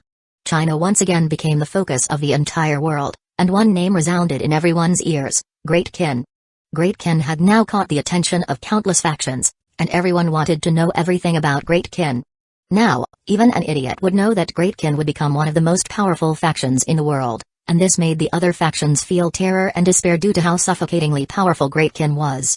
However, they could not find any information about Great Kin's legatee. There seemed to be a mysterious veil placed over all of Great Kin, and it was always those who were shrouded in mystery who were the most terrifying. As such, all of the other factions desperately wanted to tear apart this veil and see what Great Kin was like. In fact, many presidents, prime ministers, and kings in the real world expressed their desire to meet with Great Kin's legatee, and there were many foreign media channels that reported about a dormant dragon awakening in China and that China would once again lead the advancement of the world. There were even some foreign media channels that had unfavorable opinions of China, and they reported that China would unify the world and enslave all other races and that the rest of the world should unite against this terrifying, evil dragon. No matter which country it was, anyone who did not know of Great Kin's name must have been living under a rock. Of course, many people in other countries did not realize the true danger, and they started to search things about China online, especially information about Great Kin. The leaders of the factions who knew that the real world would be devoured by the heaven-awakened world in the future started to deeply worry about facing China. At the same time, they ordered their subordinates to find out who Great Kin's legatee was and to befriend him so that they could rely on his power to continue surviving. Of course, facing that domineering dragon's roar, there were people who were unwilling to submit, such as Oda Nobunaga's descendant, Oda Kamiya. Before, he had wanted to not only unify Japan but also take over China as well. However, only now did he realize how naive and weak he was. Great Kin alone was already something that he could only look up at, but he still refused to give in. His great dream had been suppressed by Great Kin, but he would not give up. At this moment, Oda Kamiya was holding a large katana that was shining with a blood-red light and giving off an evil aura. He swung it around madly and even killed a few female attendants. Half an hour later, Oda Kamiya finally stopped his rampage, and he stood with his hair disheveled and with corpses of female attendants around him. The katana, dripping with blood, gave off an even brighter blood-red light, and its evil aura became denser. This katana was the famous Muramasa. With the other countries going mad, this was even more so for those within China. The legatees of various dynasties and nations desperately searched for any information about Great Kin's legatee. However, if even the Ying family was unable to find anything, how could anyone else? As such, various factions ordered their subordinates with special abilities to use all of their powers to find the Great Kin's legatee. However, all of them failed and died. Back when Zhaofu had first obtained Great Kin's legacy, his fate had already become an emperor's fate. Anyone who tried to use divination or heaven's secrets to uncover information about someone with an emperor's fate who had also gathered a lot of fate would receive a powerful backlash from fate. It was quite dangerous to find out information about Zhaofu through such methods, and this was even more so now that Zhaofu had gathered all of China's fate. No one could survive the backlash. Fuxi's legatee took the risk and performed a divination, but in the next second, he immediately coughed up a mouthful of blood and fell to the ground with severe injuries. If he wasn't a legatee and hadn't used many methods to avoid heaven's secrets, he would have died on the spot. CG quickly helped Fuxi's legatee up from the ground and asked with a concerned expression, "Fu Hao, are you alright?" Fu Hao lightly nodded and said apologetically, "The heavens' secrets protecting him are too powerful, and his emperor's fate has already formed. He'll be a powerful opponent in your conquest of China." Hearing this, CG sighed and replied, "I know, it's just that troubled times will be coming.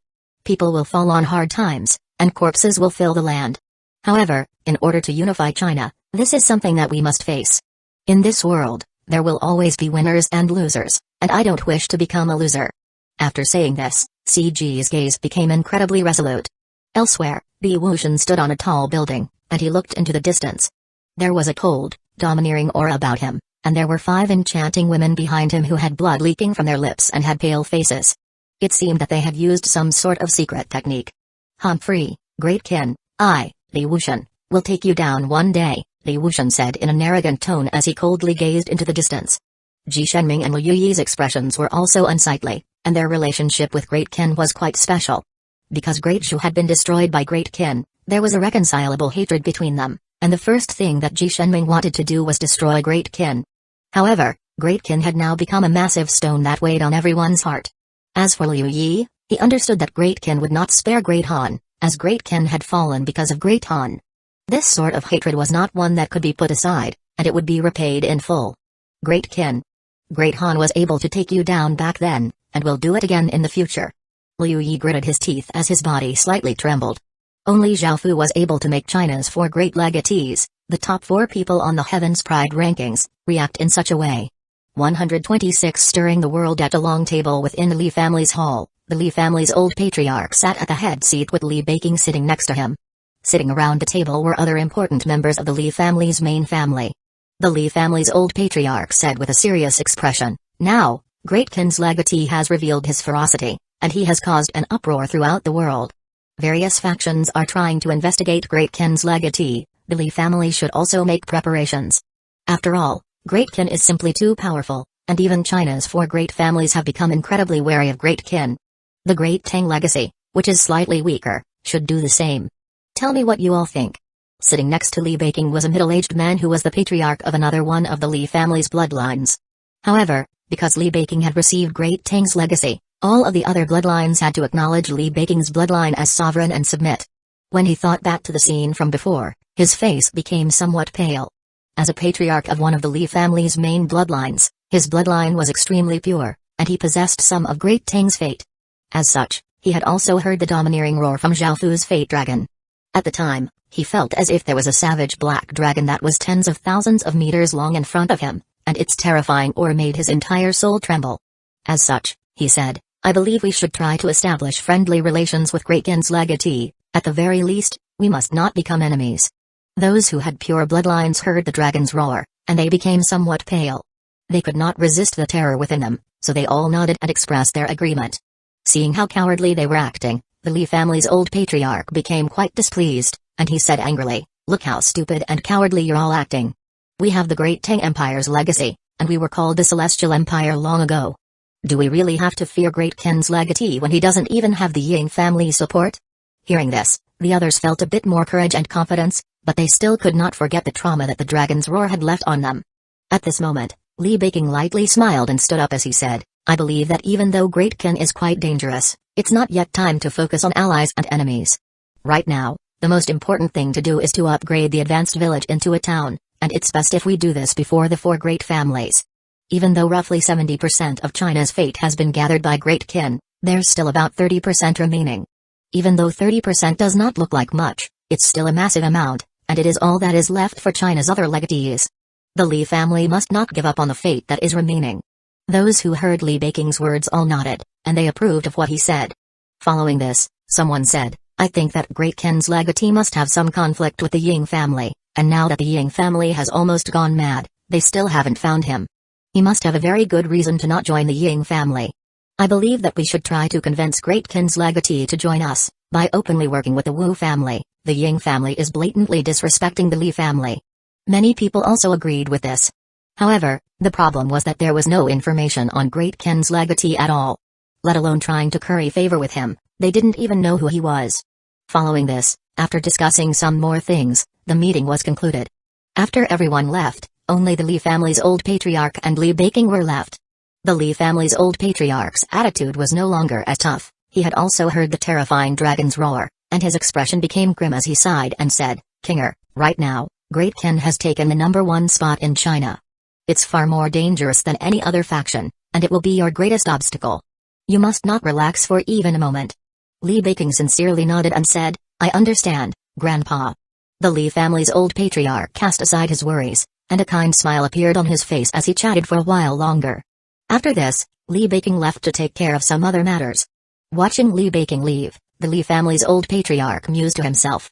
He was quite satisfied that he had such a talented grandson, and he had no more regrets. He only hoped that his grandson would be able to become emperor while he was still alive. As for everything that stood in his way, the Li family's old patriarch's gaze became cold as he said, Butler, find Great Kin's legatee at all costs. The butler outside walked in and nodded before leaving. As for the Ying family, they had nearly gone mad. They had looked almost everywhere, but they still could not find Great Kin's legatee. They didn't mind searching slowly, but their mysterious legatee had caused shock after shock, each one greater than the last. Ever since Zhao Fu had obtained the Fate legacy from last time, the Ying family had been the focus of all of China, and it was now even more so. Now, there were definitely hundreds of spies monitoring the Ying family. The person who had obtained their ancestors' legacy had now gathered China's fate, which brought them glory and made them the focus of the entire world. However, the legatee had also indirectly slapped them in the face, as he still refused to join the Ying family. For the legatee to obtain Great Kin's legacy and cause such a disturbance but not join the Ying family, how could that not be interpreted as a slap to the Ying family's face? In actuality, most of the Ying family's bloodlines had harbored evil thoughts towards the legatee. They wanted to find him and find a way to take their ancestors' legacy. However, things were different now. Great Kin's legatee had made Great Kin the focus of the world without any help. This was enough to demonstrate his extraordinary abilities. With his abilities, he could surpass everyone in the Ying family. Even though they all looked down on the collateral family bloodlines, if he could really bring Great Kin to glory, the Ying family would truly consider submitting to the legatee. However, Great Kin's legatee refused to reveal himself, and they were at their wits' end. By this point, a few of the leaders of the Ying family were prepared to kneel down and beg for him to appear. However, this was too shameful, and if it weren't for the other large families, they most likely would have done something along those lines already. So far, there were only slight clues as to where Great Kin's legatee was, based on the direction that China's fate had flowed. From this, people had deduced that he was in the northern area of Midland Continent. However, the northern area of Midland Continent was a large place, and a single region in the Heaven-Awakened world was larger than an entire province in China. There were thousands of regions in the north, and the total area was 5 times that of the entire Earth's. Even though they had a general direction, it would still be like looking for a needle in a haystack. However, the northern area of Midland Continent became a forbidden region to all factions because they all knew that a terrifying existence resided there. 127 Path of Kings. Within a beautiful and elegantly decorated room, Ying 11 sat on a white sofa with a cold expression on her face as she said, "Who is the person who has obtained the ancestors' legacy? He's truly gained face for the Ying family. However, the longer it takes to find him, the more powerful he'll become, and once he becomes too powerful to control, the entire Ying family will have to submit to him." Opposite her, Wu Qingming lifted her cup of coffee and took a sip, and a slight smile appeared on her face as she said, "What are you going to do then? He'll be able to affect our plans greatly." Ying 11 lightly harumphed. Now that he's gathered most of China's fate, the leaders of most of the Ying family's main bloodlines want to make him the successor of the Ying family and hand over all of the Ying family's forces to him. If he reveals himself, he'll become the leader of the Ying family, while the others and I will have no chance to succeed the Ying family. Hearing this, Wu Qingming smiled as she replied, "You'll have to act before he can reveal himself, and you need to develop your faction's strength to the point that you can stand firmly on the ground. When that time comes, you'll have much more power and authority.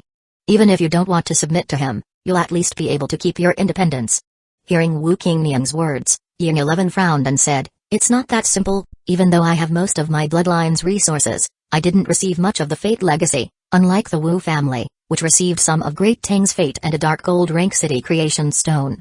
In terms of legacy, I'm worse off than the Wu family." Haha. Wu Qingming laughed before replying, "But in terms of resources, the Wu family can't compare to you. Because of the Li family's suppression, all of the Wu family's resources can't even compare to half of yours, and right now, we have to work together to become even more powerful while he hasn't revealed himself." Ying 11 nodded. Right now, she would only be able to stand on her own feet by becoming stronger. At this moment, Wu Qingming thought of something, and her expression became serious as she said, The main thing is that we don't know when he'll reveal himself. The Ying family must be desperately trying to find him, and they will give all of the resources to him. I think that he didn't have the means to protect himself before, so he was reluctant to join the Ying family. However, as his strength grows, he'll definitely reveal himself to obtain those resources. Of course, you heard the domineering dragon's roar, right? Anyone who can receive a legacy like that isn't a kind-hearted individual. That person walks on the path of kings, and those like him are fated to be merciless individuals. If he reveals himself, it'll be beneficial for the Ying family, but your position will be dangerous. He's someone from the collateral family and must have estrangements with the Ying family, so the Ying family will definitely do all they can to get rid of those estrangements. The most direct way is to marry someone from the main family to him. Out of the Ying family's bloodlines, based on status, bloodline, looks, and talent, that woman will very likely be you. Hearing Wu Qingniang's words, Ying 11's expression became somewhat unsightly. What Wu Qingniang said was quite true. This was what large families often did. If that person appeared, she would become a tool for her family to use to bring him closer to the Ying family. However, Ying 11 didn't want to be married off to someone who she didn't know or like. However, she had to face reality. She could not resist the Ying family, as she was born in the Ying family and everything she had came from the Ying family. She felt a wave of helplessness, making her feel quite uncomfortable. She lowered her head and looked quite distraught. Seeing this, Wu Qingniang felt quite sympathetic.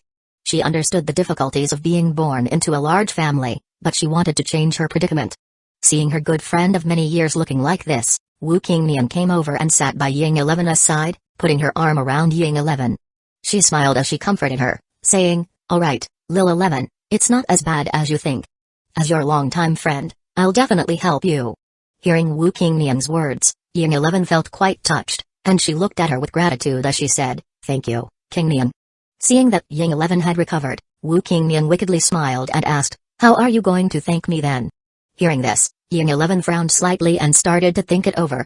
Suddenly, Wu Qingniang pulled Ying 11 over, her red lips pressing against Ying 11's lips. Before Ying 11 could react, she stuck her tongue into Ying 11's mouth, her tongue intertwining with Ying 11's tongue. Under Wu Qingniang's intense assault, Ying 11 could not contain her emotions, and her body became hotter and her breathing became quicker. Wu Qingniang grinned wickedly and started to slowly and gently rub Ying 11's large breasts. Feeling her sensitive parts being attacked, Ying 11 was shocked back to her senses, and she pushed Wu Qingniang away with a reddened face as she said, "All right, Qingniang, stop fooling around." Wu Qingniang looked at Ying 11's red face and stopped. Then, she started to laugh. Seeing this, Ying 11 felt both embarrassed and annoyed, and she pushed Wu Qingniang down. The two women began to tussle about. A while later, Wu Qingniang left the room, and a few female bodyguards followed behind her. Her expression was no longer as relaxed as it was before, and it was instead quite serious as she thought to herself. After all, Great Kin's legatee was quite dangerous. Of course, when she had first heard the dragon's roar, her heart had been filled with terror and panic, something that had never happened before. Even though she wanted to help Ying 11, could she really stand up to Great Kin's legatee? It was the first time that Wu Qingniang had felt so unconfident, but this was not her fault. With her mental fortitude, very few things were able to affect her, but that dragon's roar was simply too powerful and overbearing. Wu Qingniang had planned to go to Zhao Fu's place to ask him what he thought of this, but she then realized that because Zhao Fu was part of the collateral family and his bloodline wasn't very pure, he might not have heard the fate dragon's roar. However, Wu Qingniang still wanted to have a chat with him. She held him in high esteem, so she wanted to ask him his views, perhaps he would be able to help her. After coming to Zhao Fu's door, her bodyguard knocked a few times, but there was no response. Wu Qingniang guessed that Zhao Fu was most likely in the Heaven Awakened world, and while in that state, one could not be woken up. Only if one was physically shaken or moved in the real world would one receive a system announcement in the Heaven Awakened world. As such, Wu Qingniang did not persist, and she left in slight disappointment. People from large families did not spend much time in the real world, and they usually spent most of their time in the Heaven Awakened world. If it wasn't for Great Kin's legatee, most people would not have been willing to come out of the Heaven Awakened world. 128 Little Valley. The cause of all of this panic and madness, Zhao Fu, had no idea about all of this. Instead, he was about to create a path to another region. If he knew that he had received such attention, he would have kept a lower profile. Right now, Zhao Fu did not have the strength to reveal himself and ask who did not dare to submit. That would simply be drawing hatred to himself, and even though Zhao Fu was quite powerful, he was not strong enough to fight against the entire world. As such, it was better to keep a low profile. Zhao Fu did not like showing off and trying to look cool, as being watched by the entire world gave him immense pressure. Right now, Zhao Fu just wanted to silently accumulate a massive fortune, but the situation had become like this. Of course, Zhao Fu currently had no idea about all of this. Only after he exited the Heaven Awakened world would he find out. It had now been 3 days, and the special den spawned a new void beast, which would allow Zhao Fu to open up 2 paths to other regions. Zhao Fu decided to open up a path to Little Valley first, as it was the closest. The teleportation channels leading there had already been completed, and when Zhao Fu thought of Little Valley, he couldn't help but think of Zhong Heng, who he had met on the way. Zhao Fu felt that Zhong Heng was quite dangerous, and he was apprehensive about what Zhong Heng had said about meeting again. At this moment, on a silent path in Little Valley, Zhong Heng was riding on his donkey, which was slowly trotting along. How could he not have known about the shocking event from 3 days ago? He had been leisurely sitting on the donkey and had casually plucked a ripe fruit from a tree. Just as he was about to take a bite, the sudden changes in the heaven and earth fate gave him a big fright, causing his entire body to freeze. Such a massive amount of fate would only gather if a shocking event had happened, and he looked towards where the fate was gathering. However, he could only see a murky chaos. Whatever was happening had been blocked by heaven's secrets. Following this, an extremely domineering dragon's roar sounded out, causing his face to pale, and he cried out, "Great Kin!" Even after the abnormal signs had disappeared for a while, Zhong Heng continued to space out, deep in thought. Only after a while did he come back to his senses and mutter in a low voice, "Even though Great Kin is powerful, it's unable to change my decision." After saying this, Zhong Heng bit into the fruit. However, he immediately frowned, feeling that there was something wrong with the fruit. He looked down and found that the fruit had long since been eaten by worms on the inside, and he threw away the fruit and spat out the mouthful he had just bitten. The donkey he was riding seemed to laugh, not giving him any face at all, so Zhong Heng hit its bottom in dissatisfaction. Elsewhere, Zhao Fu felt that he was overthinking things. Why should he fear Zhong Heng? Since he was going to open up paths everywhere, they were bound to meet again someday. There was no need to worry about meeting him again. Afterwards, Zhao Fu decided to open up paths to Little Valley and 100 Bamboo, as they were both relatively close to the Great Ken town. Zhao Fu took off his dragon robe and crown, and he put on his black cloak, covering his appearance and body. As he changed, he touched his long hair. As someone living in the modern age, he was unused to having such long hair, but he did not mind it. Following this, Zhao Fu took 10 or so soldiers and 5 scholars to the teleportation channel that they had constructed before, and after teleporting 20 or so times, they once again reached the boundary. They found a hidden place, which was a cave this time, and built a teleportation channel in it. In order to guarantee its safety, Zhao Fu personally destroyed the entrance to the cave.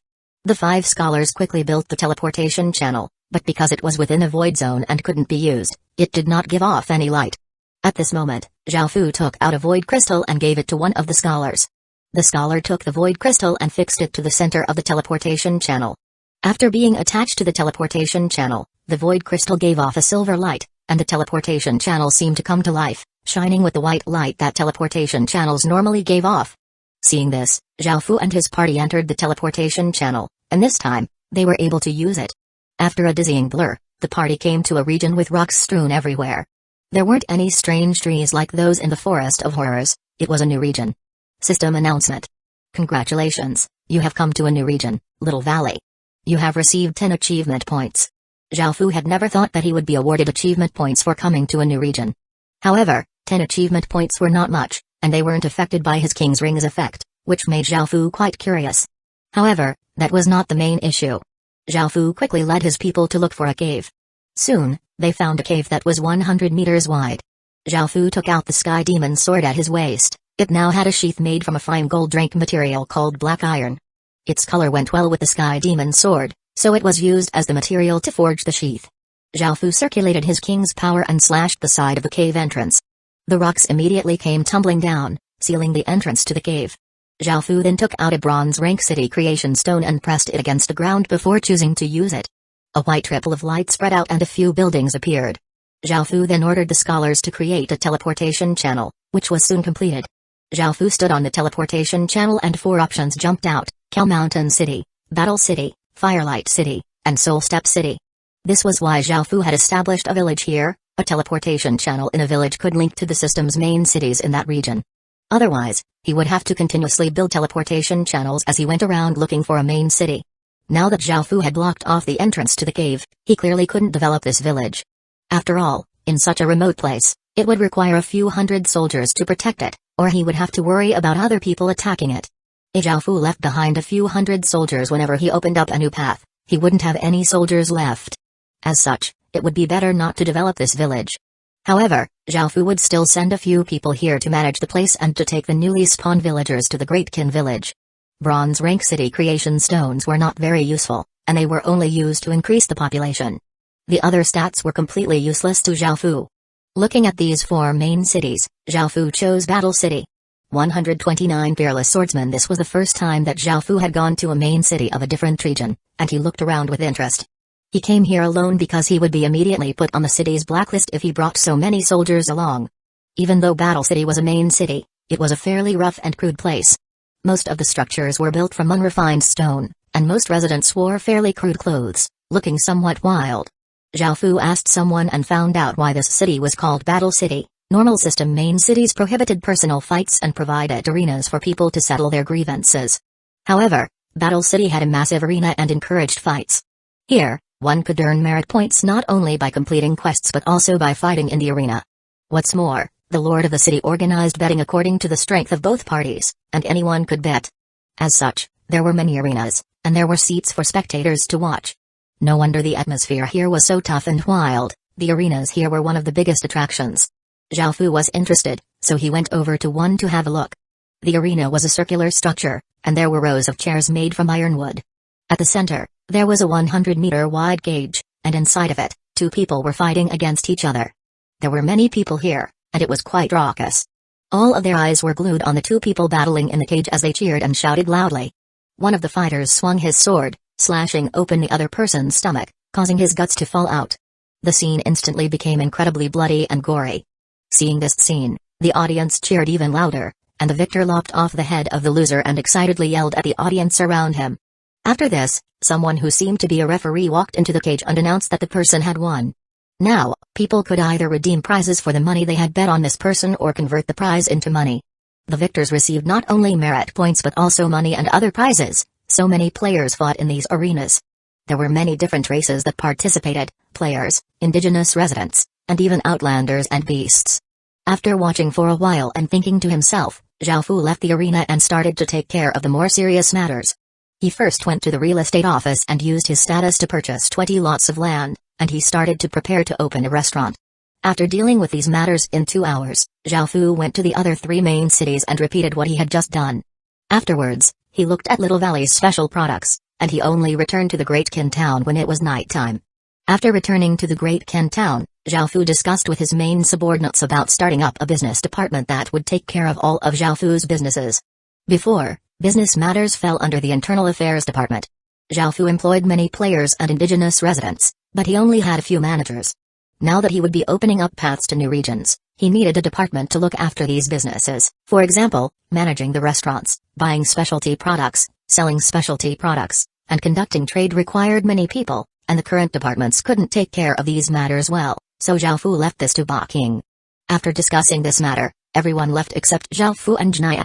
Of course, Zhao Fu had asked Jnaya to stay behind because he wanted to talk to him in private. Zhao Fu wanted to nurture Jnaya to a peerless swordsman, the type of person who had exceptional insight on the way of the sword, a sword saint who could instantly kill a crowd of people with a flick of his sword. From what Zhao Fu had seen in the arenas, that sort of cruel, bloody, and cold place was quite suitable for Jnaya, and he could gain enlightenment on his sword skills through endless fighting and killing. Zhao Fu told Jnaya about everything he had seen today, and he asked him for his opinion. After listening to Zhao Fu, Jnaya did not think for long before cupping his hands and saying, "Your Majesty, I feel like that place will be quite suitable for me to train my skills. I'm willing to go." Hearing this, Zhao Fu reminded him, "It's quite dangerous there. You could die, so be prepared for that." Jnaya earnestly nodded, indicating that he understood. Seeing this, Zhao Fu took out a fine gold rank sword from his king's ring and gave it to Jnaya, saying, "I'll give this sword to you. I'll prepare some high-grade skills for you soon." Hearing Zhao Fu's words, Jnaya surprisingly apologized, "I thank your Majesty for your generosity, but this subordinate would like to choose a sword. Moreover, it's enough for your Majesty to just give me a few basic skills." Zhao Fu was quite surprised by Jnaya's words, but he understood Jnaya's thinking. Those who pursued the way of the sword could not overly rely on external things. Zhao Fu agreed to Jnaya's requests, and he took Jnaya to the Great Qin Armory. In the armory, There were weapons from the region of bones, equipment forged from bronze concentrate, and equipment brought back by the exploration teams.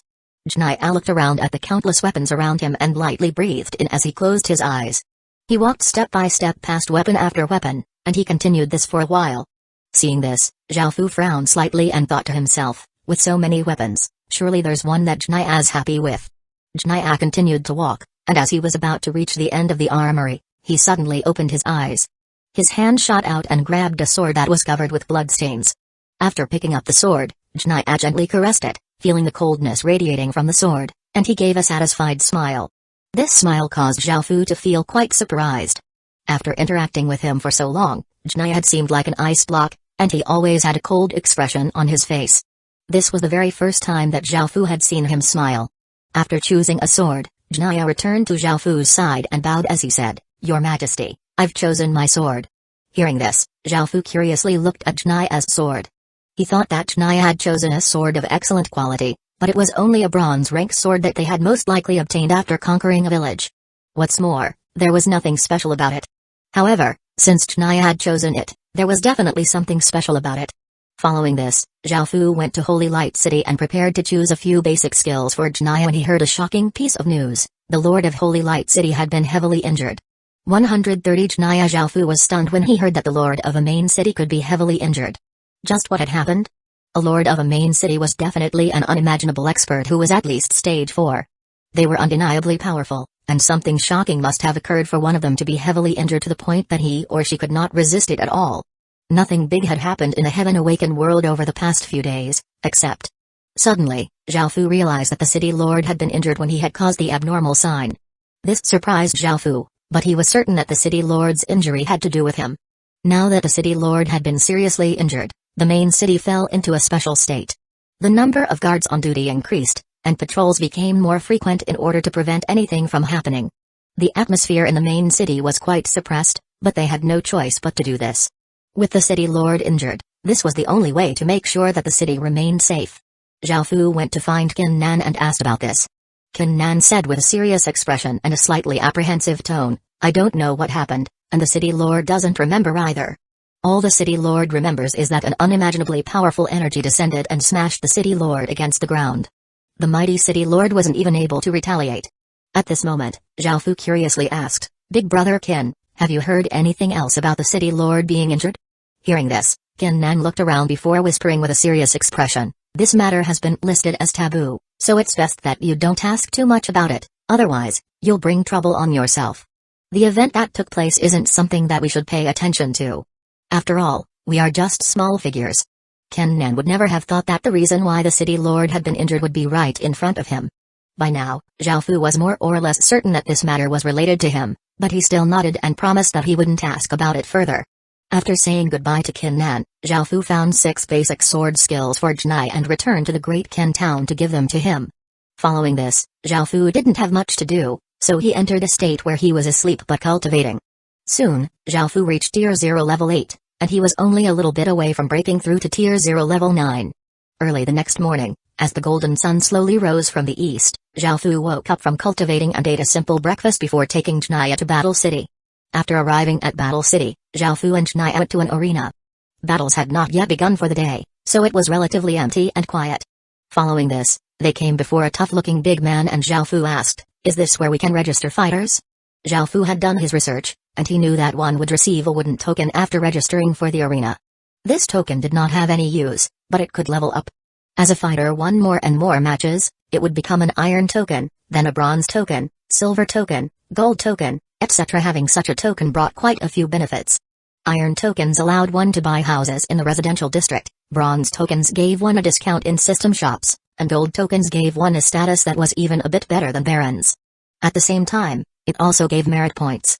Winning battles in the arena gave many more merit points than completing ordinary quests, and the merit points could be exchanged for good items. There were dark gold rank equipment, dark gold rank city creation stones, high-grade medicinal pills, and even official government positions. The big man was sitting with one leg over the other. Because it was so early, he was yawning and sitting quite lazily. He looked up and saw 2 mysterious people in black cloaks, and he replied, "Yes, registering costs 5 silver coins." Zhao handed over a pouch containing 50 gold coins and said, "I want to register 1 fighter." The rest is to buy you some wine. My treat. I hope you'll be able to help us out in the future. When the big man received the pouch of money and looked inside, a wide smile appeared on his face. To him, 50 gold coins were quite a lot of money, so he said, "No problem, brother, let me know if you need anything in the future." Indeed, money seemed to be able to bring people closer. In just an instant, this man was calling him brother. Xiaofu smiled and replied, "Many thanks." The big man took out a pen and paper and started to write as he said, "Don't worry, I'll help brother find some softies to fight." Hearing this, Xiaofu shook his head and said, "It's not me who's registering to fight, it's the one behind me." Following this, Xiaofu called Janai over. The big man looked at Janai and could feel weak cultivation ripples coming from him, and he was quite surprised. He laughed as he said, "Really, brother? Him? He seems to have only cultivated for a few days. This place isn't for someone like him. With his current strength, he'll simply be committing suicide. Anyone will be able to easily kill him." Hearing this, Xiaofu laughed, as he knew Janai's potential and his true strength, so he said, "That's right, it's him." The big man once again looked at Janai before tilting his head and asking, "Are you sure? This isn't a place to play, brother. I can tell that you're quite strong, so how about you fight?" This big man didn't believe that Janai could survive here, and it was as if he could already see him dying. Because his eyes were quite sharp, he could tell that Xiaofu was a good fighter, so he wanted to pull Xiaofu in.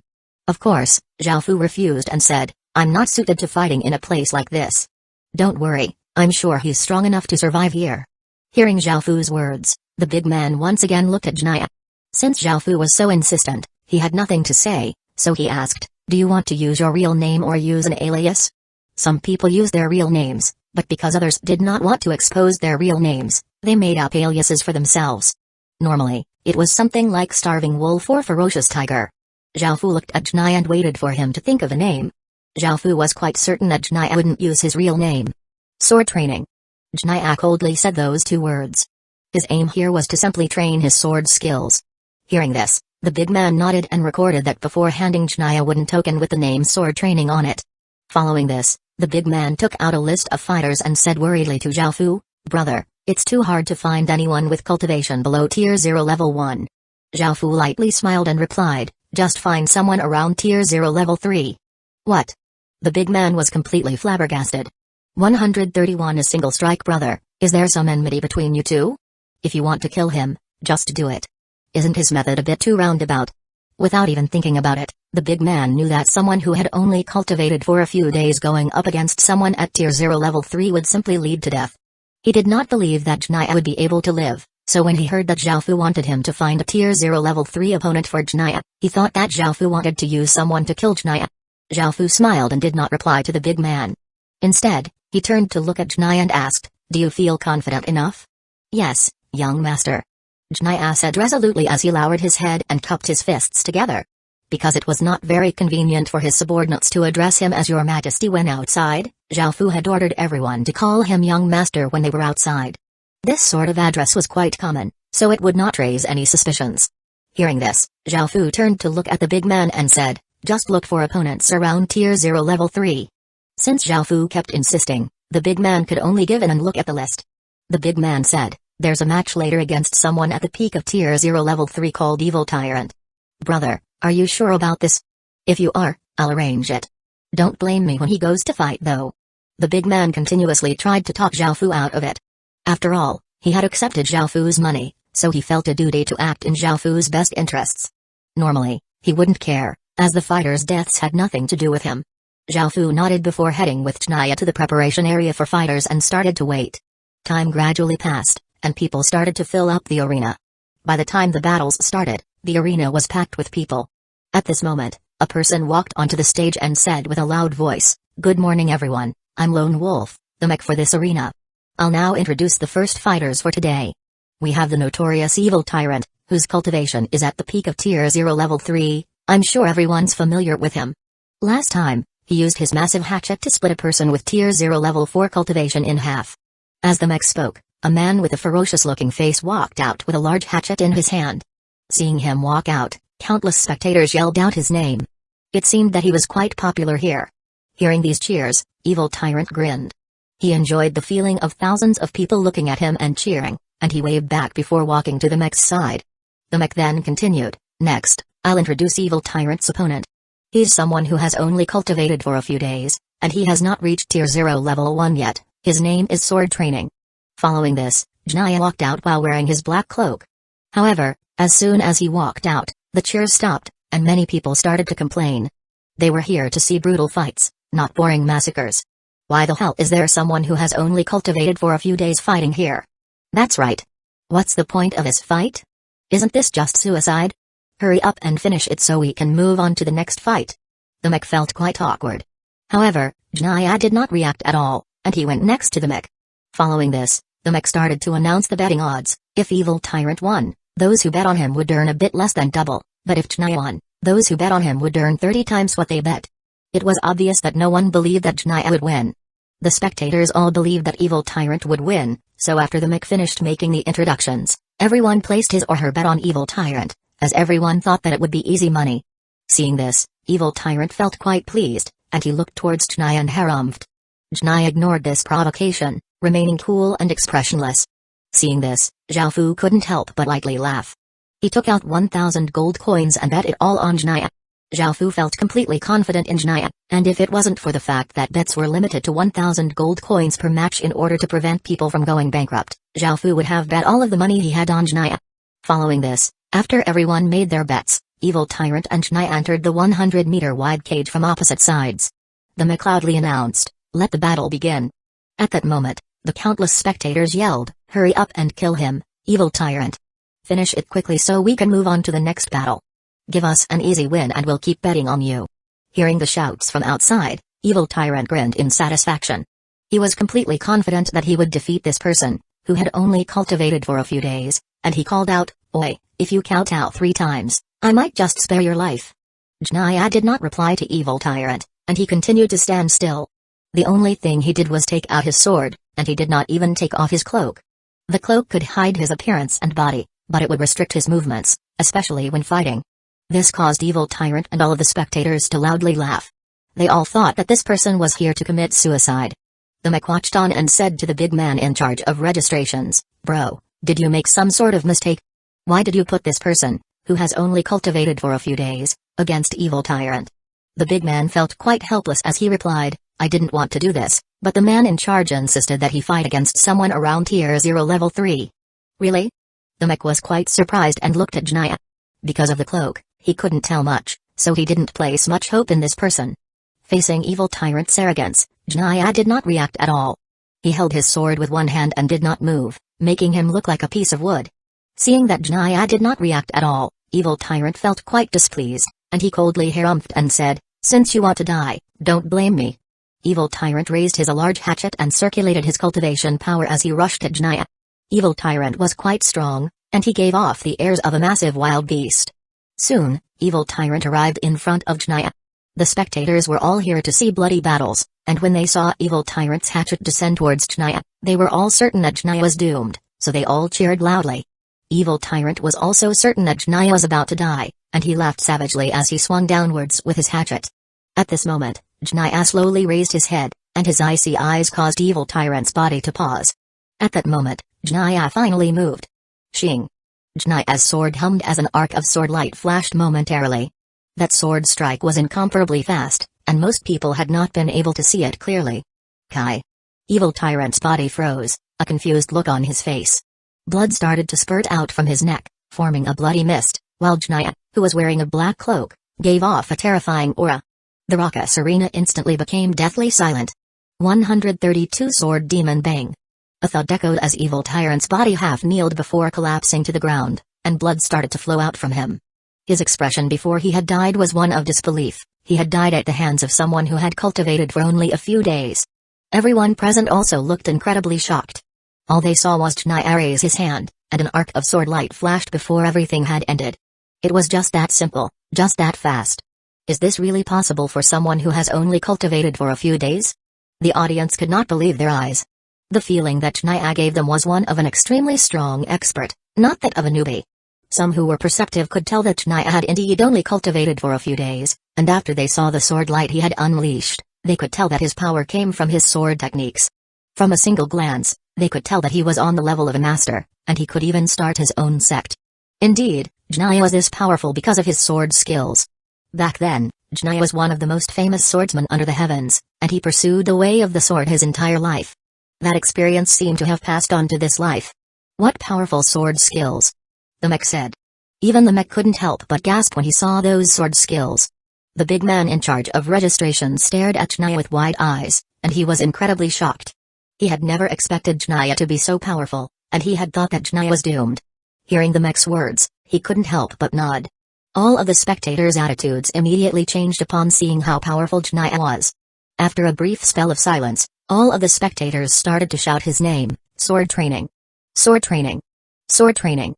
It was extremely lively within the arena, and Xiaofu stood with his hands behind his back as he looked at Janaya and smiled. He wasn't shocked at all that Janaya could kill evil tyrants so easily. This was all within his expectations. The mech walked to the stage and yelled, as everyone can tell, the victor is sword training. However, what came next left most people feeling quite bitter. Almost everyone had bet on evil tyrant, and since Janaya had won, most of them had lost quite a bit of money. However, Xiaofu had made quite a large sum. Because the odds were 30 times for Janaya, Xiaofu's 1,000 gold coins had turned onto 30,000 gold coins. Since the battle had ended quite quickly and the spectators were still quite excited, the big man and the mech quickly talked between themselves. The big man ran to Xiaofu's side and asked, "Brother, do you want your subordinate to fight a few more rounds?" Hearing this, Xiaofu thought about it. That match could not even serve as a warm-up for Janaya, so he nodded as he said, "Find 5 tier 0 level 4 people and get them to fight him together." Hearing this, the big man was quite shocked, but he still agreed nonetheless. After all, he realized that he could not gauge Janaya's true strength at all. Following this, the second match started. Janaya's opponents all looked quite different. Some were tall, some were short, some were decent looking, and some were quite ugly. However, they all had one thing in common, which was that they had extremely savage and evil looks in their eyes. None of them were good people. Some of them had only just broken through to tier 0 level 4, while others were at the peak of tier 0 level 4 and were incredibly close to stepping into tier 0 level 5. Originally, when the big man had asked them if they would like to fight Janaya, they had refused. However, after finding out that it would be the 5 of them fighting him together, they readily agreed. With 5 of them, they felt quite confident. No matter how powerful Janaya's sword skills were, he was still a newbie who had only cultivated for a few days. They thought that evil tyrant had been too careless, and they were certain that they would not make the same mistake. If it was before, the spectators would have cursed angrily if they saw 5 tier 0 level 4 people fighting against someone who was not even at tier 0 level 1. They would have said that the match was rigged or that the fighters were being shameless. However, all of them stared at Janaya and wanted to see just how strong this mysterious, cloaked person was. All of them were filled with hope and expectation. As the mech announced that the battle had begun, the 5 people turned into black blurs and charged at Janaya, immediately surrounding him. Despite being surrounded, Janaya continued to stand his ground, holding his sword by his side and looking like a block of wood. The 5 people looked at Janaya seriously, walking around him and looking for an opening, but they could not find anything. The spectators also watched seriously, and they did not say anything because they knew how amazing this fight was going to be. After a short while, one of the people finally acted. He raised his large saber and chopped at Janaya from behind. At this moment, Janaya also moved. He spun and slashed out with his sword, creating an icy sword light. The person who had attacked Janaya felt a chill in his heart and his hairs stood on end, and before he was able to hit Janaya, his head flew high into the air. Another person grasped this opportunity, and he tried to stab Janaya with his sword. In response, Janaya turned his body, causing the sword to stab past him. He then swung his sword downwards, causing that person's body to be split from his left arm to his waist. Blood flew into the air as the 2 halves of that person's body separated and fell to the ground. Immediately afterwards, a third person attacked, driving his spear towards Janaya. The spear shot out as fast as lightning towards Janaya's heart. This was the person who was incredibly close to breaking through to tier 0 level 5, and his gaze was incredibly vicious. He had attacked the instant that Janaya had started to retaliate against the second person, and he had attacked incredibly quickly. Seeing this, the spectators couldn't help but gasp. However, just as the spear was going to drive into Janaya, he flipped backwards. Not only did he dodge the attack, but he also slashed out with his sword in midair. Kai! A sword light flashed, and a bloody line appeared across that person's face as he fell to the ground. Another one of the fighters also rushed up, but in the next second, Janaya landed and did not even bother looking at him before thrusting his sword into the person's neck. That person held his neck with his hands and struggled on the ground in pain for a little while before dying. Finally, Jnai coldly looked at the last person. This person was a relatively skinny youth who had only just broken through to Tier 0 Level 4. He had joined for an easy victory, and he hadn't expected Jnai to be so powerful. Feeling Jnai's icy gaze fall on him, a wave of terror spread through his body, and he started to tremble. He threw down his weapon, knelt on the ground, and begged for his life, screaming surrender. Seeing this, Jnai did not make a move against him. In the blink of an eye, yet another battle had concluded. The arena once again fell completely silent, and the spectators stared wide-eyed at the cloaked, mysterious person, who was holding a sword dripping with blood and giving off a cold and murderous aura. The spectators now no longer called him Sword Training but Sword Demon. 133 Battle City legend Jnai participated in a few more battles, and he came out as the victor each time. Now, all of his opponents were Tier 0 Level 5 or above. Anyone below the cultivation level would, without a doubt, die, and after these battles, Jnai's status token upgraded to an iron token. At the same time, more and more people learned about Jnai's powerful sword skills, and the name Sword Demon started to spread. Many people heard that an expert skilled in the way of the sword had came to Battle City, and this was only the first day of Jnai's Battle City legend. In the future, his name would become more and more famous, making him respected and worshipped by all. After watching a few battles, Zhao Fu left Jnai at the arena and told him to keep refining his sword skills. Zhao Fu then went alone to one of the lots he had purchased and prepared to set up his restaurant. The building was currently being renovated and decorated, and it would soon be open for business. Just like before, Zhao Fu hired some players as waitresses, and as for the chefs, Zhao Fu had already nurtured a group of chefs. In order to prevent his chefs from being lured away, Zhao Fu started to nurture his own chefs. Of course, these chefs were all Great Ken's subjects, so they were much more loyal to Zhao Fu. They would not be as easily lured away by money as player chefs would. Zhao Fu could accept it if his chefs left to join other restaurants. If it came to that, he would just find new chefs. Rather, what Zhao Fu was worried about the most was his chefs being bribed to sabotage their dishes. If such a thing happened, the restaurant would be doomed. What's more, this sort of thing now happened quite regularly, so to protect himself, Zhao Fu started to nurture his own chefs. As for this restaurant, Zhao Fu naturally did not name it Westfall Restaurant. After all, it would be too suspicious for there to be Westfall restaurants in the Forest of Horrors and in Little Valley as well. The restaurant already had 3 managers, who were from the business department. All of the managers had business experience, so they would be able to take care of matters here quite well. Because the advertised salary was quite good, there were already many female players in line to apply as waitresses, and it took Zhao Fu some effort to get past them. Seeing Zhao Fu walk in, the 3 managers quickly stood up and bowed, saying, "Young master." Zhao Fu nodded and replied, "Don't mind me, I'm just here to take a look." The 3 managers continued to do interviews, and when the girls realized that Zhao Fu was the boss, they looked over at him curiously. Zhao Fu only watched for a short while, and just as he was about to leave, he suddenly saw someone who he knew among the interviewees. She had a delicate, pretty appearance, and she was quite slim. She was also roughly the same age as Zhao Fu. She was called Sun Qin and one of Zhao Fu's former classmates at university. Zhao Fu never thought that he would meet a former classmate because everyone was sent to random places within the Heaven Awakened world. Even if 2 people were right next to each other in the real world, they would be split up in the Heaven Awakened world. Zhao Fu thought about it. As he opened up more paths into other regions, he would meet more and more people he knew. Zhao Fu didn't really have an opinion on this, and he was only normal classmates with Sun Qin. They had only spoken a few times, but he had a decent impression of her. Sun Qin felt Zhao Fu's gaze and looked at the mysterious, cloaked figure, feeling a sense of familiarity. However, considering her low status, how could she have met such a grand figure before? From what she knew, this was the first player-owned restaurant in Battle City, and just the land alone would have cost 80 or so gold. 80 gold in the real world would be $8 million. Even though currency in the real world was now greatly devalued, $8 million was still a massive figure. Sun Qin took Zhao Fu to be the young master of a large family, so when facing Zhao Fu's gaze, she did not dare to say anything or hold his gaze. After all, such a large figure could kill anyone he wanted quite easily. Zhao Fu withdrew his gaze. He remembered that Sun Qin was someone from the countryside, and she had 4 younger brothers and sisters. Her family was most likely in financial trouble for her to be working in the Heaven Awakened world. Zhao Fu went over to one of the managers and told him to accept Sun Qin. The manager respectfully nodded and looked over at Sun Qin, making her feel quite strange. After saying this, Zhao Fu left. When it came to things like this, Zhao Fu would help if he was able to. After Zhao Fu left, the manager came over to Sun Qin and smiled as he said, "Congratulations, you've been accepted." What?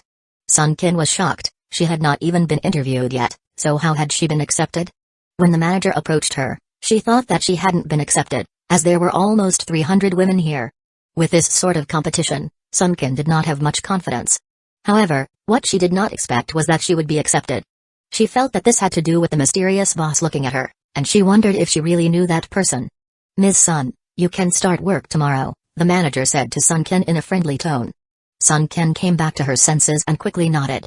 Even though she didn't know why she had been accepted, working here would earn her a large sum of money. This would go towards her tuition and help out her family, so she naturally felt quite happy. "Thank you. I'll be going now." Sunken thanked the manager and left. After going out of the Heaven Awakened world, she told the good news to her family. Xiaofu went to another building that was being renovated, which belonged to the Merchant Alliance that Xiaofu had created. The Merchant Alliance was called Drizzle Merchant Alliance, and it would manage all sorts of businesses. It was directly managed by Great Kin's business department. This Merchant Alliance would own many different businesses, and it would generate massive profits. As such, it would be quite attention-catching. Xiaofu planned to create 4 merchant alliances that would open up at different places and different times so that people wouldn't suspect that they all belonged to the same person.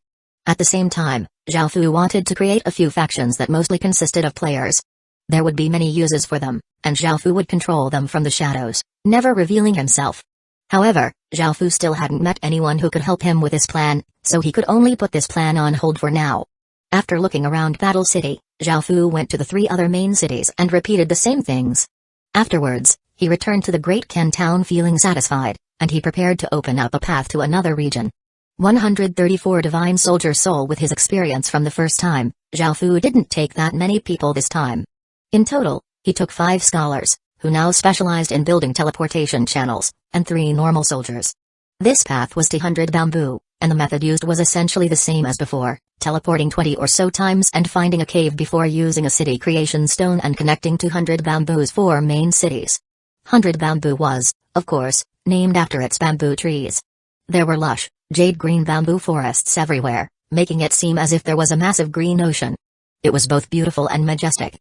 There were also many different types of bamboo, and some even grew tens of meters tall and were as wide as buckets. Here, bamboo had replaced normal wood materials, and most structures were built from bamboo, giving the place an elegant feeling. Xiaofu went to the 4 main cities and started to look for land to buy. After doing this, Xiaofu had some time to walk around the main cities, and he saw what specialty products there were. After walking for a while, Xiaofu indeed found something. The bamboo rats here were incredibly big and tasted abnormally delicious, and many dishes used bamboo rats. Because there were countless bamboo trees here, there was also an abundance of bamboo rats. There was never a lack of bamboo rats, and they were quite cheap. A 2 or 3 kilogram bamboo rat cost only 30 copper coins. Xiaofu decided to buy some and take them back to make some dishes with.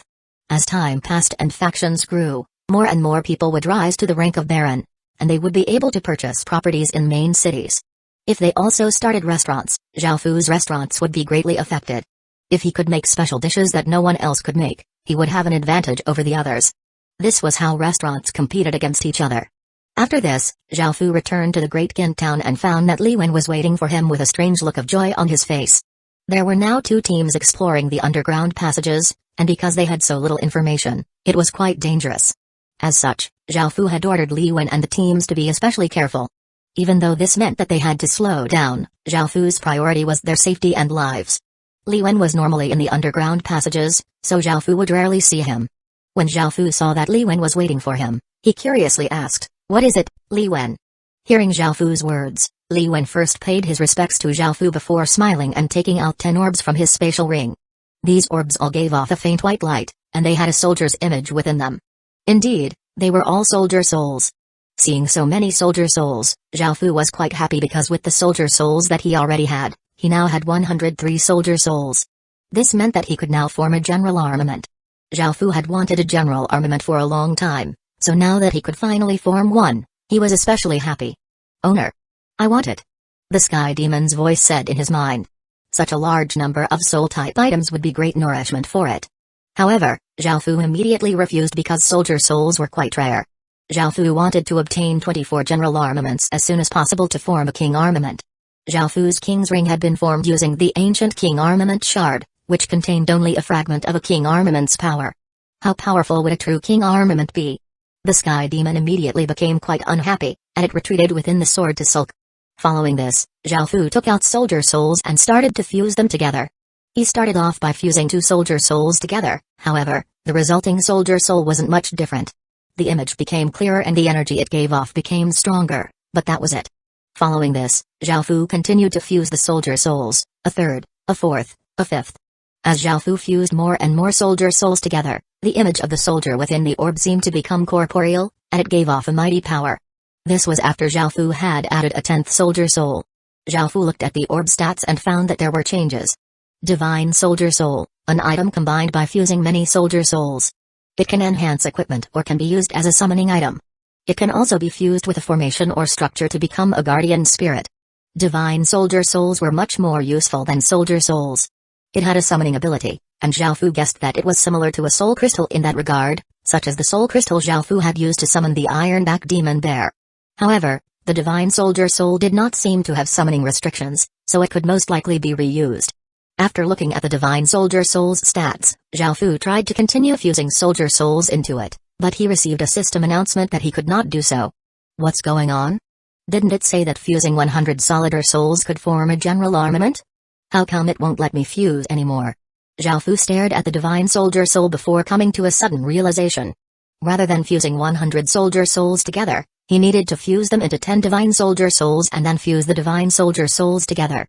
Finally, someone with a general profession would have to do the actual fusing. Realizing this, Zhao Fu asked someone to bring Beiqi over. Many people heard that a general armament was going to be formed, so they came over to watch, curiosity written all over their faces. Their first encounter with a soldier soul was after they took down a skeleton captain, which had seemed quite powerful back then. They could all tell that it was something extraordinary, and all of them had been eagerly awaiting the day that the soldier souls could be fused into a general armament. Your Majesty. Beiqi hurried over and cupped his fists respectfully. Zhao Fu looked over and smiled. He handed the 10 divine soldier souls to Beiqi, allowing him to do the final fusing. Beiqi knew why Zhao Fu had called him over, so he was not too surprised. He was also curious about general armaments, and he eagerly started to fuse them. The 10 divine soldier souls gave off a brilliant light and floated in the air, forming a circle of orbs around Beiqi. The light coming from them became brighter and brighter until they became 10 massive orbs of light in the air. Boom! An explosion sounded out as the 10 massive orbs of light exploded out with energy, seeming to cause the heavens to quake. In that instant, the clouds swirled, and a massive storm gathered with Beiqi at the center. At this moment, the 10 corporeal images of the soldiers within the orbs of light melted like ice and became traces of violet air as the 10 orbs of light started to spin. Boom! Another shocking explosion sounded out as a massive violet star, which gave off a noble light and a boundless aura, appeared above the great Ken town. In that instant, countless espers and ability users seemed to detect something, including Ru. They looked towards the violet star that had appeared in broad daylight, and they couldn't help but say to themselves, a general star has returned. 135-7 murders star. How could someone have his or her general star return so quickly? Countless espers and ability users looked up at the violet star and felt completely shocked. The return of a general star symbolized an aligning of fate, and it meant that one would become a great general. Such generals were extremely powerful and versed in both civil and military matters. They could help govern the nation and lead an army, supporting their liege in various ways. They also gathered a lot of fate. Since ancient times, Feng Shui masters had said that those who had a general star would have an extraordinary future, and they would become a person with great power and authority. Examples were Han Xin, Zhu Liang, Qin Kaiyan, and so on. These people were all pillars of China's history, and all of them had made great contributions to their respective lords. When the Heaven Awakened world was opened, many historical heroes were brought back, but their general stars had been sealed. When their general stars were unsealed, espers and ability users called this the return of their general stars. Of course, a violet star appearing in the sky also symbolized a general star entering one's life. A general star entering someone's life and returning were different. When a violet star appeared upon one's birth, it meant that the general star was entering his or her life and that one was destined to be a great general. The general star returning meant that one's general star had been unsealed. Currently, no one in the Heaven Awakened world had been discovered to have a general star entering his or her life. However, this did not mean that it was impossible. Usually, general stars only entered one's life during massive rises and falls of fate. During extremely chaotic times, there were many people who had general stars entering their lives, and they became great generals. Similarly, this often happened when the country was unstable and there were outer forces attacking it. They appeared during the rise and fall of nations, and the heaven-awakened world was currently in an extremely chaotic state. Therefore, many people with general stars entering their lives may appear. Right now, the espers and ability users believed that the violet star was a general star returning instead of entering one's life, as the changes still had not stopped and the star gave off an ancient feeling. Back at the Great Ken town, at the center of the massive storm and under the violet star, Beichi slowly drew the star-slashing sword at his waist and pointed it up towards the sky. Beichi roared as a massive aura exploded out from his body, and a blood-red aura rushed out from him. By now, the storm had become many times stronger, causing sand and small rocks to fly everywhere. Those who had been watching did their best to resist the wind, but they were still blown far away.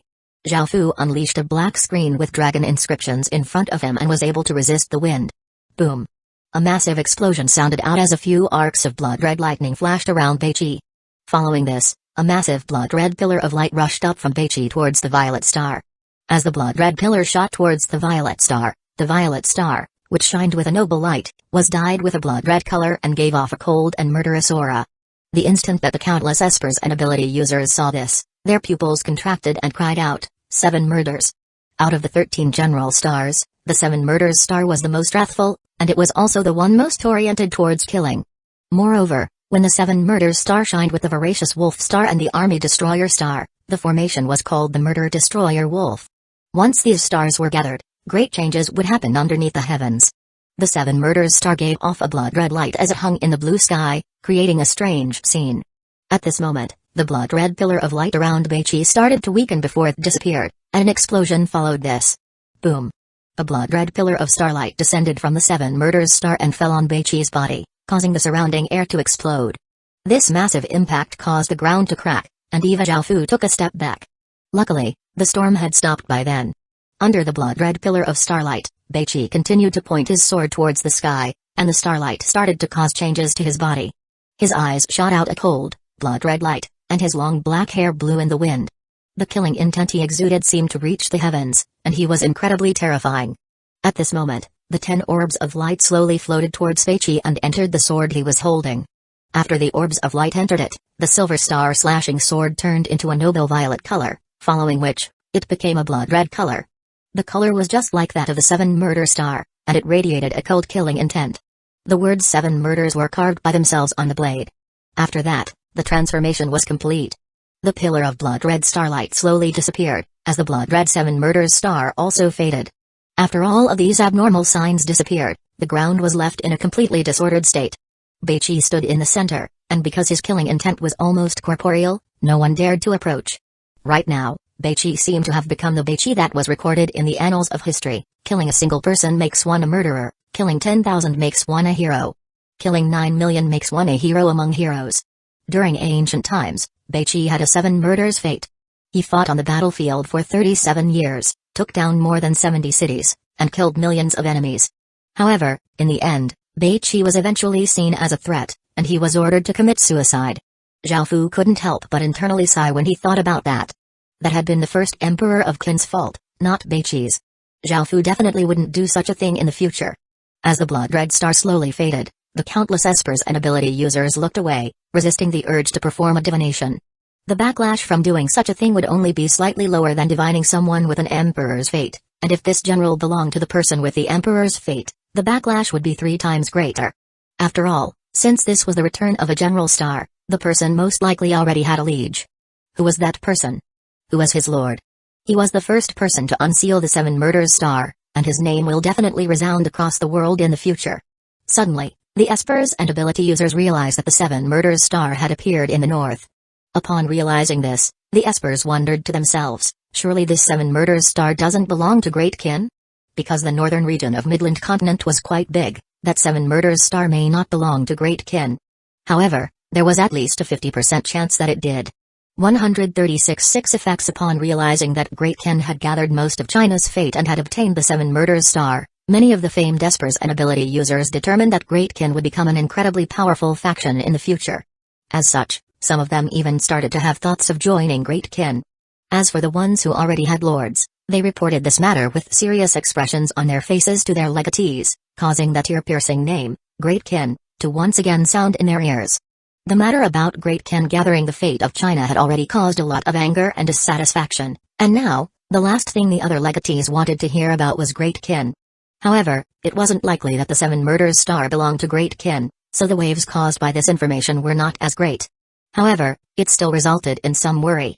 Hyuga stood on the balcony of a building and looked towards the Great Kin town. She couldn't help but beautifully smile and say, "Your Majesty, you didn't disappoint me at all." "Beautiful teacher, what are you doing out here?" "There are things that require your attention in the kitchen." King asked curiously when he saw Hyuga standing outside. Hyuga turned around and looked at King before shaking her head and saying, "I'll leave whatever needs to be done in the kitchen to you. I need to go out of the Heaven Awakened world for a short while." "Okay." King replied as he watched Hyuga's body slowly fade. He looked towards the kitchen, and now that he was in charge, he laughed happily. He wanted to see how his skills had improved. Zhongheng was currently riding his donkey towards Battle City, and while looking at the disappearing 7 Murders star in the sky, his expression became serious and solemn as he said, "Great Kin is destined to become one of the most powerful nations in the future." Within Demon Tree City, an elderly person and a young person, both from the Mohists, watched the 7 Murders star disappear. The man called Uncle inside as he said, "What powerful killing intent. In the future, that man is bound to draw a lot of blood." The youth beside him agreed as he said, "He gives me a very uncomfortable feeling." Uncle Lin nodded and replied, "Mohism believes in universal love, the condemnation of offensive war, economy of expenditures, the will of heaven, and ghosts. It is only natural for such killing intent from a general star to make your heavencraft Inkais feel uncomfortable." The youth nodded and did not say anything, and he continued to play with the wooden puppet in his hands. After everything ended, Beichi looked at the disorderly scene around him and apologetically cupped his hands towards Zhaofu as he said, "I apologize, Your Majesty." Zhaofu lightly laughed. How could he blame him? He shook his head to show that he did not mind, and even Zhaofu hadn't expected a general star to appear when fusing a general armament. Zhaofu was confused about all of this. As such, Zhaofu curiously asked, "Beichi, how does it feel to have your general star unlocked?" Beichi thought for a moment before replying, "Your Majesty, my stats haven't changed, but I feel much stronger than before."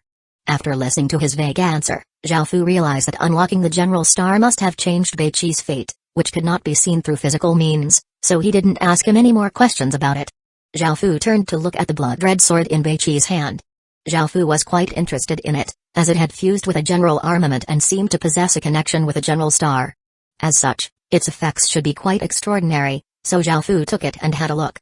7 Murders Sword, Grade, Legendary, Stats, Strength plus 25, Intelligence plus 15, Constitution plus 15, Agility plus 15, Description, a fragmented epic rank weapon that has become rusty over time. However, after fusing with a general armament and the power of the 7 Murders General Star, it has become a general armament, and it has 6 powerful special effects. Special Effect 1, General's Power, all soldiers led will receive all stats plus 5. This effect can be stacked up to 4 times, but the effect will be decreased with each additional stack. After looking at just the first effect, Zhaofu was quite happy because all stats plus 5 was equivalent to 20 points of stats. This was on the same level as a low-grade dark gold rank piece of equipment. When Beichi led soldiers, it would be as if all of them had a free piece of dark gold rank equipment. Anyone would be overjoyed at this. The most shocking thing was that the effect could stack up to 4 times, but the effect would decrease with every stack.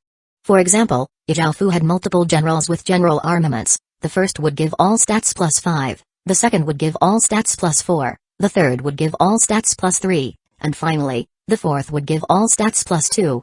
If he had 4 general armaments, that would be a bonus of 56 points of stats for every soldier, which was simply monstrous. It would almost be as if every soldier had an epic rank piece of equipment. However, right now, it was impossible to obtain so many general armaments. Special Effect 2, General's Courage, greatly raises morale and increases soldiers' mental fortitude. Increases resistance towards illusions and formations by 200%. This effect can be stacked up to 6 times. This effect was also quite good. In future battles, they would definitely face people who were proficient in illusions and formations, which would make this effect quite useful. After all, it could reduce the effectiveness of illusions by 200%, and it could stack 6 times. This meant that illusions could be 12 times less effective. Special Effect 3, General's Light, increases soldiers' recovery rates and has a slight healing effect. This effect can be stacked up to 12 times. Special Effect 4, General's Soldiers, increases the limit for one's unique military profession, and all soldiers with a unique military profession will have an additional 50% bonus to Special Effects 1, 2, and 3. This effect cannot be stacked, and the bonus only applies to the base special effect. This meant that Special Effect 1, Special Effect 2, and Special Effect 3 would be 50% more effective to those who had Beichi's unique military profession. However, if, for example, there were 2 general armaments, causing Special Effect 1 to have an additional stack, the 50% bonus would only apply to the base all stats plus 5 and not the additional stack from the second general armament.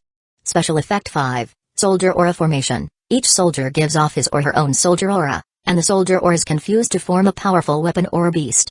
Seeing this, Xiaofu realized how powerful the 5th special effect was. It could gather every soldier's aura and fuse them all together. For example, if 1,000 soldiers' auras were fused into a tiger, it would have the might of 1,000 soldiers and be an utter killing machine on the battlefield. Next was Special Effect 6. 137 Slaughterer. Special Effect 6, Slaughter, causes soldiers to go into a crazed slaughtering status, and all soldiers in this status become 5 to 8 times stronger and obtain 7 murders power. Because the 7 murders power belongs to the 7 murders general star, the soldiers also receive magic damage minus 30%, mental damage minus 80%, and become immune to illusions and mysterious arts. However, once the effects disappear, the affected soldiers will lose their minds. This was the 7 Murder Sword's 6th special effect, and it was created by the 7 Murders Star. This special effect was incredibly powerful, as it increased the affected soldiers' strength by 5 to 8 times, gave them the 7 Murders power, and gave them immunity to many things. In this state, the soldiers would become incredibly devastating human-killing machines. However, the downside to this effect was clearly quite severe. The soldiers would lose their minds afterwards. This meant that the soldiers would not be able to be controlled so easily, and apart from someone with the 7 Murders Sword and the 7 Murders General Star Fate, it would be difficult for anyone to suppress soldiers who were so filled with bloodlust. The 6th special effect could only be used in dire circumstances. After looking at the 7 Murders Sword stats, Xiaofu returned it to Beichi. Now that Beichi had the 7 Murders Sword, Xiaofu anticipated fusing a king armament after obtaining 24 general armaments even more. Now, the Great Ken Town had 2 pieces of legendary rank equipment, the 7 Murders Sword and the Sky Demon Sword. This was quite the achievement, as apart from Xiaofu, no player faction had obtained a legendary rank piece of equipment yet. After this, everything returned to normal. Beichi was in charge of the exploration teams, Wang Jian was in charge of defending the Great Ken Town, Li Si was in charge of managing internal affairs, and Ba King was in charge of managing the businesses. Now, every task had someone specialized in taking care of those matters, and Xiaofu could somewhat relax.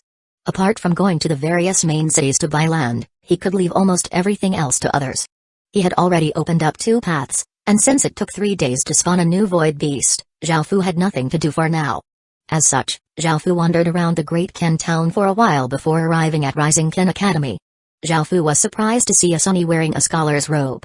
Her appearance was no longer as mystical and fantasy-like, and she instead had an elegance and dignity to it, looking much more like a teacher.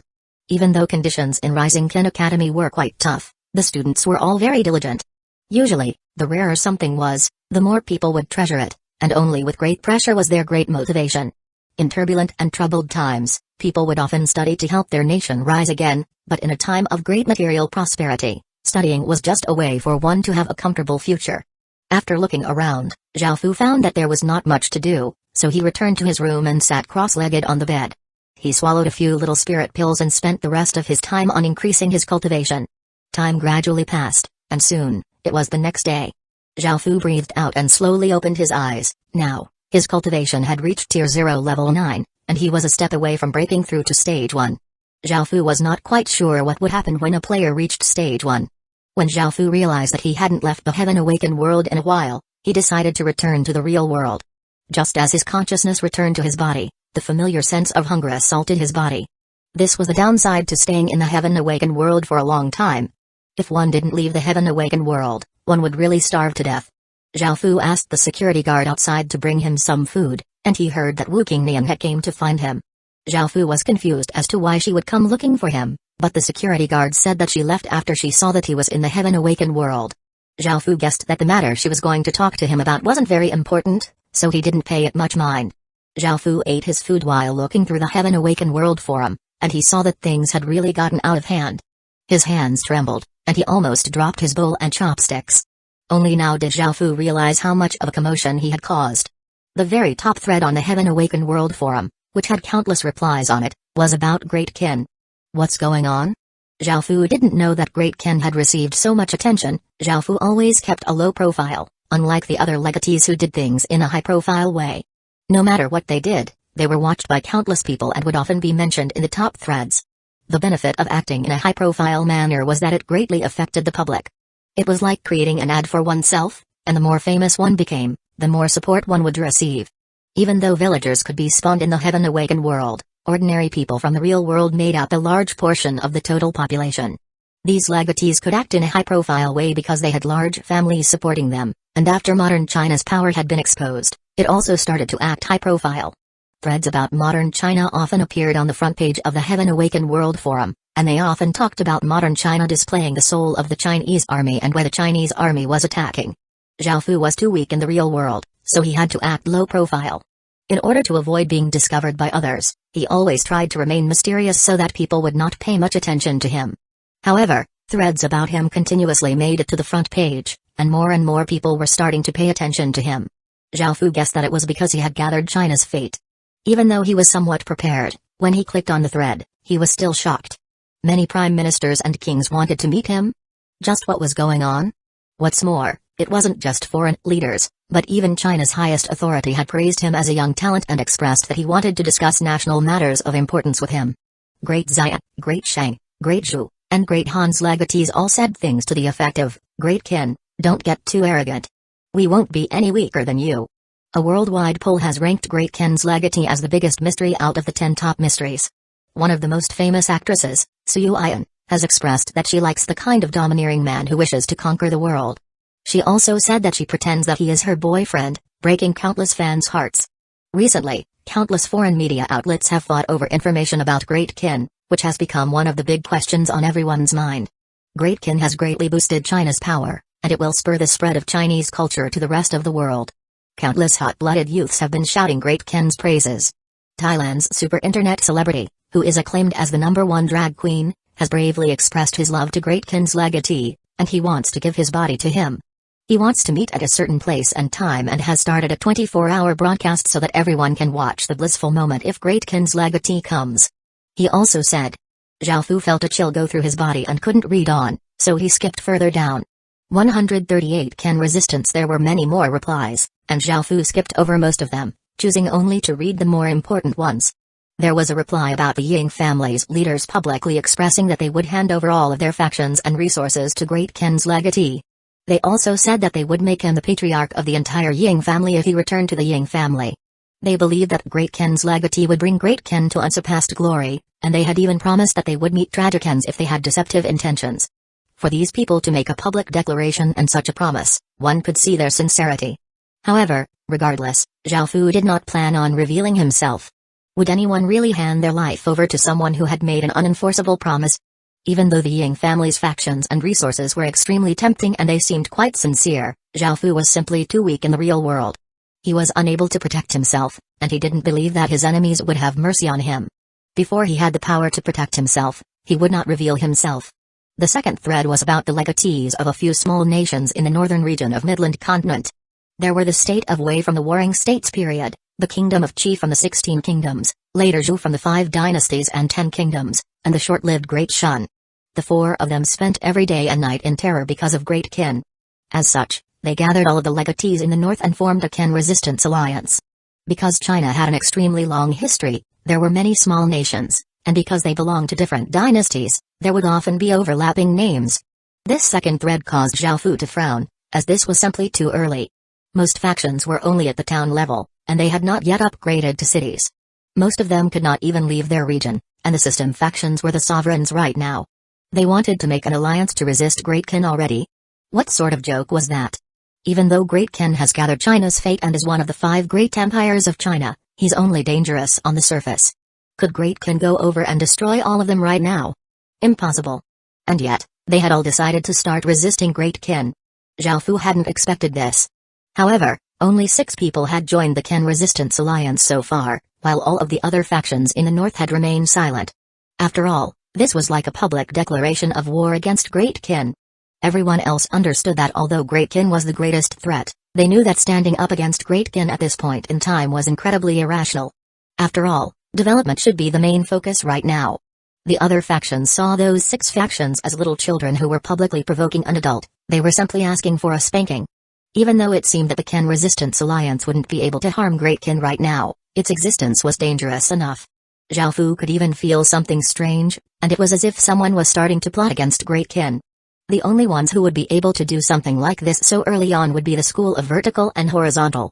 After all, this was clearly the vertical alliance system that had been employed against the original Great Kin in ancient times. Zhao Fu felt quite angry about their conduct. Since this generation of the school of vertical and horizontal had decided to set themselves up as enemies of Great Kin and wanted to use Great Kin as a pawn in their chess game, Zhao Fu wouldn't show a hint of mercy to them.